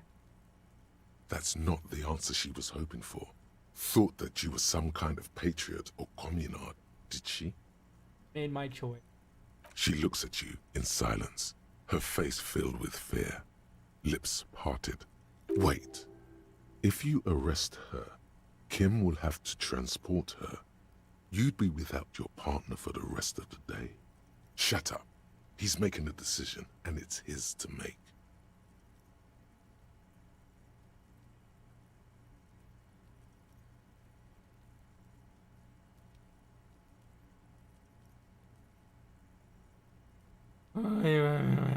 Okay, listen. 100% this girl's gonna flee. She's not gonna be here anymore if I don't arrest her. Like, that is just a fact. Simultaneously, I don't know if I ever am gonna talk to her again.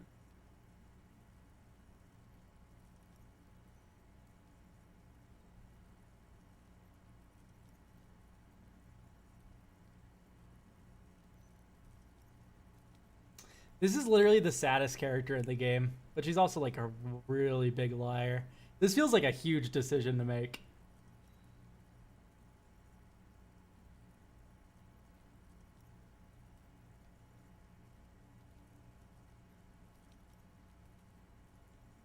I'm gonna write her a station. I won't.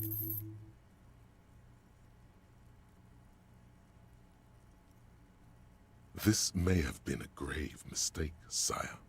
I promise I will be right here all the time, nights too. I'll help you any way I can in this investigation, and I will be at Station 41 in 6 weeks. I promise. She nods, then nervously pulls on her Okay. Like, I feel like we have enough to work on here. You are. This is not the end of this.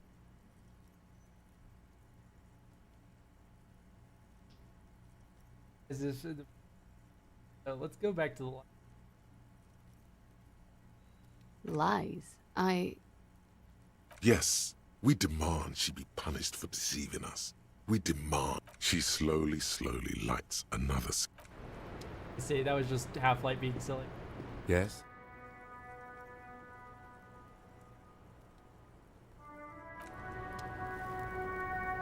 Officer, it's a fine day for questions. Nothing happens. There is a mass of droplets above the planetary body, colorless, merging into one another. The sky is low and cold. You hear the distant murmur of motor connections somewhere south of here. That is all. So, officer... There's no chance I ever get shivers. Alright, that felt like one of the most important conversations in the game, and also one of the most important decisions I've made. And I think I definitely made the wrong decision. I think I should have arrested her. I mean, it's not too late to.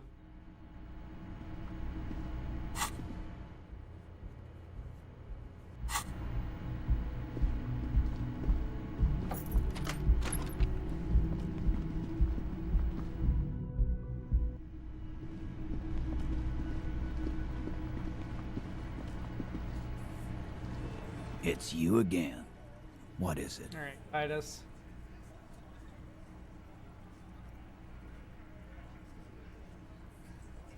I need to talk to Ruby. Why?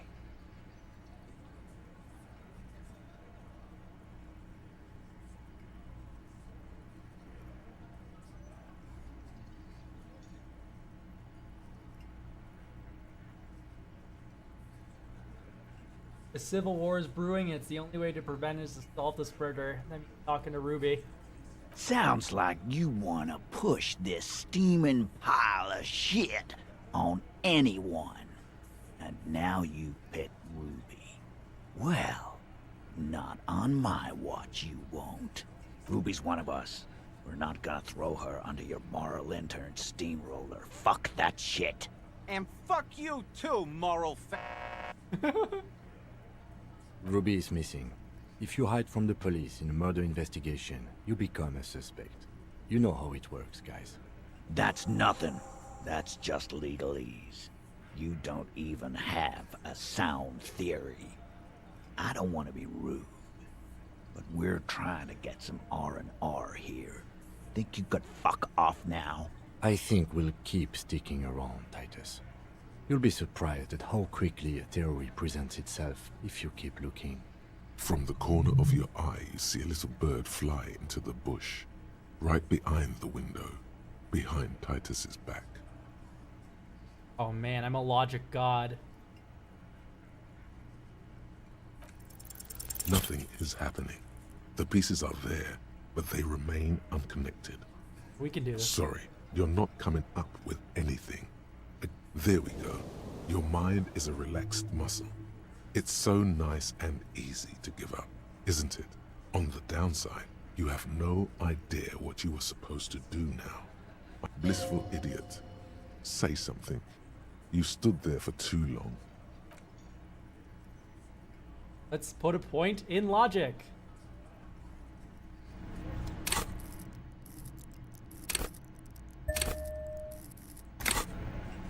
It's you again. What is it? I insert creative name.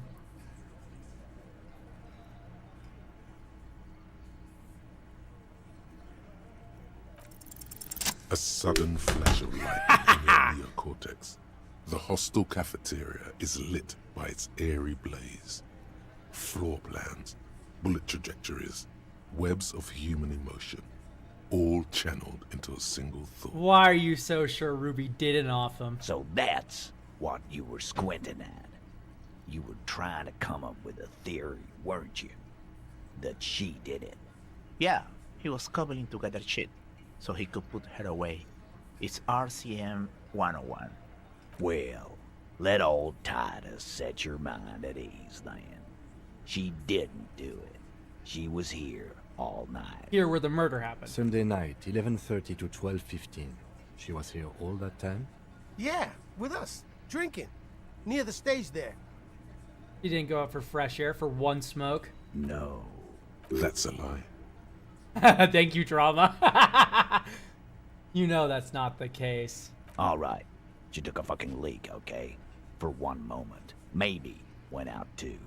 She has an operation to run from her lorry. We're not getting into what that operation is again, Cobb. That's probably for the best. Don't break your stride now. And just because she was gone for 5 minutes doesn't mean she magically. How do you know she went got to the roof and Oh. shot him. I've been through this. It's not plausible. All right, we're in. We got Ruby unaccounted for sometime during the window. This was crucial. Now let's place her on that roof. Ruby could have gone onto the roof from somewhere inside the whirling. There's a fucking... You can go up from the kitchen. Nah. The only way up there is through Clausia's room. How much do you guys know about this place? We've only been drinking here for what? 6 years? How much do we know? Been thinking of getting wilding in rats. That is on my ass, boss. There you go. Tatted on his ass. We know the place. Boy, you really haven't given me a lot to work with here. You should explore better. For now, just wing it. An old... Yeah, there's a hidden Boss, passage. There's this strange blue door in the kitchen. I've been there. Yep. He's been fucking eating in the kitchen! The cup and the lotto don't have shit. There's another, right on the roof, next to Clausia's window. How about that? You been through that door? It's just 2 doors. We're not giving him Ruby for that. She's one of us. What if those 2 doors are connected, Eugene? Is that your name, Eugene? If they are connected, she could have gone to I the love kitchen, Kim. gone up, shot him on the roof, then come down. All in 5 minutes. How about that? Yes, she could have. This is one long shot. Have you noticed the winch out back? All right, I'll play alone.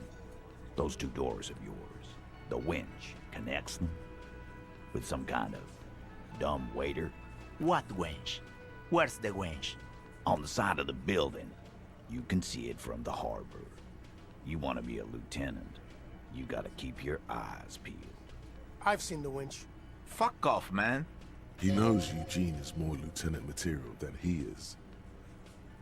Have we firmly established that they could have gone to the roof? Firmly. Try shit on a stick. All you've established is a possible route to the roof. Okay, so we just have to that find the you route. haven't That's so found. easy. And even then, a route doesn't put that bullet in the Burke's head. A gun does that, and Ruby doesn't carry one. Phase 2. Murder weapon. Get a gun in her hand.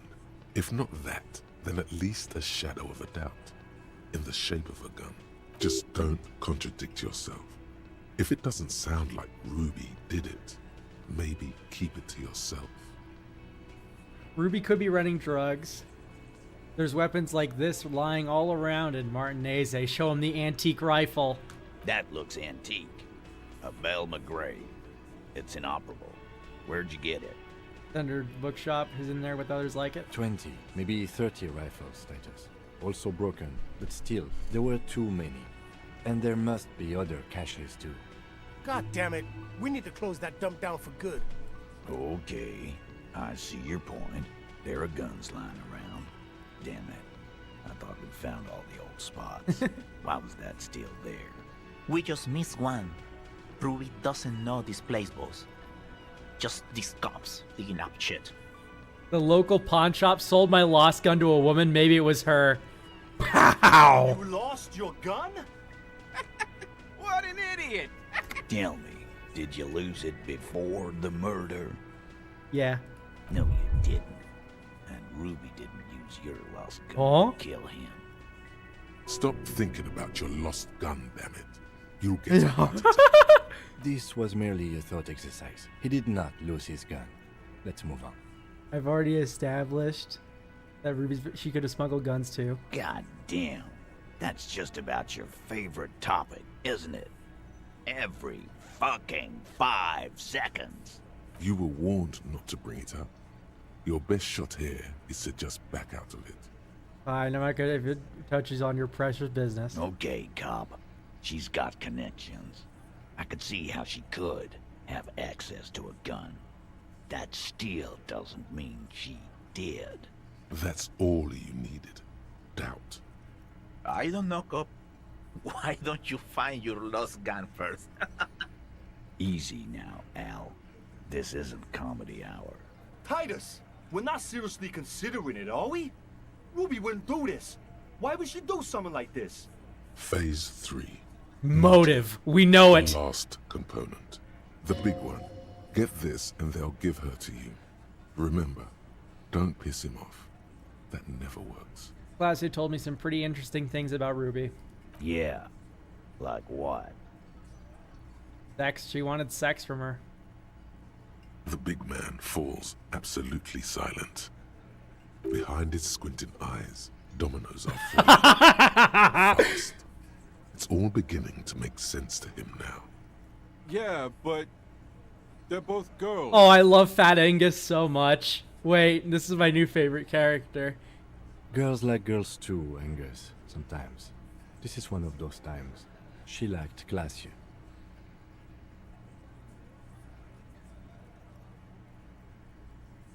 Come on, guys. She hangs out with meatheads. This can't come as a surprise. And she learned it from a liberal, what Kim said. Fuck you. First he says she's murdered him. Now she's a too? It's a lie. Come on, Glenn. She likes Monica's titties more than you do. Everyone knows which way the wind blows there. I did. I knew it. That's why she didn't fuck me at Fatty's birthday party. She didn't fuck you, 'cause you're 40 And you still live with your mom, Dennis. Last they said she made advances on her, and she thwarted them. Ruby then threatened her and told her to end her relationship with the deceased. This is some sordid shit. It's also the kind of garbage our Miss Aronier puts out to cover her own ass. Sort of, but he doesn't have to know that. He told us Ruby made her scared and she spilled the beans. That Ruby is queer as cabaret, now that I start thinking about it. I don't know why I didn't see it earlier. And that's okay. Some are queerer than others. You can still be a hardy. But glances at Glenn. Bring your own personal shit into our outfit. If that's the case, glances then it's at not Glenn. right. But it's not the case, right? There are many pieces that fit together that way, Eugene. Face it.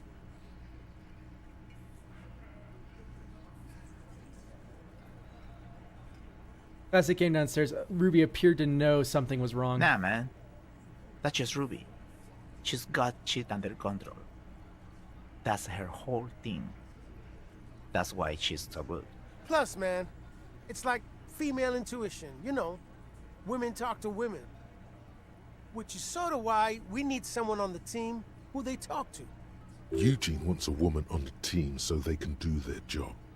That must be hard. Half of Martinez is female. Or, yes, she's got her shit together, that's how she knew. Or she knew what happened to them because she killed him. Not so useful. Fucking hell.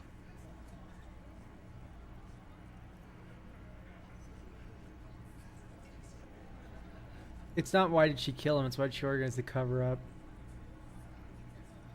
Maybe it was a leadership challenge against you, Titus? There's no fucking leadership challenge. Just when I thought you were taking this seriously, cop, you put your head in your ass. Man, now he's just throwing shit against the wall to see what sticks. Okay, we ruled out infighting. That's how this works, by exclusion. Remember, all we need to do is rule Ruby out too. That's all this is. There's a bit of truth in there for Titus to react so brashly. He does not like his authority questioned. Maybe she would like...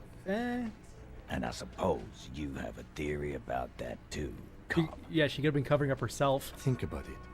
Why go through all that effort? It was her idea, wasn't it? The hanging. You went along, but she suggested it. She had, like, a fully formed plan and shit. Right when she came back downstairs. Really, Shanks? Claudia wanted to talk to another girl, that's all. She was just the first one up there. I could have come up with that plan if I'd have been first. Time for a logics demonstration. Okay.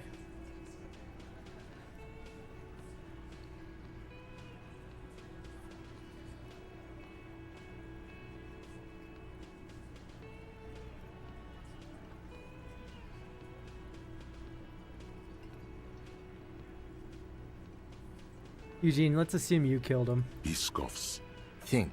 You kill him. Get up there. Shoot him. Get down. Go to trial with friends as part of a lynch mob or alone for committing murder. The man is silent. If she used us to cover her own shit up, well, that's a serious violation of the Hardy Code, boss. Which is why she didn't. This is fucking stupid, Titus. This and the queer thing, all of it. Why aren't more of you defending her? This is fucking stupid, Titus. Glenn, I thought the same thing when she skipped town and left us in this shit. Oh, so he didn't rule her out completely. And she skipped town. This is good. Titus, you have to see it. Things don't add up. We need to talk to her. Silence. He looks around the room. The old man in the corner nods. This is the only option he cares for. Yeah, I see it. There's one more thing They I've misread been its opinion. wondering about. Ever since you asked me where she is. Add it to your list of suspicions, if you want. I don't know. I don't know where she went. She just got up and left. Got real scared, too. Wouldn't tell me where. However hard I asked. Want to know why? Why? She was afraid I would tell you. Maybe she was right. By now, I probably would. She knew there's evidence on her, and she knew we'd find it. This is typical suspect behavior, why fleeing is always incriminatory. Perhaps. Ask her if you find her. It won't be easy, though. She made sure of that. When did she leave? Friday afternoon, when you first arrived. I got word the RCM was in town. Then she came in to see me. Told me she was leaving. That's when we had our little conversation. Any clues? She's not far. We know that much. She didn't take her lorry, so she's on foot. Good fucking luck, man. She knows this place like the back of her hand. You'll never find her. Yeah, Al. And we won't either. She's not really a hardy candidate anymore, is she? She's not, Glenn. Was she scared of? I told you. You. As in the RCM? No, you. As in the cop with the sideburns and the disco clothes. And a hole in his heart. That first.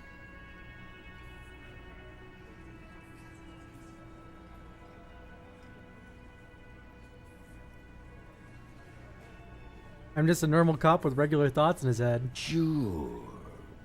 Normal. You know, when I first saw you limping here, I thought she was paranoid or sniffing her own supply. But now I'm not so What did sure. Ruby tell you? She said you have a funny taste in clothes and that you won't stop. Won't stop. Until you have something on her. She said she's heard of you from Jamrock, that you're a human can opener, that you play suspects against each other. Open them up. Oh, I'm a good cop? Like can. Not like good, like morally, but... Fucking hell. Titus, did he just... Open Angus up like a can? Yes, he did. Now, we can whine about it, whack him, or we can go on with our lives. I'm having a go on with our lives kind of day, Al. How about you? It's not an actual question. Silence. He nods. The true Kim, am I a can opener? You are insistent. I do ask the same question repeatedly after leveling the skill that I failed. Yeah, there was something else. She wouldn't tell me, though. I could see she wanted to. It was burning on her lips. This cop, Titus. This cop, he... But she was too scared. Have you looked for her? A little. On the coast. Where have you looked for her? More precisely. More precisely, on the coast, past the waterlog. She's not here, so I'm thinking she's there. You know what she's doing with Ulan frequencies? The what now? I have no idea. Boys? She said she's building a pale emitter. What? We were talking about radio equipment. She said she's doing Ulan frequencies at a pale something. I don't know more. This guy barely understands what he's talking about. There you have it. Pale something. It feels like you'll get to know soon enough. Can you tell me where on the coast I should start looking? Sure. There's some shit houses there. A cinder block town. Fisherfolk there refuse to unionize. So, that's one place we haven't looked. I hear they have a shack where junkies sometimes crash. Time for you to step up. We will start there. One more question. What does Ruby look like? Boyish. Hair's red. Dyed. She looks like a Lowry man. It's not much, but it'll do. It'll have to. Shake it. His grip is firm and reassuring, like holding a piece of unpolished granite. This was a fun dance, Not Titus. just granite. Tightly packed RCM sergeant material. You should be a cop, Titus. When are you gonna get it through your dumb head? I already am. I just wasn't sure you were. And he still isn't. People aren't afraid of good cops in the way Ruby was afraid of you, he thinks, then turns back to his men. That was a really fun line of questioning. That's so far. Day 2 is pretty good.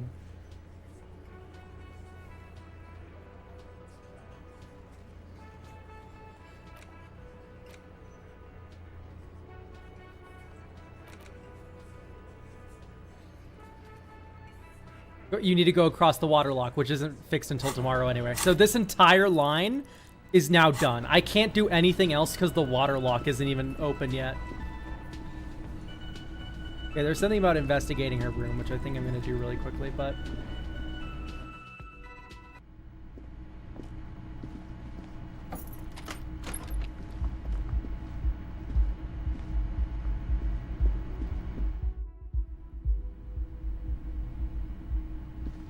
They forget to investigate the window? This window is pristine on the inside.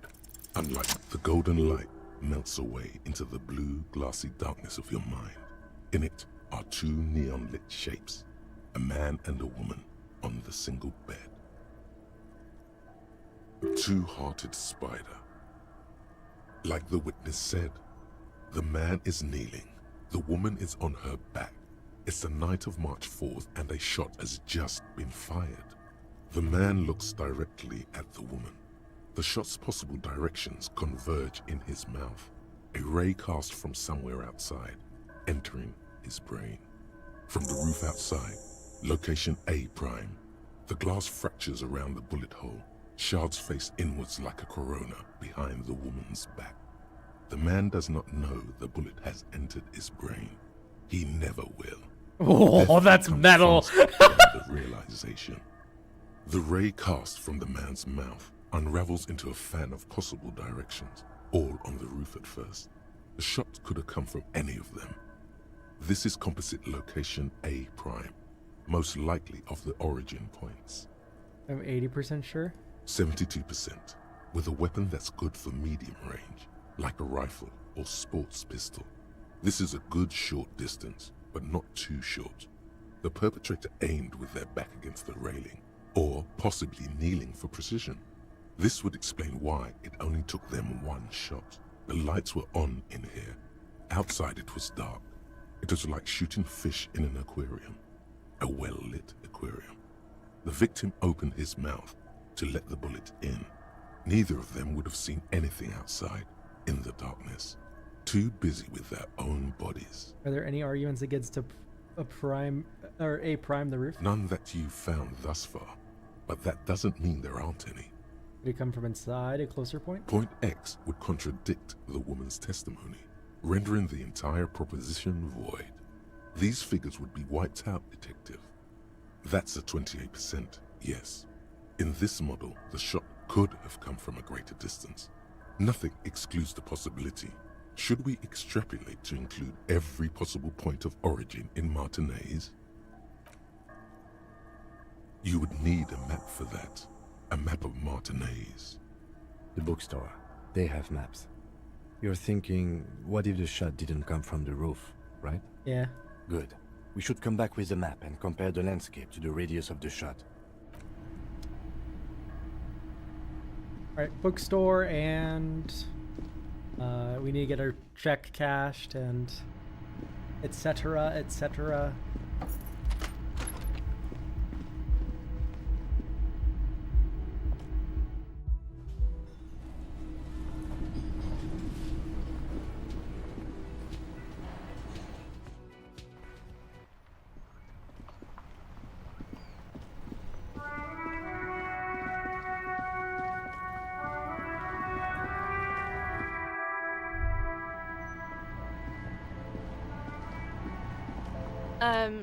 Is this about the questions again?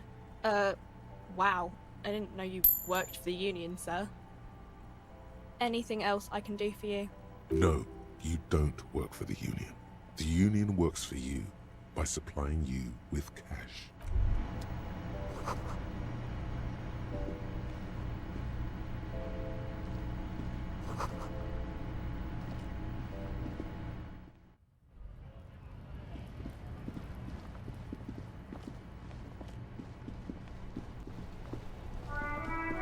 Okay, in future, Colas, please just do not tell me. In future. I am begging you. Behind the dockworkers, a ceiling-height window. The hawthorn branches scrape the glass like bony fingers. There's a little slide panel up there to let some air in. No need to open it in spring. It's still too cold outside. Nothing. just black tangles like the hair of an old... Let's go. Yeah, let's get perception leveled here. Behind the dock workers, there's a yellow ribbon tied to one of the branches. Light yellow, faded with time. A tiny splash of color in the blackness of the thicket. Hanging from it, a bronze key. Someone hid the key in the bush and attached a yellow ribbon to make it easier to find. It's close enough to the latch up there. One can slide it open and just take it. Surely not a coincidence. Huh?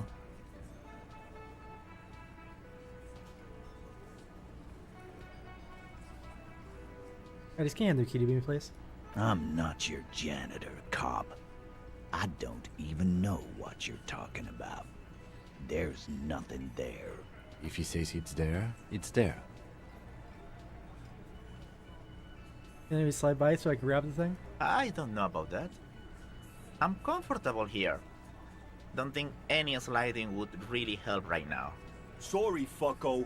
Looks like you're gonna have to go bush diving. Good fucking luck with that. I'm gonna enjoy the sight of you in the bushes out there. Oh, we're friends With around here. a loud thud, the old man stands up, pushes the window open, Theo's the grabs goat. the key from the hawthorn branch and slides it across the table to you. The key is brass. Workshop spare is etched into its bow. The old man closes the window and sits back down in silence. Come on, man. We were just having some fun. Where's the harm in... I'm tired of listening to your shit.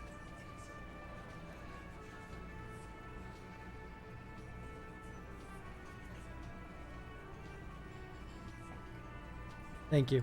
Don't thank me. I don't give two shits about your key.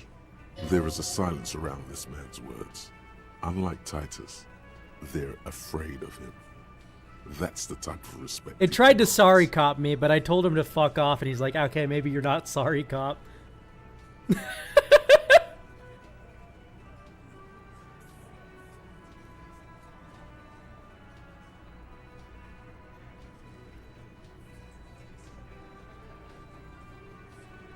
There was a barred door on the roof that did not have a lock.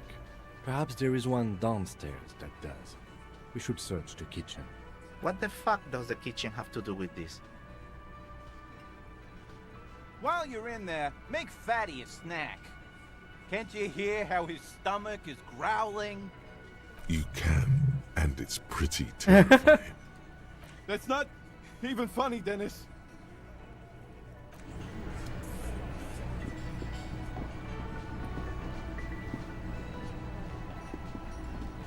Can I help you? Got the 20 real. Good. You got the room for the night, but remember, you'll need another 20 real tomorrow.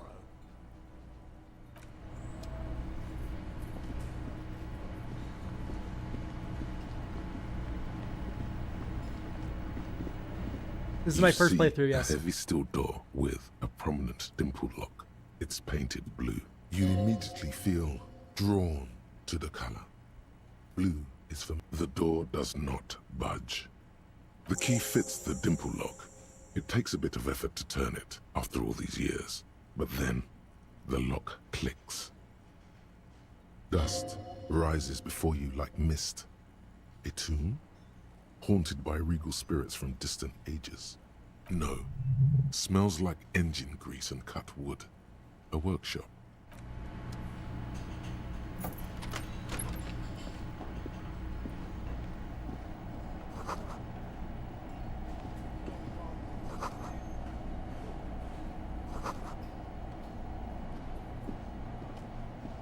This small elevator is dimly lit by a bulb that's been glowing for ages. The latticed cage is open, inviting you to step inside. Smells of nougat and sweat. Your head brushes up against the ceiling. There is a control panel to your right. All the VODs are on YouTube, by the just way. If you go to my enough live, you can room watch for the two first people two to fit in. streams of this, which goes to the entire first day. The maintenance card under the control panel reads, Last maintenance, 10th July, 88. Want to hear Kim's thoughts? Seems like a small freight elevator for transporting machinery. For that, it's pretty quaint. Says the last maintenance was in 88. That it does. I say, let's brave it. This mass maintained in the future? No, it was maintained in 88 of the previous century. So it's not a message from the future. No, I think the bureaucrats just forgot about this backroom elevator after the revolution. Good elevator control. There are large rectangular buttons. Monter, descend, and an international call for emergency assistance. That third one appears to be broken. A small steel plaque reads Halter 800. Halter is a Koningsteiner lift company who went out of business a long, long time ago. Close the doors and go up.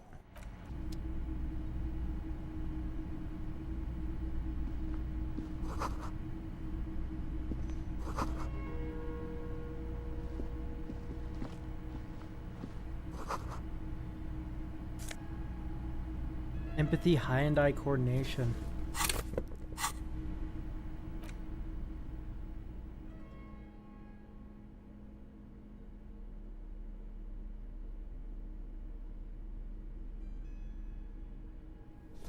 I am nothing if not an empathy maxer. Dude, what's my empathy at right now?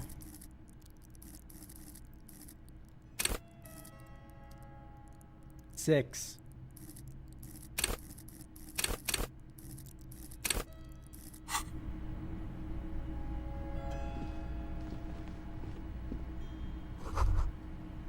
So this is where they brought 40 pinball machines to fix them up, a long time ago. Everything is covered with dust now. The lieutenant looks around the dusty, crowded room, inspecting the tools on the shelf. Looks like they gave up on fixing pinball machines. At some point, 20 years ago, 15 maybe, before pinball went out of vogue. This used to be a pinball workshop. Looks like it. I'm guessing Martinez North 22 used to be a pinball arcade before it became a hostel.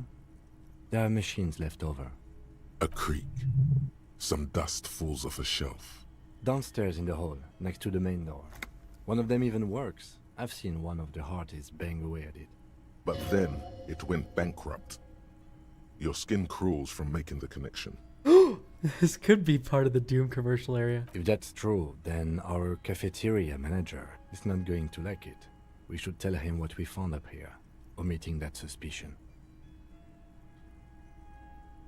Is it bad that every first playthrough of the game I've watched the person make themselves? Even I did it. Even you made yourself, like you picked your own stats? Or is everyone doing this spread? Because this feels obscenely insane to me. It feels like this is not a normal spread that someone would choose willingly. He does not appear to be the kind of man who likes his establishment to be part of a neighborhood ghost story about bankruptcy. I see. Hang on, are you calling me a male manipulator? Stupid superstition. But still. A dramatic male manipulator. To see what the cafeteria manager thinks of this. It's not a ghost story. It's a curse, and God ought to be made knowledgeable so he can perform counterspells.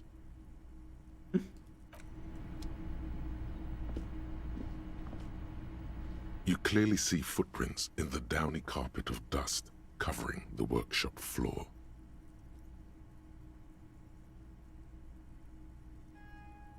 Jackpot. These, unlike everything else here, are new.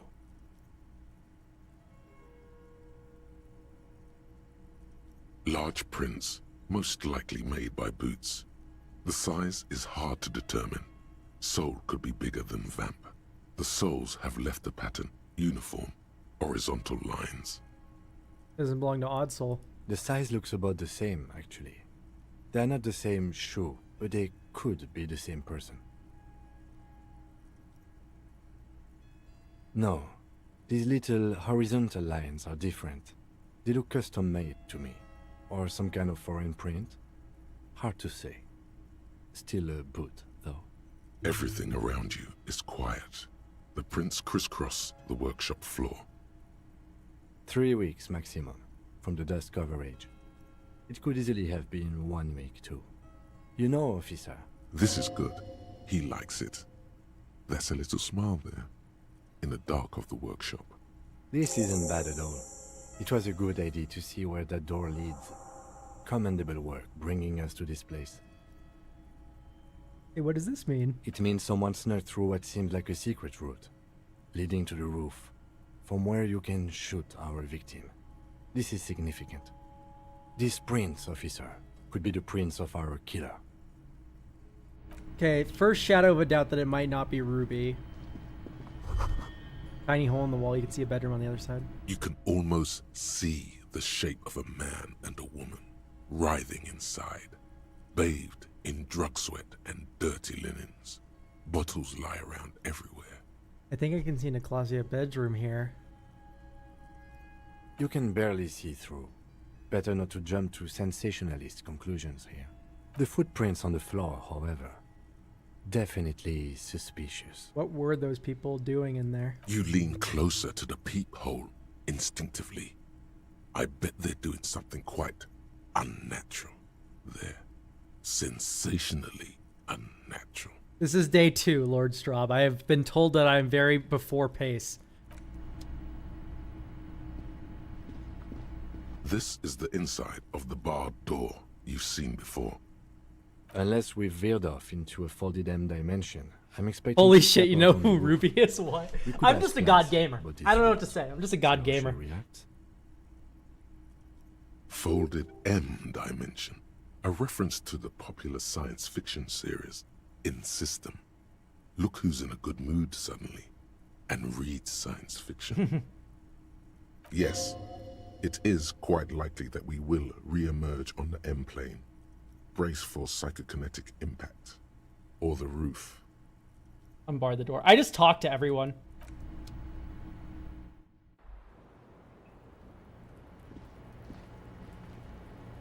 Officer, it's a fine day for questions.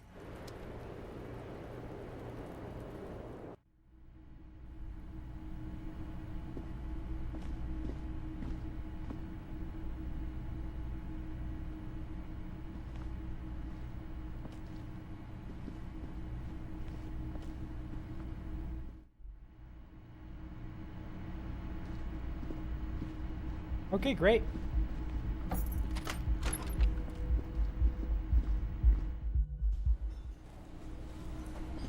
So I paid for my night. We need to go to the bookstore and get a map.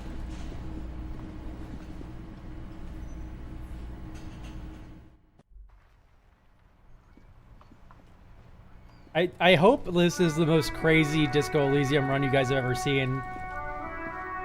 Because it sounds like it. I didn't realize I was so fast with solving it. Hello again, esteemed officer. Hang on, wait, where is these maps? The display rack is brimming with worn paperbacks.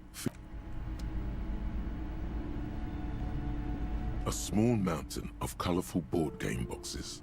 There are an endless variety of source books, lore books, and codices litter the table. The topmost book is titled Welkin Compendium, 2nd edition. There's also a large hardbound tome with intricate cover art, The Hunters of Katawak, Boreal Creature Compendium, and a Pick Your Path adventure game book titled Tales of Wirral, Cavern of Velkrag. It's not unlikely to be here on day 2. Okay. Books in a board game section? Who wants to read books? Anything catch my eye? There's a box that says Wirral, 3rd edition mega setting supplements module. The side panel notes, a fantastic adventure board game, new maps and miniatures. A sticker on it displays 25 real.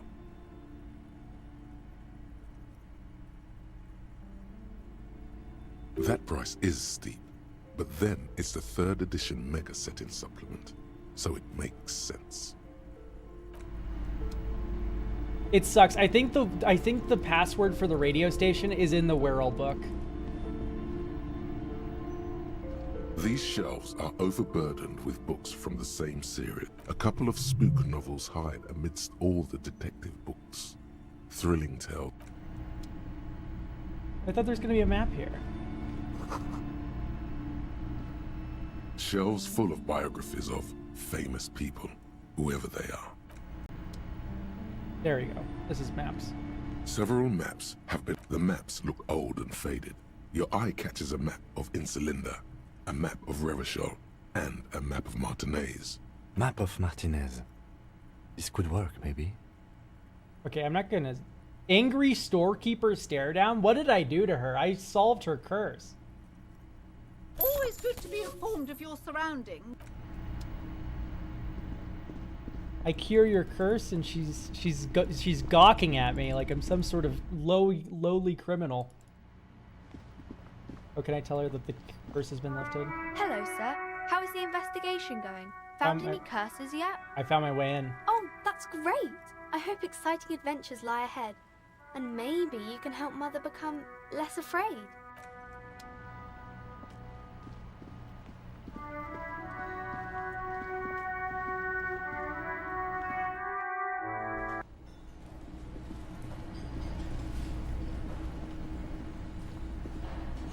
Okay, Lord Straub. So you're saying that none of this was awesome? I just got lucky, it's just good rolls? I'm not a human can opener?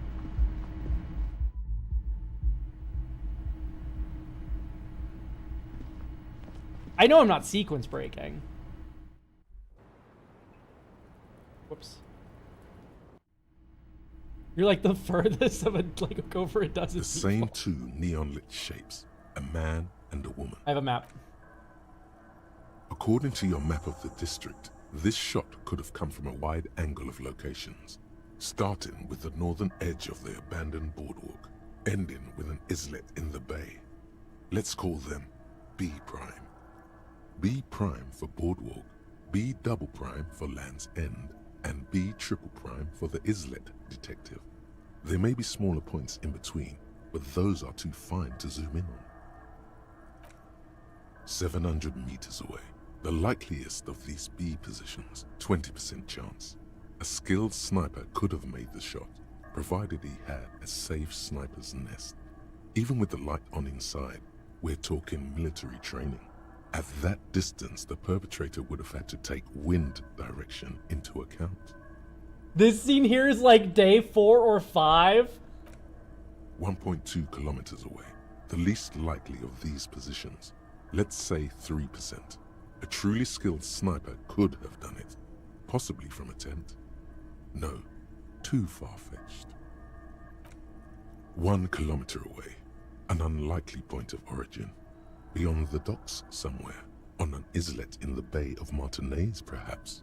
There are islets there, badly charted as they may be. I do not think I have been playing this game intentionally fast. Especially day 1. I was literally chatting with everyone.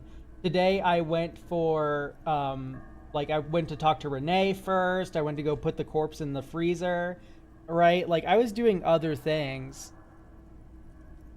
The shot would have been a small miracle, 5% likelihood. There is an extremely narrow field of view from the bay to the window, between Rue de Saint-Ghislain 10 and 33A. The angle would have been extreme, and access to the islets is questionable. Tim, do you think the shot could have come further from the roof? From where, precisely? Let's say B prime. I see you have given this a lot of thought. Are those the locations you've singled out in addition to the roof? And what is the likelihood, in your opinion, that it came from a further distance? Much less than the roof, but still. Okay, well, we should see if there is gunshot residue or sniper nests if we go down the coast. Rule these spots out one by one. It would be the diligent thing to do. Until then, personally, I'm going with the roof version. It fits the hidden path through the whirling. A simple hypothesis. 2 neon-lit shapes.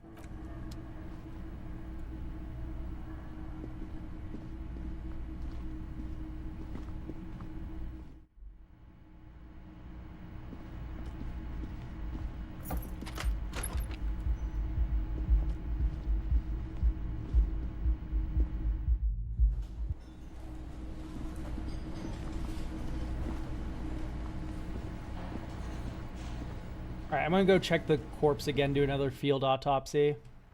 I even have a point in case I fuck it up. We should have another bonus now because we did speak to, we know the real cause of death now.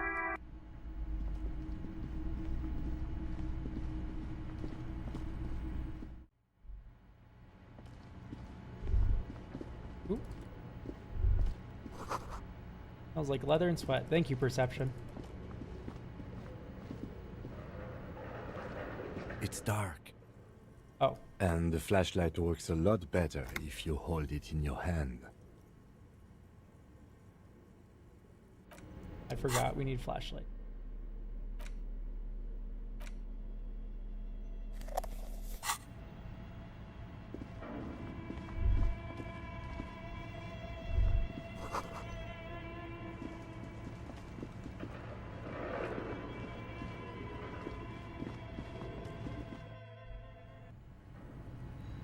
Yeah, man, I need more money so I can buy that fucking RPG book and then...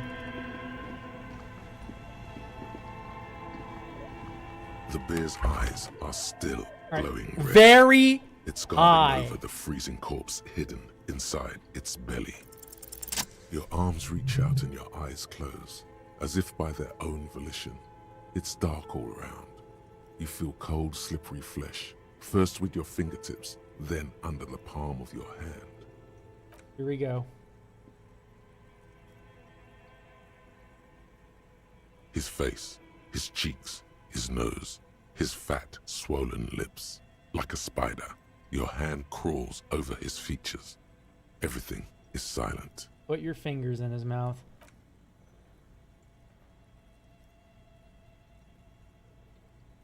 The oral cavity is cold and moist. A ball-like tongue attaches itself to the base of the mouth, lolling around like a scallop. You're on the right track. This feels right. The tongue moves freely in the cavity. The mucus of the mouth is slippery, delicate to touch. From the soft meat, teeth are budding. Hard pearls of bone in the gums and in the back of the mouth. Can you feel it? You're so close. Rip his jaws open now. Look in. A vision of black and dark red death, pried open by your naked hands and studded with teeth. Looks like he's laughing. Death fumes rising from the throat, and there, in the back of his mouth, above the bell of the uvula, right in the soft palate, you see a hole, barely visible to the human eye. It is swollen shut, almost vanished. No larger than 0.4 centimeters in radius, the edges appear darkened. This is it. Mm-hmm. Keep going. A black trickle of liquid runs into his throat from the wound. Put your finger in. Your index fits right in there. A tight tunnel of flesh opens up. Tissue damage. Wide enough for 2 fingers. As you push both in, you reach through his mouth, right into his brainstem. Brainstem? Yes, that's what this part is called. Alright, feel around. The basal ganglia feels clumpy. The bullet has torn apart his reptilian complex. This man will never sleep again. Never wake. Thank you, conceptualization. Your fingers slide into the remains of his limbic system. There is no resistance. It's gelatinous. The slug-like structures are damaged too. The tearing extends deep into both hemispheres. The ululations of the limbic system have ended. All is quiet. The cavity is here, cut right between the hemispheres. The lieutenant answers with the sound of his pen on paper. Your fingers are all the way in now, reaching toward the inside of his skull. The cavity goes further, but the entry wound isn't wide enough for the rest of your hand to follow. Your fingers reach toward his skull. His cerebral cortex feels like jelly. Cold jelly. Strange fluid streams down your wrist as you push deeper, until you feel it on the tip of your finger. Sharp, serrated material. The edges cut right into your skin. This must be the bullet. It's so simple, chat.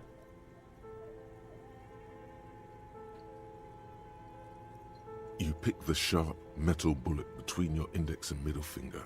With your face twisting from pain and concentration, all you need to do is just... slowly pull your fingers out.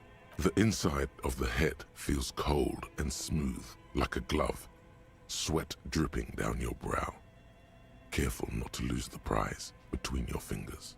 With a plop, your hand emerges from the mouth, covered in blood up to the wrist. Between your fingers, a small flower, a blossom made of lead. A bullet.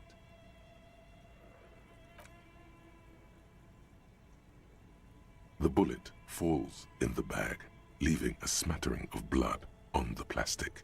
He raises the bag under his eyes and says, A non-caliber. Rifle. Some kind of brittle alloy. Fractured on impact. Keep it, Lieutenant, as a gift. No, you deserve it. We can log it later. Looks like we need to add one more item to your injury list. Injury number 4. Overentry wound with an abrasion collar. Soft palate, back of mouth. High velocity. Temporary cavity in brain tissue. Small exit wound on the occiput. How does that sound? Like heaven. Correct. Opinion, fatal injury. This concurs with the Hardy Boys story and classes. And one last thing. We should amend injury number 3, ligament mark. Treatment. It's obvious the Hardy Boys tampered with it. You should have known. I had my doubts. There were no signs of a struggle on his hands. No claw marks on his neck. But still. His brow furrows while his eyes glaze over. The lieutenant looks regretful for not figuring this out before. I think I need to wash myself. Oh, you really do. I am glad to hear you say that. Your room in the Whirling in Rags should come with a bathroom. Be sure to make use of it in the evening. Maybe the bolt holds more answers? Yes, we should take a closer look at it. I am certain it has more to tell us. This little thing could reveal much about the weapon that shot it. What comes next? We bag the corpse and carry him to the holding pen of my kinema. I can transport him to processing myself, but I will be gone for the rest of the day. What should I do in the meanwhile? Work on the case. Tend to personal matters. Try not to do anything too dangerous. An officer needs backup in a neighborhood like this. I'll leave that choice to you. And one more thing. Great work, detective. Oh, Kim complimented The me. word lingers in the air of the basement. Far away, ice cream makers are buzzing, and the sea wind blows outside. Detective. After you bag the corpse, Lieutenant Kitsuragi will leave the party until tomorrow morning.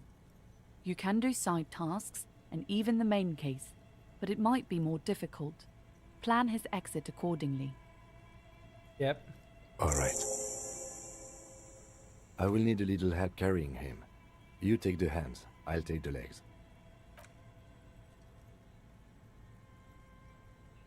There was something I wanted to do without Kim here. I forgot what exactly.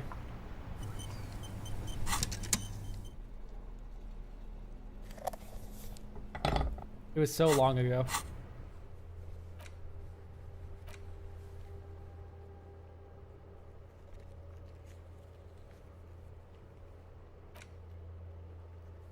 You reek of death, wash it off. Yeah, that sounds planned.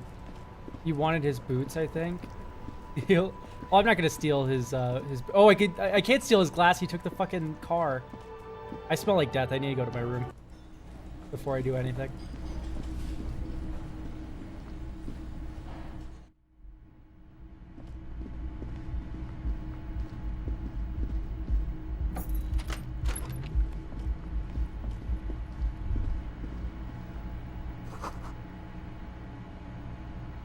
A mirror hangs on the bathroom.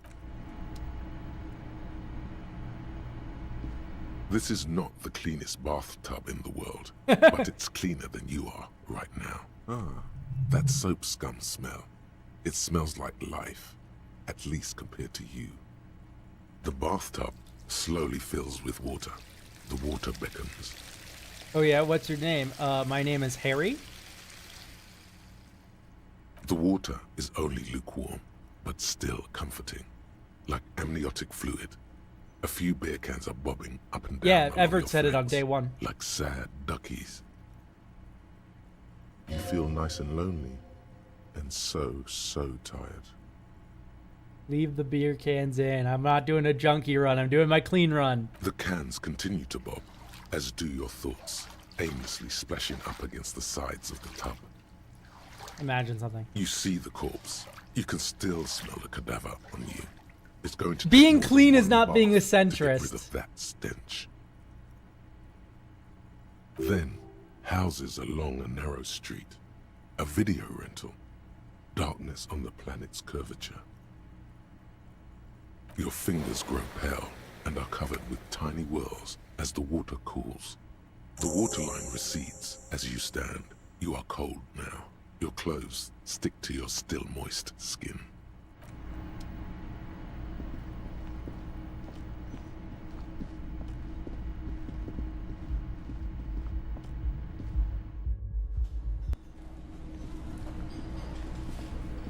Can I help you? Another thing. Great. I love those. The mysterious blue door. door. Yes, that door. Sure. There's nothing mysterious about it. It's just a door. You know what's behind it? No, I don't have a key. I don't know how to get there. And I don't care either. It's not like I've been wondering about it for 10 years. It's just a frit warehouse, probably. Wondering about it is, of course, exactly what he's been doing. Thank you, drama. Years. Or some boring storage space with a bunch of old junk and dust. Junk and dust. He's attempting to maintain an air of indifference. It's absolutely not convincing. I think you'd like to know what's back there. Fine, okay, a little. But my job doesn't leave me time for wondering about one locked door in one of the cafeterias I manage. So I haven't opened it. I have cleaned the whole place 100 times over, though, after the animals. Gart, what if I told I haven't you... found a key, so good luck with that. Oh, okay, well, I did hear you make noise back there, so good for you. It takes a lot of willpower not to ask. Obviously, he's been wanting to know what's behind. Aren't you going to ask you what's back there? Okay, what is back there? Pinball machines. Ha! I knew it. I've always wondered where those machines by the door came from. And they told me there was some kind of pinball thing here too. I knew it. Were there any back there? In working order, I mean. Why do you want to play? Because I might be up for a game. No, I was just wondering if you found pinball machines there. He was wondering about something business related, about how much money he could make of one.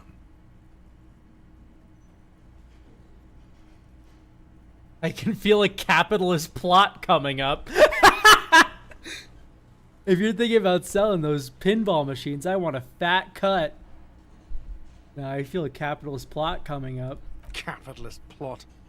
The pinball. Employ critical theory 9 times. I want to diversify the entertainment options. It wouldn't hurt to get a little life in here. Other than the hellish karaoke machine. That one's always causing trouble. Yeah, those numbers he's adding up must be making good sense to him right now. Sounds like he cares about the place. He's not going to be overjoyed to hear that it's part of the doomed commercial area. He should still know. You have to be forewarned about these things. I've discovered the whirling is part of the doomed commercial area. What? Why would you say that? We're at a completely different address from that whole thing. So he knows of the doomed commercial area and its address. The whirling is listed on the intercom as one of the buildings in Buildings B. You should get your wiring fixed. I tried to call it and couldn't reach you. I've been working here for a long time, and that intercom has never been used by the whirling. It was once the East Delta Pinball Arcade. And it's only a matter of time before the whirling fails too. Or number 2, it will escape the curse.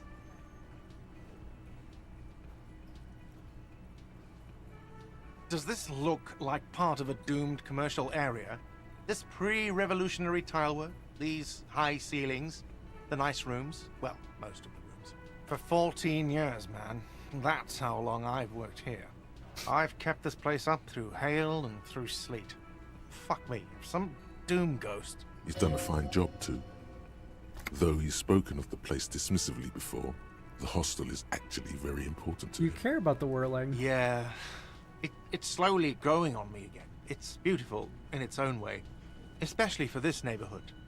I've been trying to keep it that way, even if it is part of the damn doomed commercial area. You shouldn't be worried about that label. I don't place much stock in the curse and so on, but the label frightens the clientele. Who wants to stay at a doomed hostel? Everything's doomed enough without that. Who named it the Whirling Rags? Well, it sure as hell wasn't the real estate company. You did? You look surprised. What? It's a great name, I know. Cafeteria managers come up with great names too. It's from a song. A song? A sad song that I can get a disc for to karaoke? Hail, Holy Queen, by the Ateneers. Hail, Holy Queen of the Sea. You're whirling in rags, you're vast and you're sad. Oh, my fucking... Good pick. Who owns this place? Some real estate management company. They never come around here, just collect money from afar. Honestly, I think some money laundering might be involved. There is an acrimonious note. It's clear he's doing the real work around here. What about the other cafeterias? What about them? One is a basement dive frequented by chain-smoking communists. I can't tell you how sick I am of Kraz Mazov and Ignis Nielsen and all those old ghosts. He's hesitating, not sure if he should share this information with you. Encourage him. And the others? The other is a kebab cart. It's very successful in its way, but it's nothing like the Whirling. Well, good luck with this place then. Luck has got nothing to do with it. I need to think about where I'm going to place those pinballs. I have a feeling they're going to help. Against the doom, it's implied. So, if you didn't have anything else to tell me about my establishment, can we, wrap it up? I'm not gonna rat out Claudia. She's had enough time. Or she's had enough for the day. There's a peephole in the wall. What wall? The Glacia's room. I'll have it fixed at once. Thank you for letting me know. I assure you, the Whirling does not abide spying on its guests. Alright, you've been notified. Thank you. I'll patch it up personally. Was there something else about the establishment? I hope not. Yes? Hooray! Okay, that conversation endeared me to Garta a lot. Alright, I want to go down to the pawn shop real quick.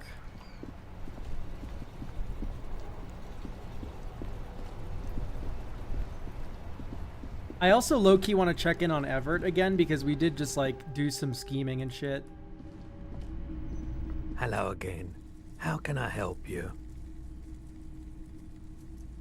Strange tie incident.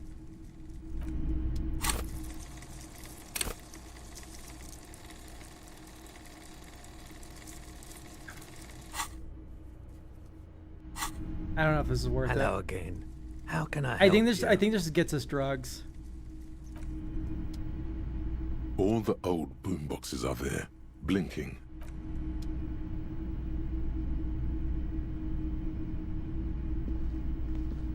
Wow, a very large red t-shirt with an impressive print stands out from the other garb. Oh yeah? Oh yeah, the print depicts a muscled man oh, it's striding Heimdall. toward you, a giant sword in each hand, encircled by burning embers. Behind him is a cluster of cabins engulfed in flames. Beneath him are the words, Heimdall burning.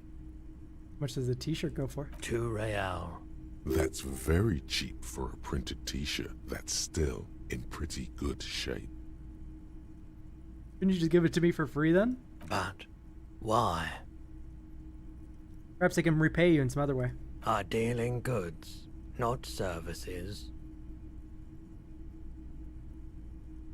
Smells like worn cotton and a little old sweat there.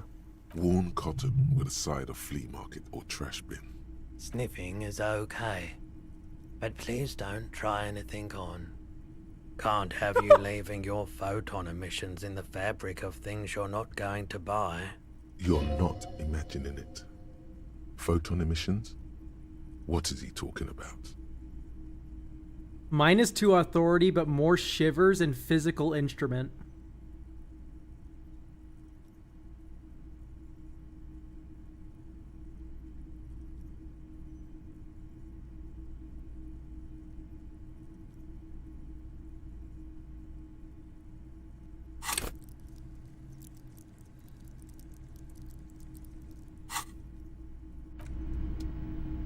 Yeah, I'm not gonna do it. I don't Typical really need shivers. Martinez streetlight sits. This isn't a shivers run. As cool as it would be to pass that weird shivers check with Vasya. Hello again. How can I help you? Something I like to sell. Sure. Let me have a look. I have a fascinating photo of a corpse here. Anything else you're thinking of selling?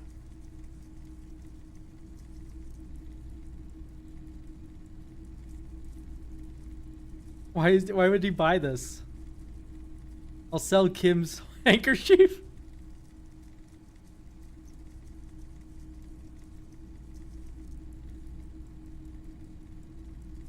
Yeah, no, I begged Joyce for money, and my empathy was like, or it was a suggestion was like, no, you're gonna look like an idiot in front of her. Look at her rich eyes. Those rich eyes are evil, and you're going to make yourself look like an idiot. And then I was like, no, I won't.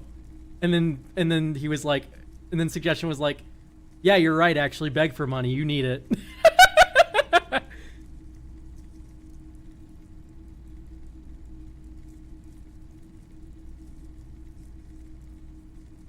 All right.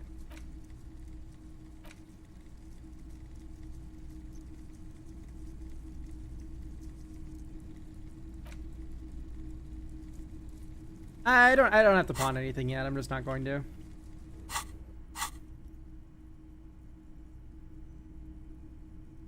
Anything else you're thinking of selling?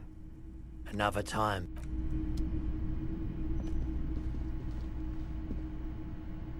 All right, I want to talk to Everett. I need paint so I can paint the wall. And not any paint, by the way. I need to, like, siphon fuel from a government vehicle.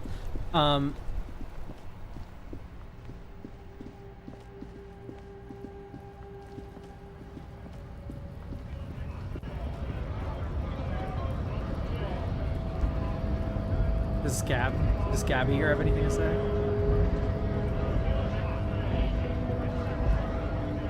Right to work. I already know what the tattoos are all about. I don't have to ask him and make him mad.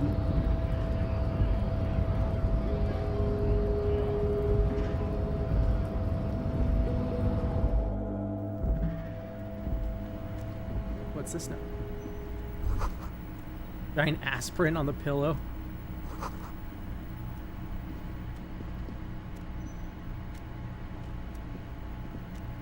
Let's go talk to Everett again. See if he has anything to say about today's silly journey.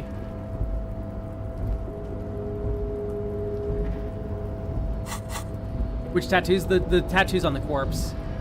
We already know what they are, and also some deeper meanings, like about why he might have gotten them from. 83 real. We don't have to pawn anything now. We have tomorrow's wages, or tomorrow's rent. But yeah, the tattoos on the corpse. I did have to become racist to get past Measurehead, but you know, I think I learned a lot from the from advanced race theory here. I think it's very helpful.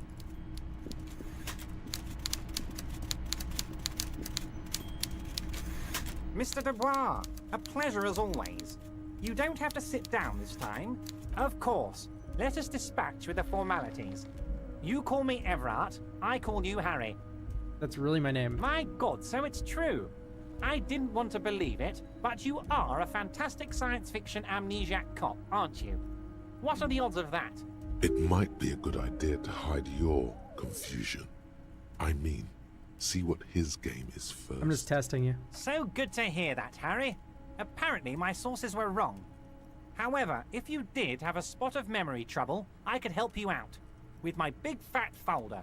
Words flow like a river of honey from his lips. I guess word has already reached him. No matter.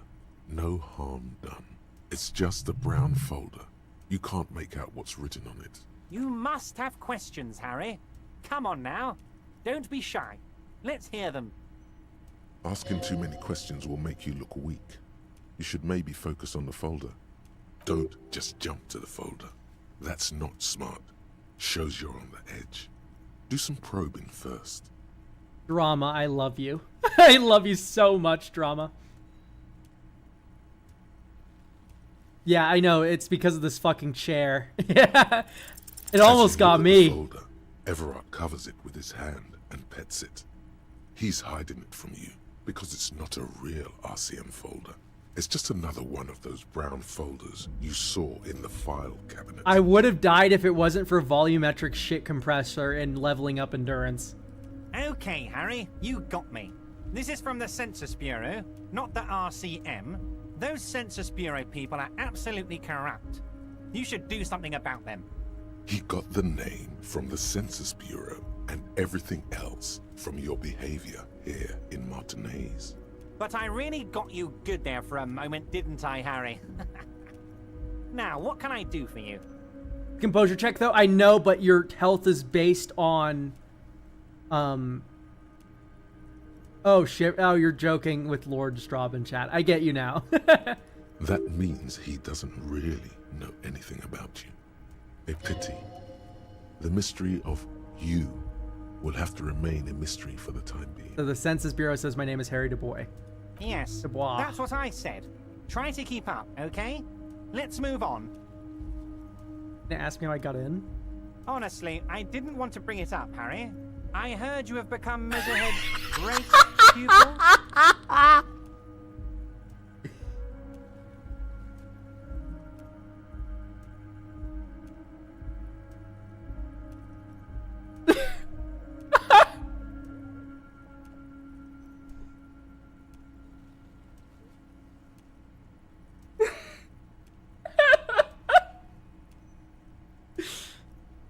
It was a tactic. It's not like I'm a racist now. Of course, Harry. Of course. You're not some kind of a fantastic racist now. And rest assured, no one's gonna hear about it. No one's gonna know what you did with race there, Harry. Your race bonanza is safe with me. Word of how racy it got will never leave Martinez. Anyway, I assure you, I am a very well-informed man. Information reaches me before I even get the chance to request it. Oh, fuck. That's so funny.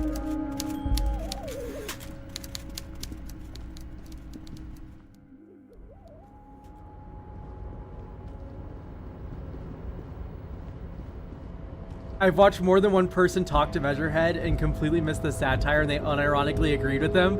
There's no way. When he starts talking about like sebum dripping into people's brains and then fucking like, and then it makes them crave more and then they're like, the potato oils made the white man fall into a servile race. They hear that and they're like, this guy's spitting facts. There's no, do you have clips of this happening? Because I was laughing my ass off. It was probably the funniest writing I've ever heard. Literally, they're like advanced race theory. Hell yeah. Oh no, that's so bad. That's so fucking funny. He's so well written. He sounds like a real racist. Like, that's exactly what they sound like.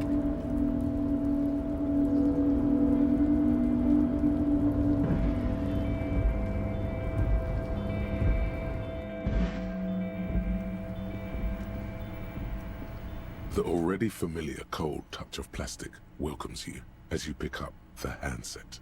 Ah, fuck it. The machine swallows your coin and seems to be waiting for your next move. Your fingers run over the dial pad. 005. That's the dialing code for Revachol. 4952. And a moment of hesitation before entering the final numbers. Well, here's the thing. Not to get too political on twitch.tv to 29 viewers, and on YouTube live streaming to 9 viewers. Okay, 10 now.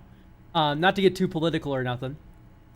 Racists and fascists are victims of a system most of the time. I'm not talking about like the boys up top, but like most of the boots on the ground are really fucked. Like some of like very like they are victimized as much as anyone else. Oh god, yeah, no, the game has been hilarious about communists.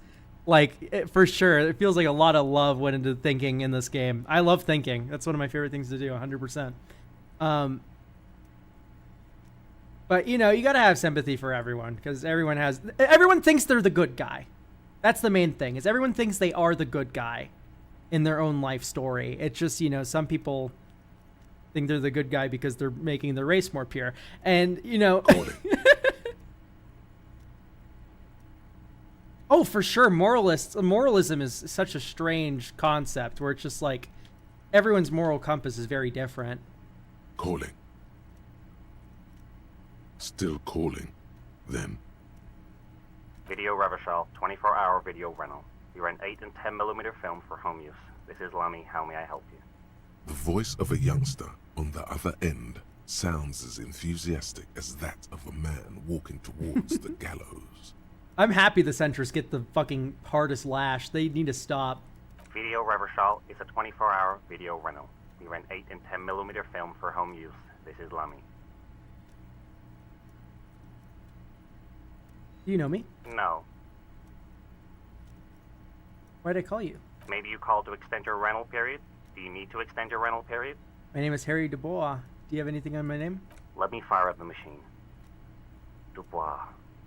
Dubois. Here we are. You haven't rented anything in 5 years, but you still have a copy of Blue Ocean Hell from November '46. Whoa, not a fun film, that one. What kind of film is that? It's not an easy watch. After the death of his daughter and subsequent divorce, Ziemsk immigrant Elkysium tries to come to terms with the onset of dementia. No wonder no one's been missing it. Still, it would be great if you could return it to us. We're on the corner of Voyager and Main. The call is terminated by the other party. You're left with the discomforting sound of the disconnect tone.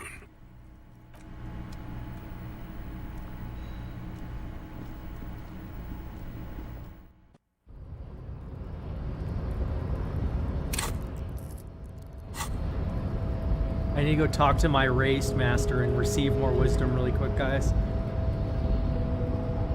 The unpromising race pupil returns. Where are you now with the Hardy Boys? I am not the first line of defense. I am the last. In addition, these so-called Hardy Boys are an effeminate clique of bodybuilders. Their company is spiritually degrading. You pick up on something artificial in his tone, like he's putting on an act. Thank you, drama. This isn't like him. He is usually more himself. What have you got against him? Fine. They have recently fallen under the influence of a possibly sexually perverted female vagrant and a narcotics peddler. It's shameful. Who do you mean? Find out for yourself. Endomorphic blob. I wish I could mention Ruby to this guy. There is nothing fun. I cannot possibly imagine what else we have to discuss, Tibere Vasholian.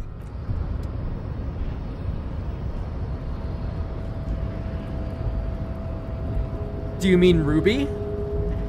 Like, oh my god, I wish I could ask that now that I know. Hola, Wandering Man. Los Ardis? They're an independent militant group. A bit too high-strung, but it comes with the responsibility. They're sort of like you. Preserve the rule of law and all that. Except it's Everard's law. But really, they're just like you. Is he actually comparing you, an officer of the law, to some neighborhood vigilantes? Come on. He's just trying to keep the peace. The man whispers. Okay.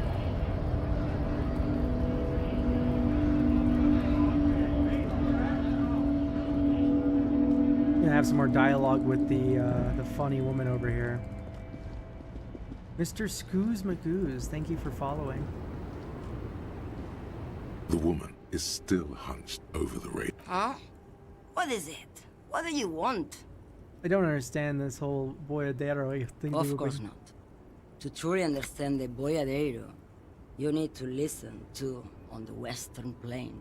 A boyadero, boya for short, is a cowherder from upstream Magritte, the great steppes of northern Mesk. People like Manana at the gates have turned it into an ideology of sorts. Hey, what's that? It's an old ballad about a young girl who falls in love with a daring boyadero. He promises to marry her as soon as he returns from the Western Plain. And they live happily after after. I'm guessing that doesn't happen. Of course not. The boyadero returns from the Western Plain a changed man. One night, as he and his beloved are out walking along the river Maigret, she pleads with him to give up his riding and settle down. In the background, you can hear the orchestra swell as the screen fills with the maiden's imploring eyes. I see where this goes. So the boyadero strangles his beloved and throws her body in the Maigret. Then he rides off, because the Western Plain is calling to him. Beautiful song. The most beautiful. A true boyadero needs a whole horizon to himself. He can be tied down by man or woman. His beloved was selfish. She didn't know what it meant to love a boyadero. What if to truly love a boyadero is to float lifeless downstream? What are you hauling? Diamonds. Diamonds, really? Of course not. But wouldn't it be marvelous if I was? Whatever stupid things they put in the lorry, I imagine.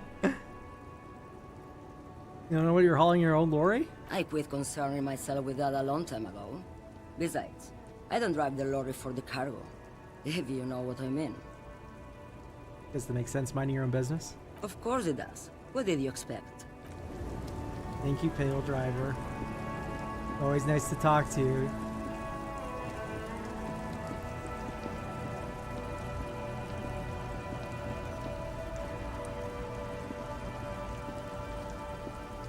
She reminds me of my Nana a little bit.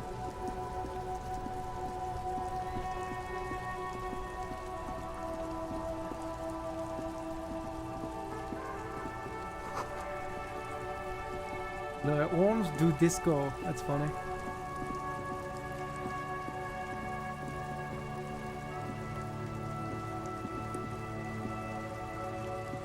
A rusting control panel. This panel usually closes. Alright, that'll be fixed tomorrow.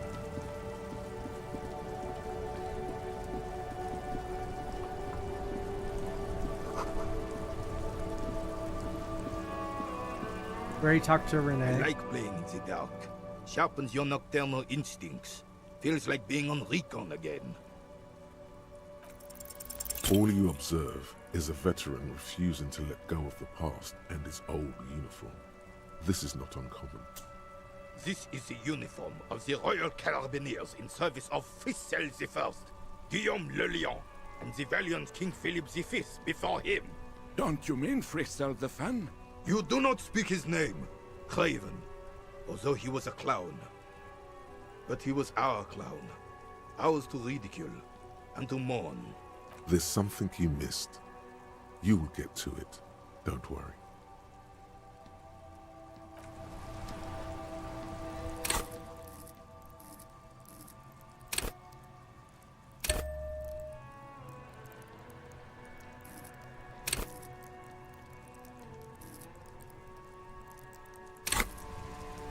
I like playing in the dark. Sharpens your... Still. Anything else I can... Bummer. I want to get to Renee's deal. Officer, the mere sight of police in Martinez makes me feel safe. Relinquish your sandwich. How can I... All right. This is how we're gonna do it. I admire your handiwork, Chef, but there are a few things I'd do differently. Like what, officer? This is as good as they come in Revachol, I assure you. It's sandwich time. An array of delicious recipes flashes through your mind. Salads, salmon, sandwiches, bingo.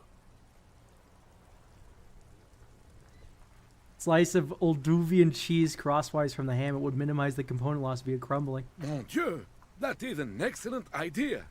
That would virtually negate the component loss. I'll do you better. The air pocket between the cheese and ham could house pre-roasted paprika. Ce serait délicieux. Can you make that sandwich, officer? Sure, I'm gonna need yours as a prototype first. I hope you are not just tricking an old man out of the little he has left. Initial development takes time, but in 6 to 9 months, you will eat the sandwich of the gods. Or god of sandwiches, maybe? But in the meanwhile, what can I do for you here? Sandwich and time. now, officer? Mention Jean-Marie Bailou. Oh, sweet Jenny. She was the finest woman in all of Revachol. Biggest Maybe monster the entire ever. world. Why? It's sandwich time. Do not defile her memory, Gaston. You Let her capitalist rest in peace. exploit. I'm not. You gave me his sandwich, fair and square. I'm a boyadero. I move to my own horizon with my sandwich. His tone lacks its usual intensity, like he doesn't feel he has the right to speak on the matter.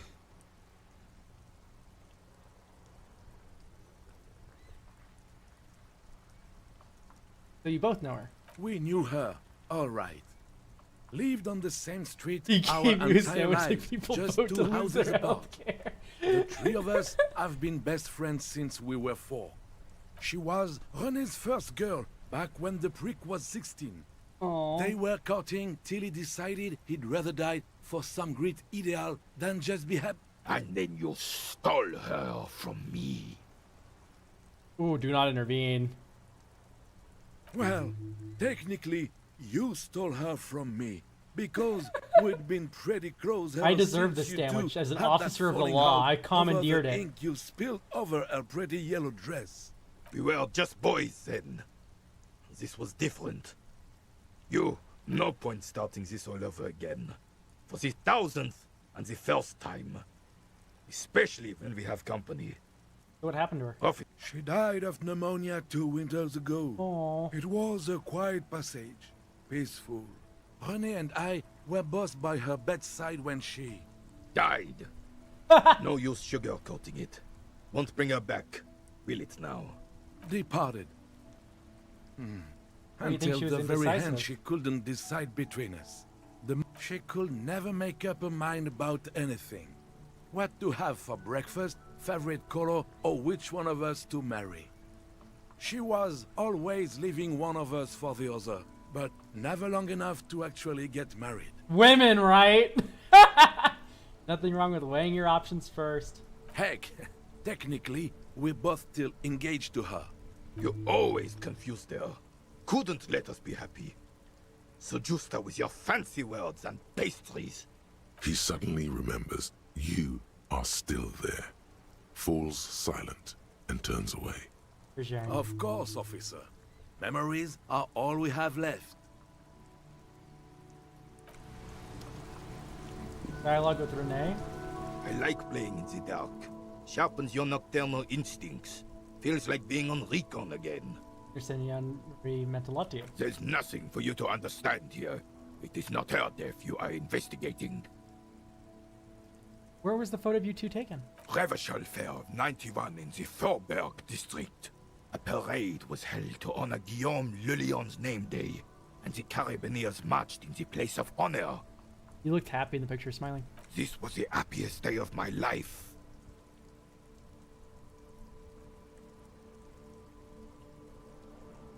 What happened with you, Gaston, and Jean-Marie? I was 22 when I returned from King Guillaume's Akira operation in the south, and found my sweetheart in the Akira? arms of this wretch. The Ikeda operation was a 7-year campaign, during which suzerain Guillaume's army forcefully united the people in the southeastern part of La Petite Continent, collectively known as the Ikeda tribes, under the Revacholian banner. I won her back, but while I was dealing with some issues. You were like a dark cloud sucking the joy out of every living thing around you. And you hurt her. Dark cloud. That sounds unpleasantly familiar. Yeah. Those days and memories are gone. The old soldier says nothing, but when his glance quickly runs over Gaston's face, there's an odd look in his eyes. Managed to get my hands on his sandwich. Yes, I was standing right here. I saw it. Why are you telling me this? You deserve it more than anyone. My favorite monarchist. Here you go. We should dine together as one. No, you deserve it more than anyone. That's what it was all about? Gaston is a sniveling rat. I've known this my whole life. But an RCM officer bullying an old man? Robbing him of his meal? I do not approve of this abuse of power. Nor your redistribution efforts. That's not the revolution I fought for. Here. Merci beaucoup, Capitaine Arnaud. Hopefully it will finally take your fat ass to the other side of a cardiac arrest, Gaston. This doesn't mean anything. Doesn't change anything. You can feel the jolly man pull back. This hurt. More than he was ready for. Officer. We're at the end of that rope. We gotta level up our skills more before we can move in for the kill on Renee. I really like Renee. I like grouchy old men. They're really funny.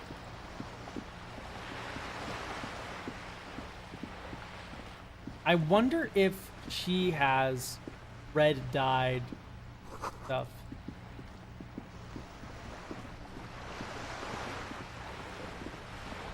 Also, what's going on? I don't know what's going on with this apartment building. Oh, she's not here. Went to the village off coast officer. See you there, Joyce.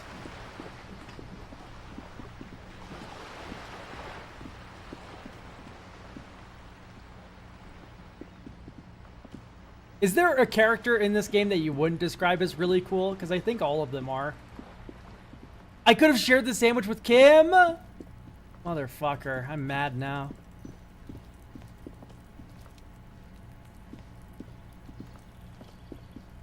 You see a young man on a balcony nursing a cigarette.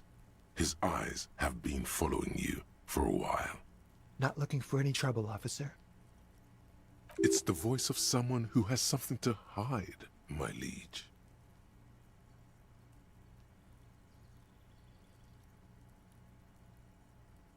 No trouble for me. I just want to know what's going on here. I don't want to be seen talking to the gendarmerie if that's okay. I just want to finish my cigarette. Don't let him go. This could be your witness. The balcony has a great view of the whole thing. Actually, the gendarmerie needs to really talk to you. Is it really that important?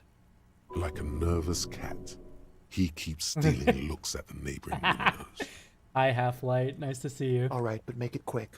Once I finish this cigarette, I have to run. You have a good view of the Whirling's backyard. Can you tell me anything about the hanging? I can tell that you finally got him down. Thank you. It was quite a disturbing sight, even by Martinet's standards. What'd you do last Sunday? Oh. You already asked me that, didn't you?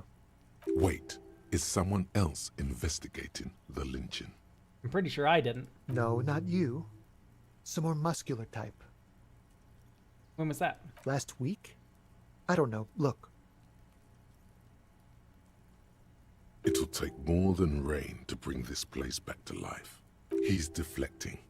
He's young with a sharp memory. He hasn't had time to drown it in booze and chemicals.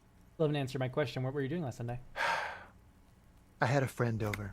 A gay friend? You're a gay man. It was my Sunday friend. Makes sense. Friends are nice on Sunday. You don't have to work. You can just spend time with pals, watching rugby and drinking beer. What's your friend's name? Did he see something? He doesn't reply, gesturing no with his cigarette. Under the dull and darkening sky, the neighboring windows stand silent. My name? My name is Martin Martinez. That's definitely not his real name. You're not actually called that. No, of course not. Could you please lower your voice? Ask him again. Listen, I really need your name. And I really need to finish this cigarette. But he hasn't left yet. I really need him. And I really... But he hasn't left yet. No. We won't. Okay. Now, if you'll excuse me, I really need to get going. I am a male manipulator.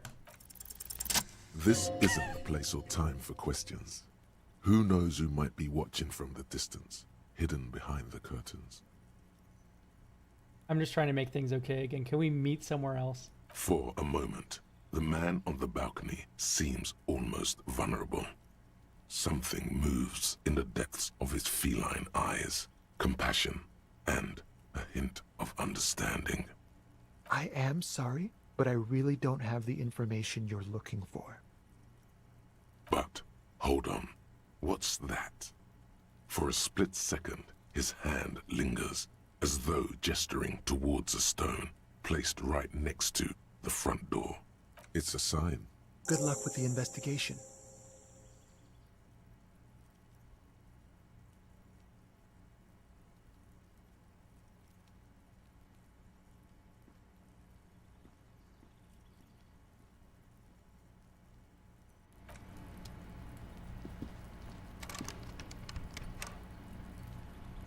A stone, like any other, lying in a whirl of sleet and mud. Maybe there's something under it. There's like a pressure plate, like a reverse pressure plate. You take it off and the fucking revolver shoots you in the head. There's a key beneath it, rusty from the dirt. Looks like it could belong to the building's front door. Nice!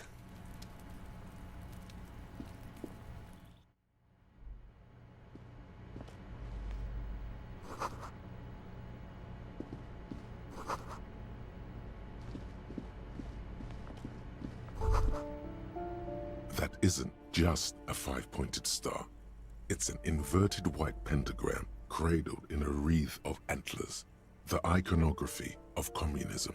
In other words, the star and antlers was developed in the 6th decade of the last century and quickly adopted by Mezov and the communards during the revolution. Even today, half a century after, the star and antlers retains the ability to evoke hope, disappointment, and fear in equal measure. What's the deal with the antlers? The wreath of antlers represents a natural crown. It was about building a society that could exist in accord with the natural world, and at the same time above it. Why is the star upside down? To symbolize the toppling of the old order. Also, some social democrats were already using it. Why white? Because white is the color of peace. What does it evoke in me? Gone. Gone is the glory of hope. Only the scribblings of impoverished students remain in dirty hallways. You are the big communism builder now. It's you or no one.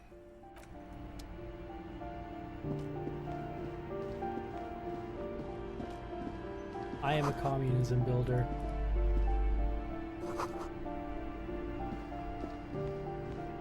Oh, I can interact with this door. Why not? Huh? Oh, it's a bathroom.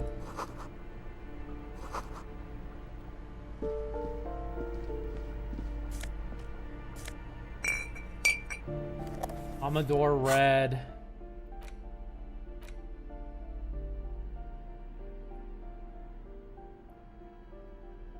I could start drinking again.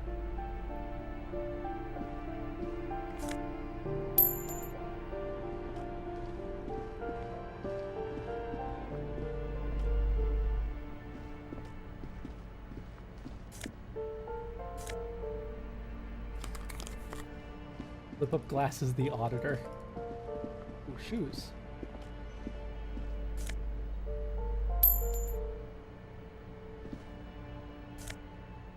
More Real. Dude, they just leave money everywhere, don't they? Boogie Street. Well, that's not my postcard to take. Sometimes I will, sometimes This I won't. door has been closed with a padlock.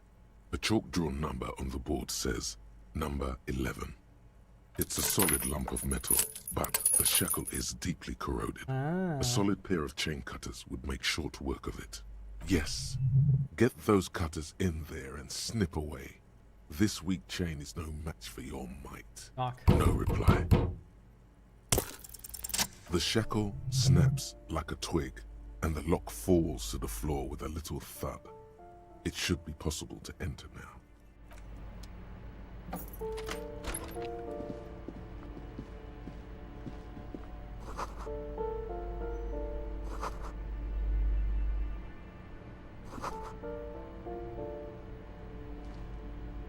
A plaster cast bust depicts a middle-aged man with impressive sideburns. The name on the plinth reads Kraz Mazov. Kraz Mazov, nom de guerre, was an economist and a theoretical historian. Salute the statue! A warm feeling fills you as you look into Mazov's marble eyes. The hallway behind the door is empty. No one else heard your courageous salute. Free XP for me. 9mm bullet. Lounge jacket. Okay, we did just steal from someone, but not my problem. You hear someone walking around inside, rearranging the furniture. The number on the panel says 10. The walking stops abruptly, but no one comes to the door. You can feel tension on the other side. A poor communard from the looks of it. The room is barely bigger than a closet. Huh? The police? Do I have to open the door? Do you have a warrant? I'm not obligated to open the door if you don't have a warrant. This woman knows her rights. It's generally easier to do things if you have literally any reason.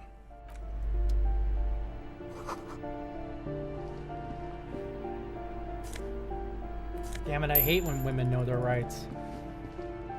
Oh, there's the woman that's sweeping that hates us. Give me a moment. The cold never does any good for my bronchitis. Are you okay? Should I call a doctor? I'm fine. Fine. Don't you worry about me. You're still worried. It's very worrying. Now, what do you want from me, policeman? She's the cleaning lady. She knows the floor plan and the residence. Smoker on the balcony. Yes, yes. I know who you mean. The scrawny boy who's always smoking like the devil, right? Somewhere in the building, a child starts crying. You hear a radio tuned to a talk show and someone taking a shower. What's he in trouble for? No trouble, I just want to talk to him. Talk? What was so funny about that? He lives upstairs in room 28. Go to the balcony. It's one of those doors there. He's usually home in the evening. Where are you? I'm no one. Just an old woman who cleans these hallways. Why do you live here? If you can call it living. I have a little room upstairs right next to the coal room. It's barely bigger than a closet. But I don't complain, no. I have my bed and my aching bones to keep me company. And that's all I need from this world. She hasn't spoken to anyone for a while. Even her sentences feel rusty. I have a few questions about these apartments. Ask away, policeman. Their mailbox is overflowing. People come and go. I don't keep an eye on everyone. They probably just moved or died. Hopefully somewhere else. What can you tell me about Cindy? The artiste? Nothing I can do about her, I'm afraid. New sub alert. She Is this me saying I'm a walls fascist? faster than I can clean them. Still...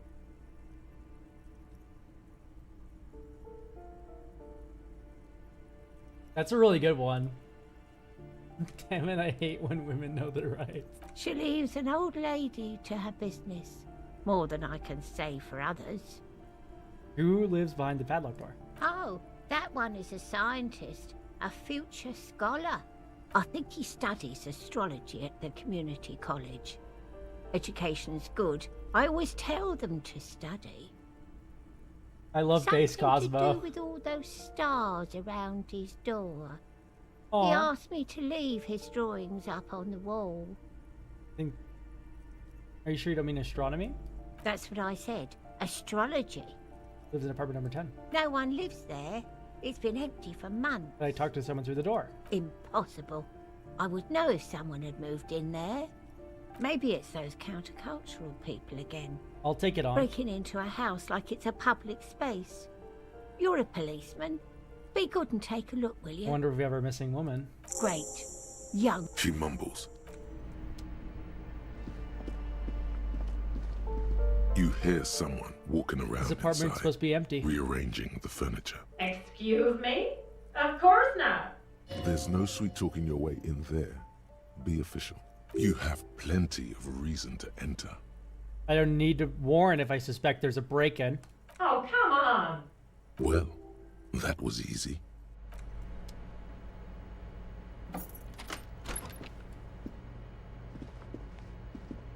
Satisfied? My name is Marielle Charpentier, and I'm an agent with Martinez Realty Associates. I am not breaking in, as I have every right to be here. The keys, see? Her voice is really cheerful, despite her obviously hating you. Do you want to see my ID as well? You can't legally ask for it, but why not? Want to see my residence permit too? Inspect it. It feels flimsy in hand, with the words Revachol Zone of Control written under a nondescript municipal logo. There's a picture of her with shorter hair inside, along with all her personal details. Yeah, this is a landlord. Be friendly. Nice haircut. Thank you. Do you have any questions? I need to be back in Midtown in an hour. I glimpsed a foreclosed apartment down the hallway. Oh, that's another huge mess. The former tenant owes us 3 months of rent. 3. We closed the apartment and planned on auctioning off the valuables, but... And again, I have no idea how stupid mistakes like this can even happen. But Ron, when he came to close the door, didn't close the neighboring door. And there's a hole in the wall. A hole in the wall. Can you believe it?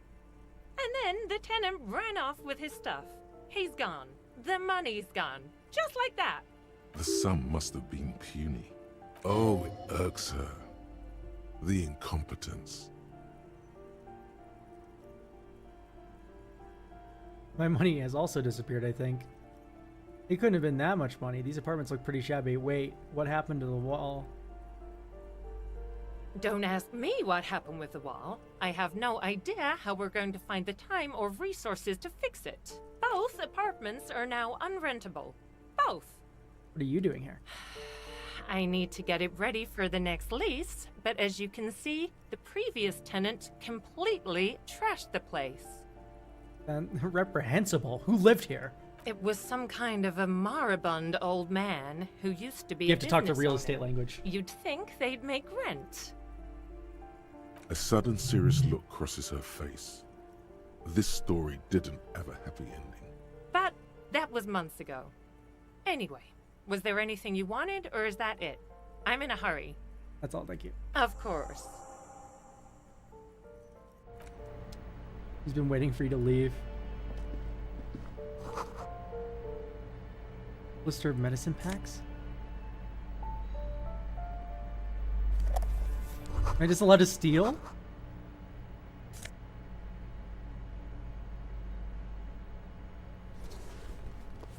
Nope. Bye, lady.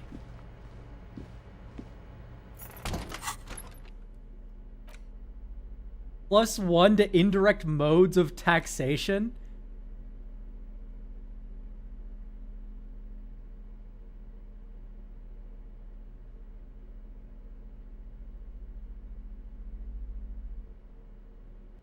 Sorry, what the fuck?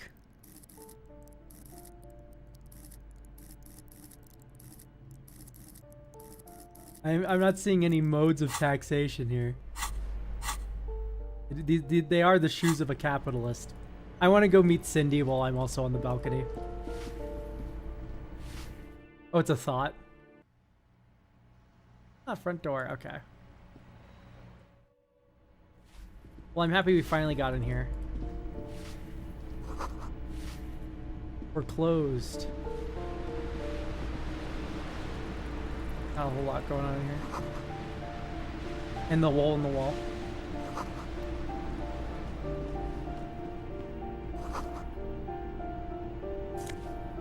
Boink, boink.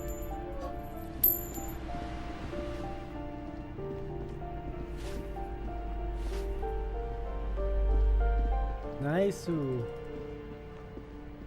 Okay, we've pillaged this place for all it's worth, it feels like. Let's go to the balcony. You're distant traffic. Night is falling.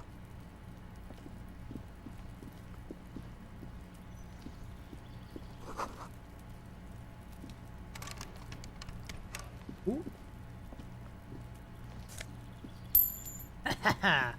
75 real.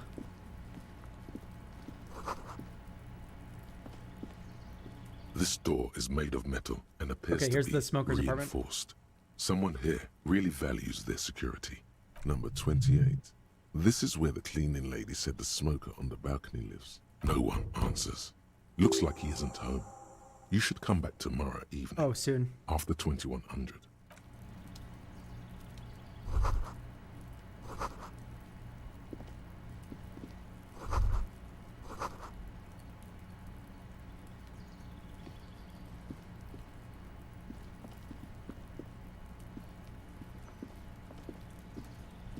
Oh, and that's the labor, like the yard. I have to open up a stupid little greenhouse anyway.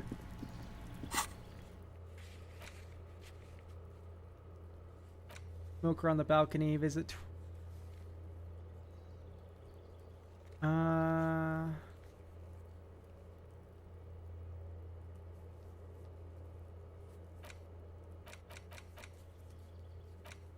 Open apartment door for Everett. The door's behind greenhouse in the yard, a basement door.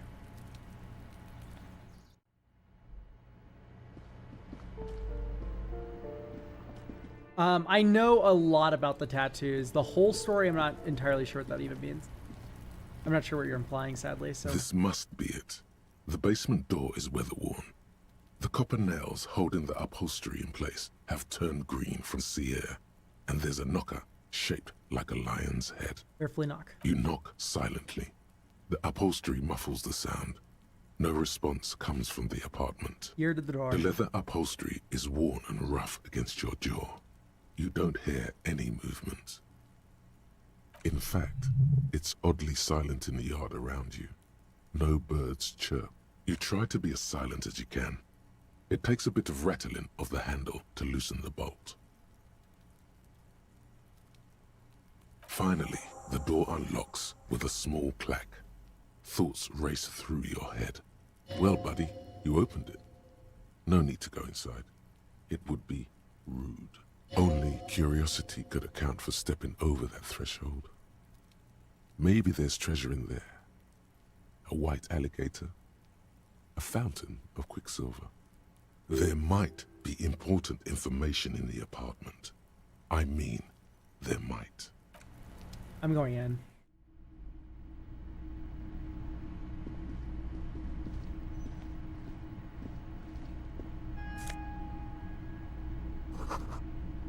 Guess you're staying over?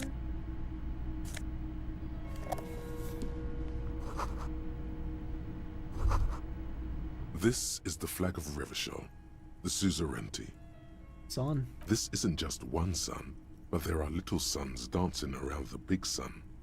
This is the sevenfold sun miracle. Sevenfold sun miracle? It's an optical atmospheric anomaly the first settlers saw. Happens in cold weather. 6 small suns around the big one. This complex halo phenomena is how old Revachol got its flag.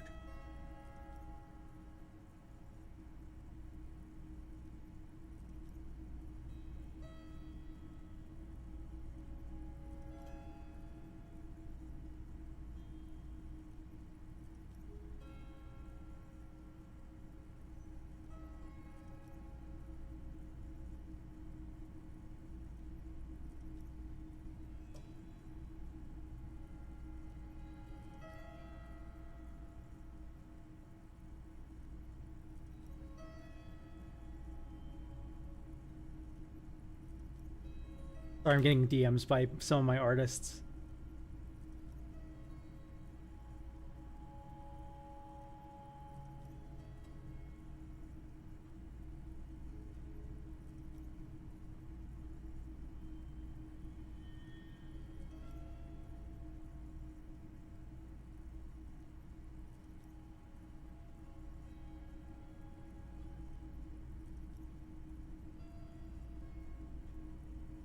Okay, we're back, everyone.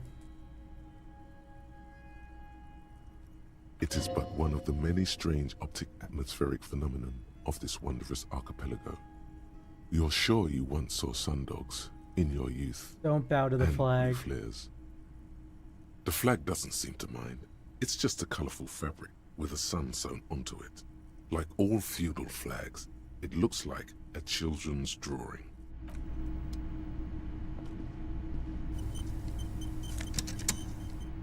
Fun logic. Big hair, fair-haired A fantasy row heroes of with big mugs whistles. sits on the shelf. Each one depicts a human figure. A dark-skinned woman grinning amidst mysterious symbols. A broad-shouldered man shoveling potatoes, and others. A little ring. Though cheerful, the images on the ceramic make you vaguely uncomfortable. There's something disdainful in the way the curves and lines of the bodies were drawn.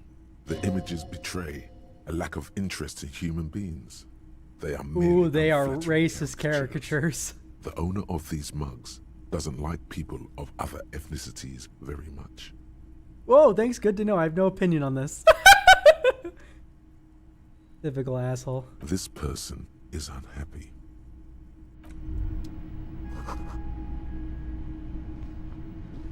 Oh, that's so cool. He just has like racist paraphernalia in his room.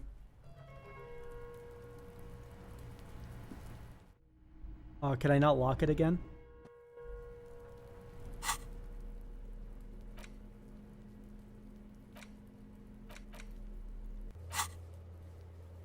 Let Everett know you unlocked the door. Oh, but he's so far away. But he's so far away, chat.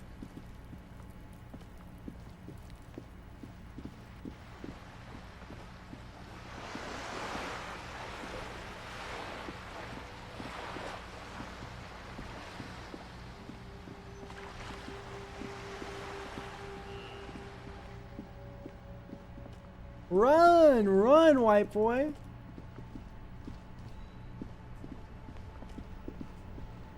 You Al Ghul infested potato eater, get in there.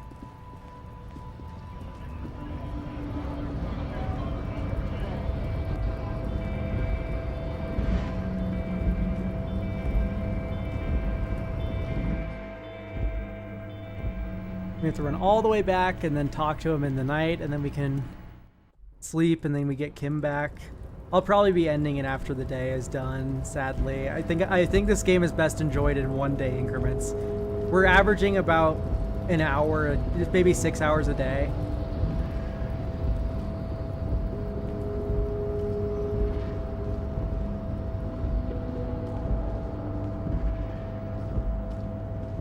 Everett, we've done your dirty work.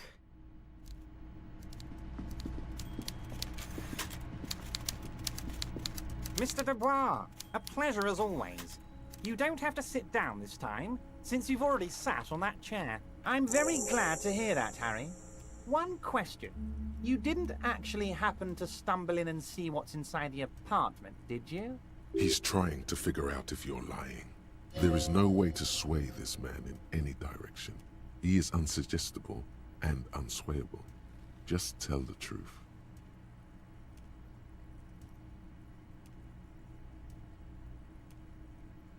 I may have gone inside and seen a collection of racist mugs. Just as I thought.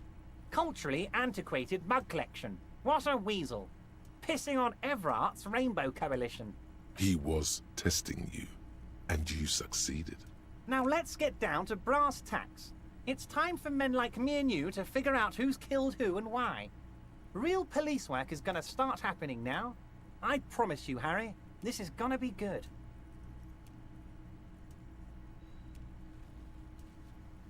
Just heard about a connection between the Lindsay and the strike. I'd like to hear what you know about it. By now, I'm sure you've figured out who the dead man was working for. The bad guys. Wild Pines. Sent to scare us. Another violent measure of the top hats against us flatcaps. I'm listening. Harry, this strike is the culmination of many, many mistakes made by the Wild Pines group. They tried to shut the strike down by sending in armed mercenaries. Our victim? A security contractor. Can you imagine that? Workers standing in peaceful protest, united in the spirit of fellowship, and they send hired killers to mow us down with machine gun fire? He performs a motion as if spraying bullets from a machine gun. I'm talking beasts. Hardened killers from proxy wars in Yisut, Semenine, Saramaritsa, you name it, they've done it. Raping, killing, burning villages, killing little children for the Senorita Pineapple Company, Harry. Everything they did there, they brought over here. They want to turn Revachol into a third world slum. Honestly, the only thing they didn't do is kill the village elephant. Go on. Now, I haven't personally witnessed the brutalities out there. I have the luxury of staying in my container, you see. If I need to go somewhere, they just move my container. Wait, they move the container? Yes, I'm an old man, Harry. My legs aren't what they used to be. They lift my office with that big crane. It's actually very fun. You should try it. But enough about me and my fun container. The killers the company hired, I think there were 3 of them, all hardened commando types. One of them got downright suicidal, getting drunk, violent, a little rapey. Even their own negotiator couldn't control him. That's your boy, the one who likes hanging out and trees. Everett. Harry, what you need to realize is, we dock workers are not pushovers. We got grit, Harry. This whole neighborhood does. Push us hard enough and we push back. And when we do, we push to kill. Who exactly did the pushing? There's a militant wing inside the Union. A group of people Everett, I already figured all this shit out. Labor, Sorry, bud. Peacekeeping in the neighborhood, making sure everything runs smoothly. That sounds a bit like organized crime. They're like you. Idealistic people who want to make sure that bad things don't happen. And if they already have, well, punishment must follow. Again, that sounds like organized crime. You believe they killed the hangman? One day Titus Hardy, leader of this peacekeeping faction, comes up to me and says, "Boss, socialist democratic fervor drove us to take it upon ourselves to kill this beast that was burdening the land." He probably worded it differently, but that was the idea. Sure sounded to me like they killed him. I gave them 2 weeks paid leave and told them to lay low to avoid retaliation. You're very not gonna arrest them? Oh, I'm not at all worried about that. These are not the kind of men who get arrested. They're Martinez boys, tough and gritty. I'd like to see the man who takes them in. Besides, I sent my lawyer girl to look after them. Uncertainty belies his boasting. In the end, though, he believes it. Or at least, he wants to believe. So he doesn't want to counter with a narrative that exonerates the Union. But why? There's a bullet in his head. So they shot him? Yeah, someone shot him in the head before they hanged him. How odd. I don't know what to say, Harry. They told me they hanged him. A hanged man is what I saw when I took a look into that yard. It's impossible to say if he's telling the truth, sire. What I do know is, the case is in safe hands. If anyone can get to the bottom of this shot and hanged man, it's my favorite policeman, Harry. Good talk, let's conclude for now. Was it a good talk? I'm not sure we made much headway here. I was hoping we'd bust the case wide open. Heck, I even wanted to tell you what I really want to achieve with the strike. I don't know what happened, Harry. I wanted you to feel like Mr. Martinez. And of course, I also wanted you to find your gun. But it's like I can't completely trust you. Yet. Yes, Harry. It's like I can't fully trust you if you're not a man of the left. I want to, but I just A man of the left. So you have to be a social democrat. He's been hurt too much in the past by men who aren't social democrats. I'm a hustler. I grind. I'm a money engineer.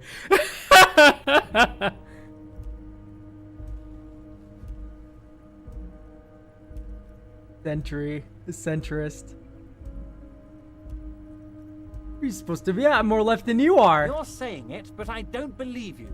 You know how it is, company snitches, agent provocateurs everywhere. I'm barricaded in this fortress of mine, and I need to get a message out.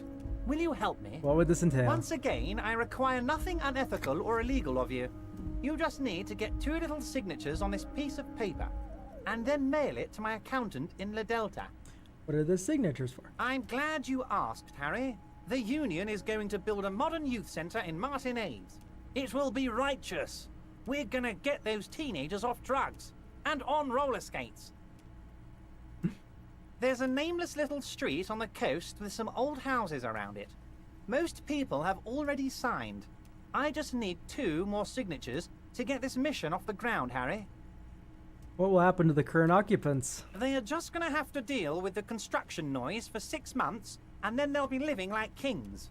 Right next to a fancy new youth centre, designed by the best architects from Stella Marie. Is he absolutely sure the tenants won't be thrown out in the street? Are you sure no one's gonna end up homeless? Am I? Harry, these people, Martinez is the most important thing in my life. I would never let anything bad happen to them. Drama? We're gonna build a youth centre there. The value of their properties goes up and kids have a place to play in. I'm looking out for these people, not pulling the rug from under them, Harry. I'm looking out for all of Martinez, not just the harbour. He means it. Okay, empathy. Sure. You bring joy to my heart, Harry. Such a pleasure to be working with you. Here, you need to get signatures from Isabel Sadie and Lillian Carter. The cul-de-sac is right past the pawn shop and across the canal. I hear there is some trouble with the waterlock, but they should fix it by Wednesday morning. Great. Once you have the signatures, mail this to 13022 La Rocca in La Delta. Then, I'll know you're a solid socialist.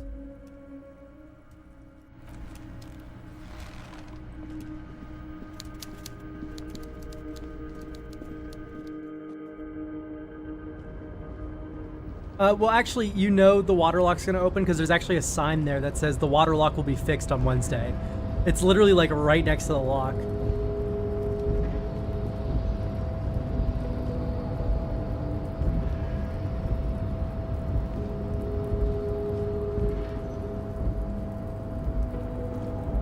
Oh, most people have that combo once the lock is already open. That's crazy. I'm built different. I'm fast as fuck, though. Certified hustler, money engineer.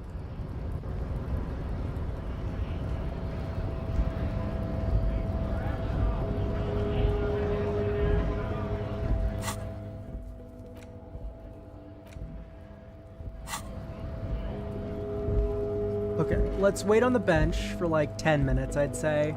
I want to talk to the cleaning lady after. Maybe 20 minutes on the bench.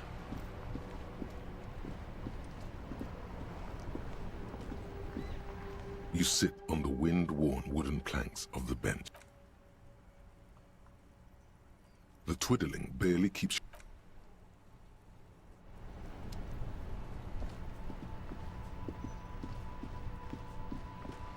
I figured out most... Partly on day 1, I learned that it was sailing and stuff. Day 2,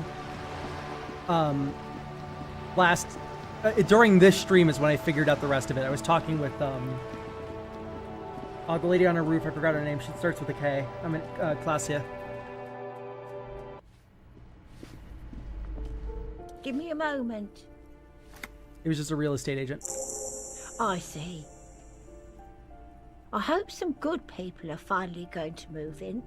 This place needs them. Yeah, some technical wizards are gonna save this place. Oh, I do like wizards. And people like that in general. They have a lot to tell us about our fates. She means clairvoyance.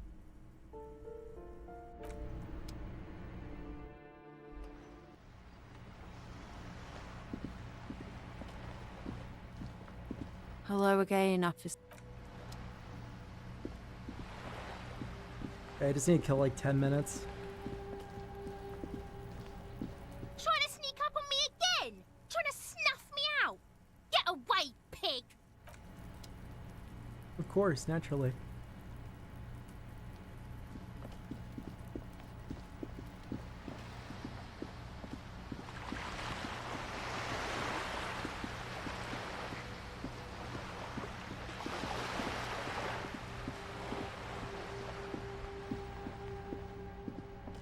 Let's talk to Kuno.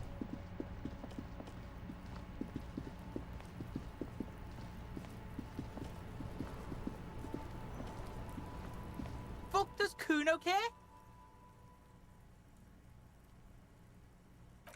Kuno's Kuno, pig?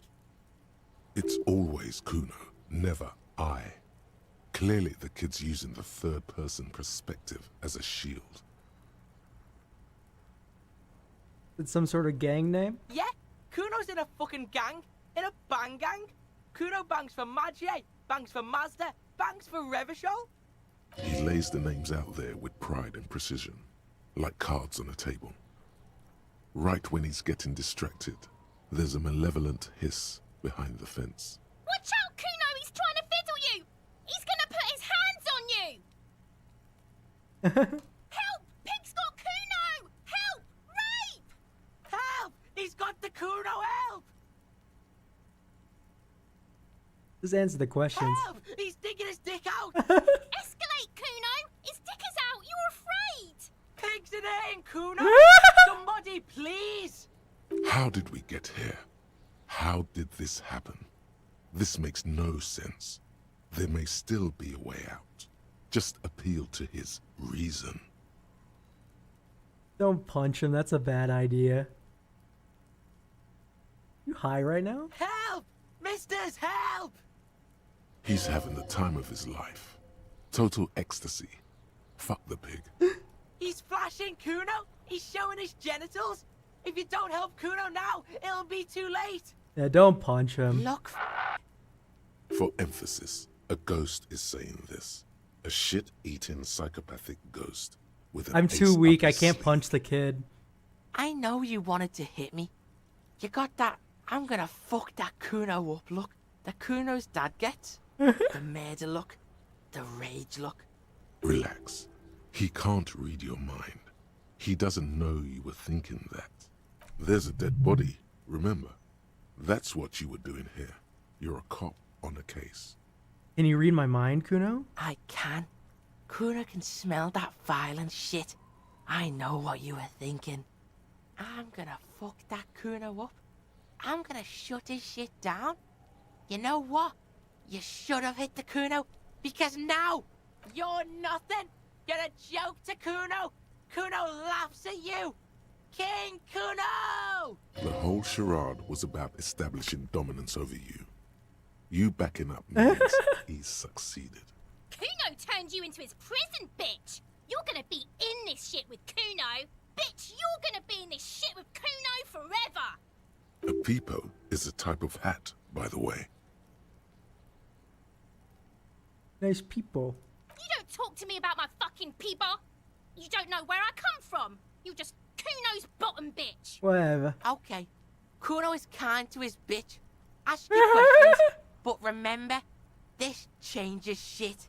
Click, click, click, click! Figure out what's going on with this kid. It's not Kuno. It's Kuno S.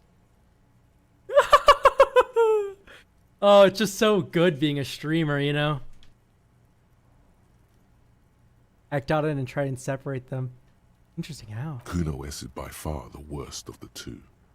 Kuno has no problem being near you, but the other hides behind the fence, afraid for her life, like she's done something very bad. She came up with that psychopathic scheme of screaming for help before. Kuno just wanted to talk to you about his name. Kuno S was the one who wound him up and directed him. All in all, Kuno respects madness. You cannot hope to outdo her on that front. You must win yourself a few minutes with him alone. Kuno, Fuck you whispering about? He's whispering too. He's going with it. But watch what happens. Fuck you whispering about! She puts extra stress onto that word, expecting it will make you uncomfortable. If Kuno wants to whisper, he's gonna fucking whisper, okay? Let's whisper, pig. This is it. You've got him. But be careful. You can still fuck this up. Don't make Kuno look bad in this.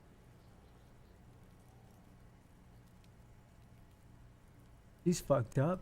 She's not fucked up. Everyone's fucked up. Stop judging shit. Wrong move. But he's whispering still. Okay, damn. You haven't lost him. Just don't mess up again. Or you will. There are no guarantees here. Fuck. She's trying to control you. No. Don't make Kuno look bad.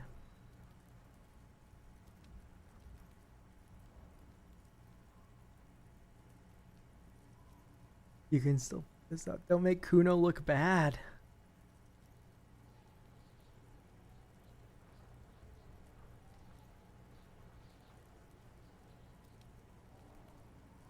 I'm scared because this is also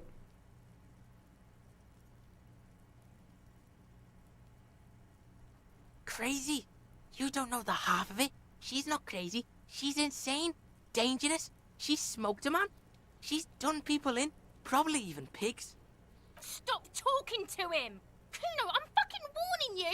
You're gonna get us into shit! She understands what you're trying to do.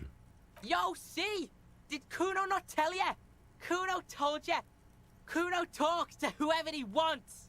Talk, pig. Kuno's got it under control. You did it. They're separated. Yes. He's even turned his back to her, so she can't read his lips. What do you mean she smoked someone? Kuno means she killed someone.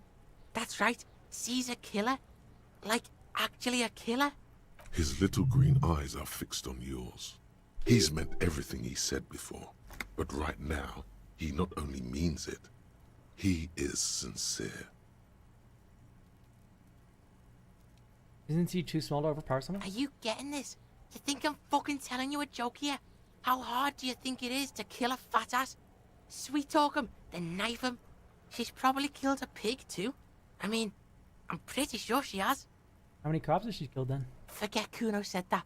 Kuno was just shitting. Kuno was just running his mouth. Kuno's stupid like that. A cop would be too large for her to overpower, but a determined child of her size can still kill the vulnerable, the elderly, the homeless, or other children. The creature peers at you both from over the fence. There is something searching in her eyes. He's killed other children? Kuno falls silent. He does not look at you when he replies. Kuno, that's it. That's what Kuno is starting to think, yeah. Your sister? Fuck no, she's not my sister. She's just a stray who got in, like a mad dog or some shit. Right? Yeah, she was just there. What was that, Kuno? She was in the hallway, dripping wet, by the fucking shoe rack, in the dark. All the way there with the janitor's closet? Yeah, that's the place. She was just balled up near the closet, psycho style. Oh, is she dripping? Kuno's got no fucking idea. Her hair was all wet. I think she pissed on the floor too. She was there for 3 days, in the corner, every time Kuno went out. But she got in how? I don't know. Someone left the door open. Kuno comes home, and she's sleeping under the desk, under the pile of clothes, like a dog. By your parents? Kuno's dad doesn't give a shit. Doesn't even see her there, or thinks it's fucking Kuno. Shit's all on Kuno. Kuno-S, two of a kind. Why is she called Kuno S then? Because she fucking looks like Kuno. You don't know her name? No one knows her name. Kuno calls her C. How are you dealing with all this? How's Kuno dealing? Kuno's dealing just fine. He doesn't need you fucking with any of it. C doesn't either. Kuno's got this shit under control. He needs professional help. You can't do this alone. You need backup. I'm here for you. Fuck. Listen. C is Kuno's go-to. Kuno's protecting her. You fuck with C. You fuck with Kuno. You threaten her. You threaten to take her away. This is what it all comes down to. He needs you to take him seriously now. I'm going to kill you. I'll run when you put the cuffs on her, sneak up on you later, and fuck you up. You understand?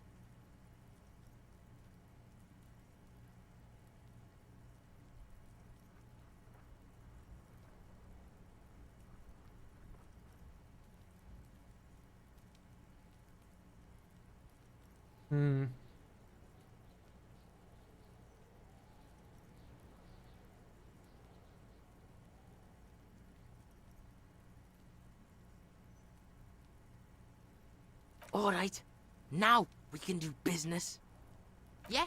What do you want? Kuno can hook you up with... Don't hook him up with shit, Kuno! See? Relax. He respects the Kuno. Kuno made him respect the Kuno. You respect the Kuno, you get all kinds of shit. Hell yeah. Kuno's gonna get you hooked on illegal narcotics if you run a little errand for the Kuno. Get you hooked, pig. Get his hook in you. Then Kuno gonna get you hooking for more. Cash in big style. Pig hooker. And shit, you can even fuck back in Kuno's kingdom. Kuno saw you sniff around that fucking pile of Eternite. It's a secret door, okay? And fuck back in there.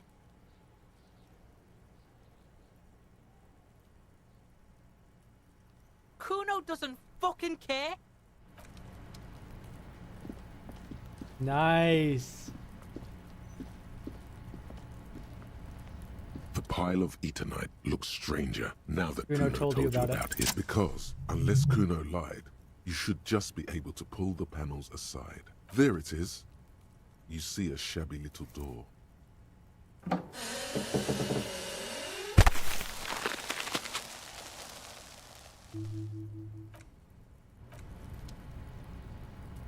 Nice, chat.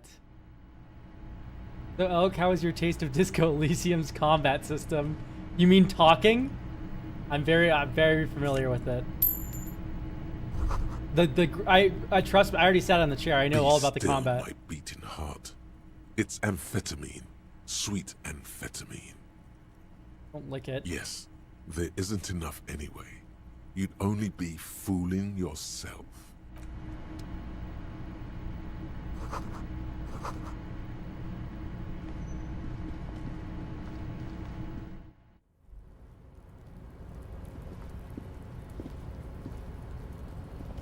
Can I?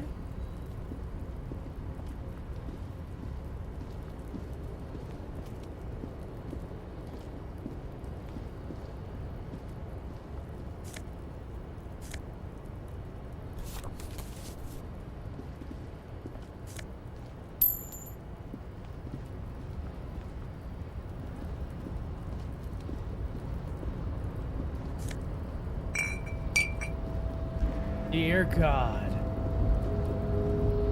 As in response to this is a bucket. Aw, yeah. Real achieved, baby.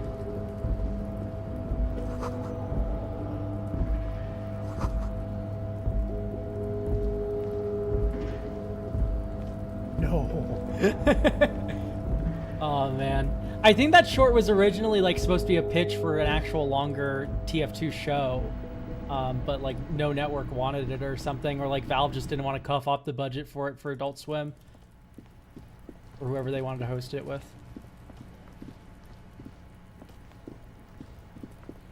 Let's get in the fucking apartment. I have a feeling she's not going to be there anymore tomorrow.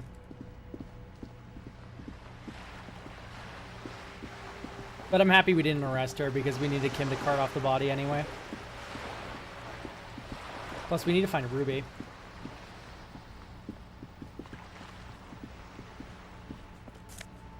Oh, how did I not see this before?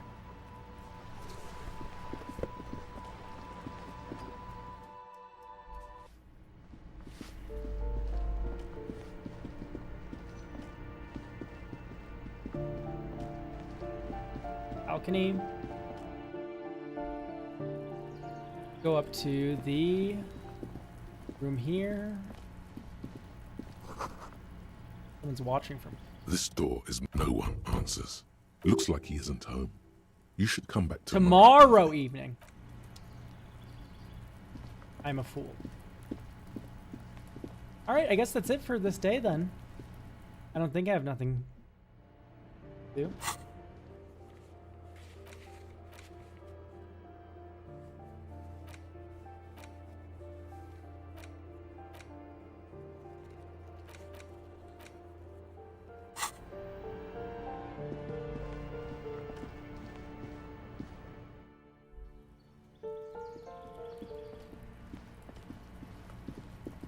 I'm not gonna arrest that kid without Kim. I do really want to arrest that kid, though.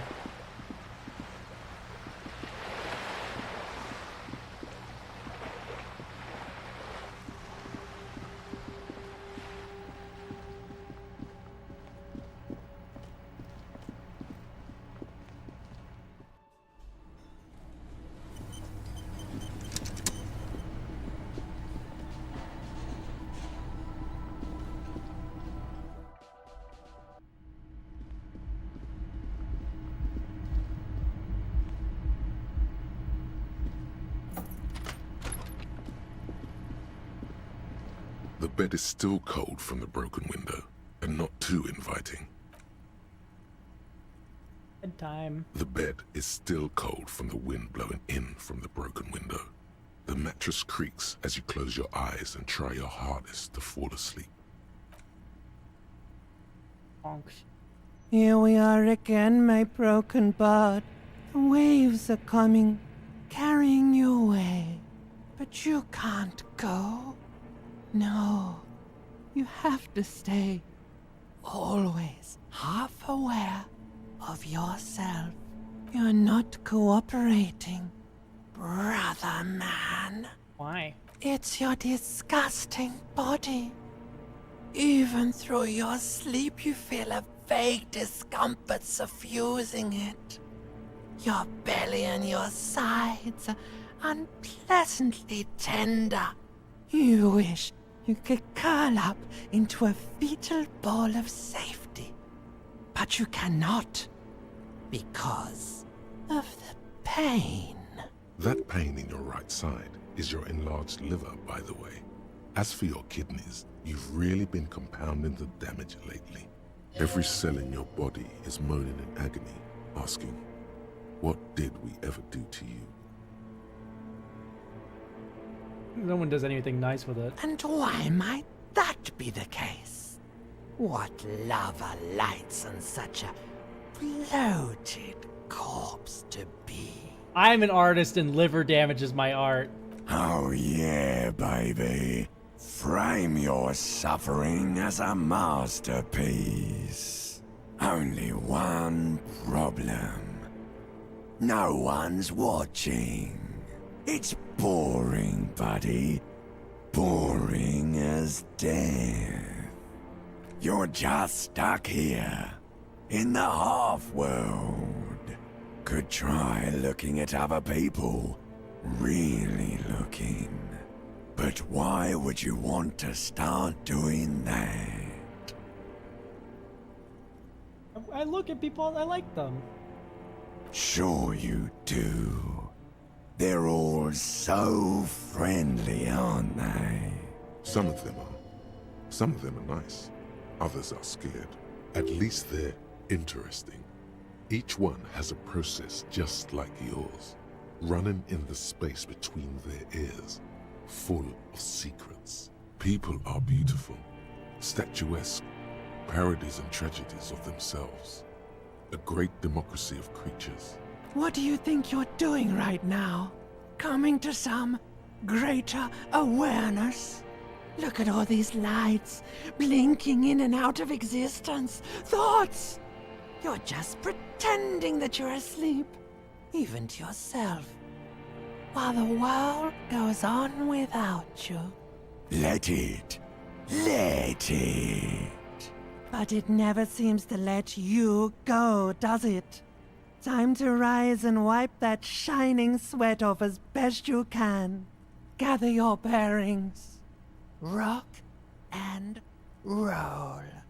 Put on your prettiest face for the masses. Thanks, drama. You always got my back. Why does art inspire you so much? Hang on. I guess we're doing this. Yes, but what is art? Excellent question. Art is a diverse range of visual, literary, auditory, and performative creativity. It's an expression of imagination and technical skill. Additionally, it's history, criticism, and pure enjoyment. In short, art is the highest form of human communication, representation, narrative, emotion and agency intertwined. Would I fit into the art world? Have you looked in the mirror lately? You have the exact features of a savage art critic, with that beard and those clothes, disheveled and prophetic. Perhaps you should try to critique architecture too. I guess I have been feeling critical lately. Yes, you seek substance. No vapid representations and reproductions of social mores as made manifest in stuffy biennials. We're talking real living art here. Become the art cop. Half art critic, half cop. I'm art cop. Let's go. Exactly. It's not only your duty to only catch the criminals off the street, you must also apprehend criminals of the printing press and the gallery, the trite and derivative artists and writers of the world. I love art cop. Go ahead and provide savage criticisms, art cop. The world is yours to rip to pieces and reassemble. Ooh, we almost got date of birth generator done too. And we're putting actual art degree. I went to school for art, Chad. I don't know if people know this. I have my degree. my degree is art. It's studio art. I went to school for portraiture. Anyway. Let's save main menu. That'll do it for this one. So YouTube, we're just gonna close it now. Thank you all for being here.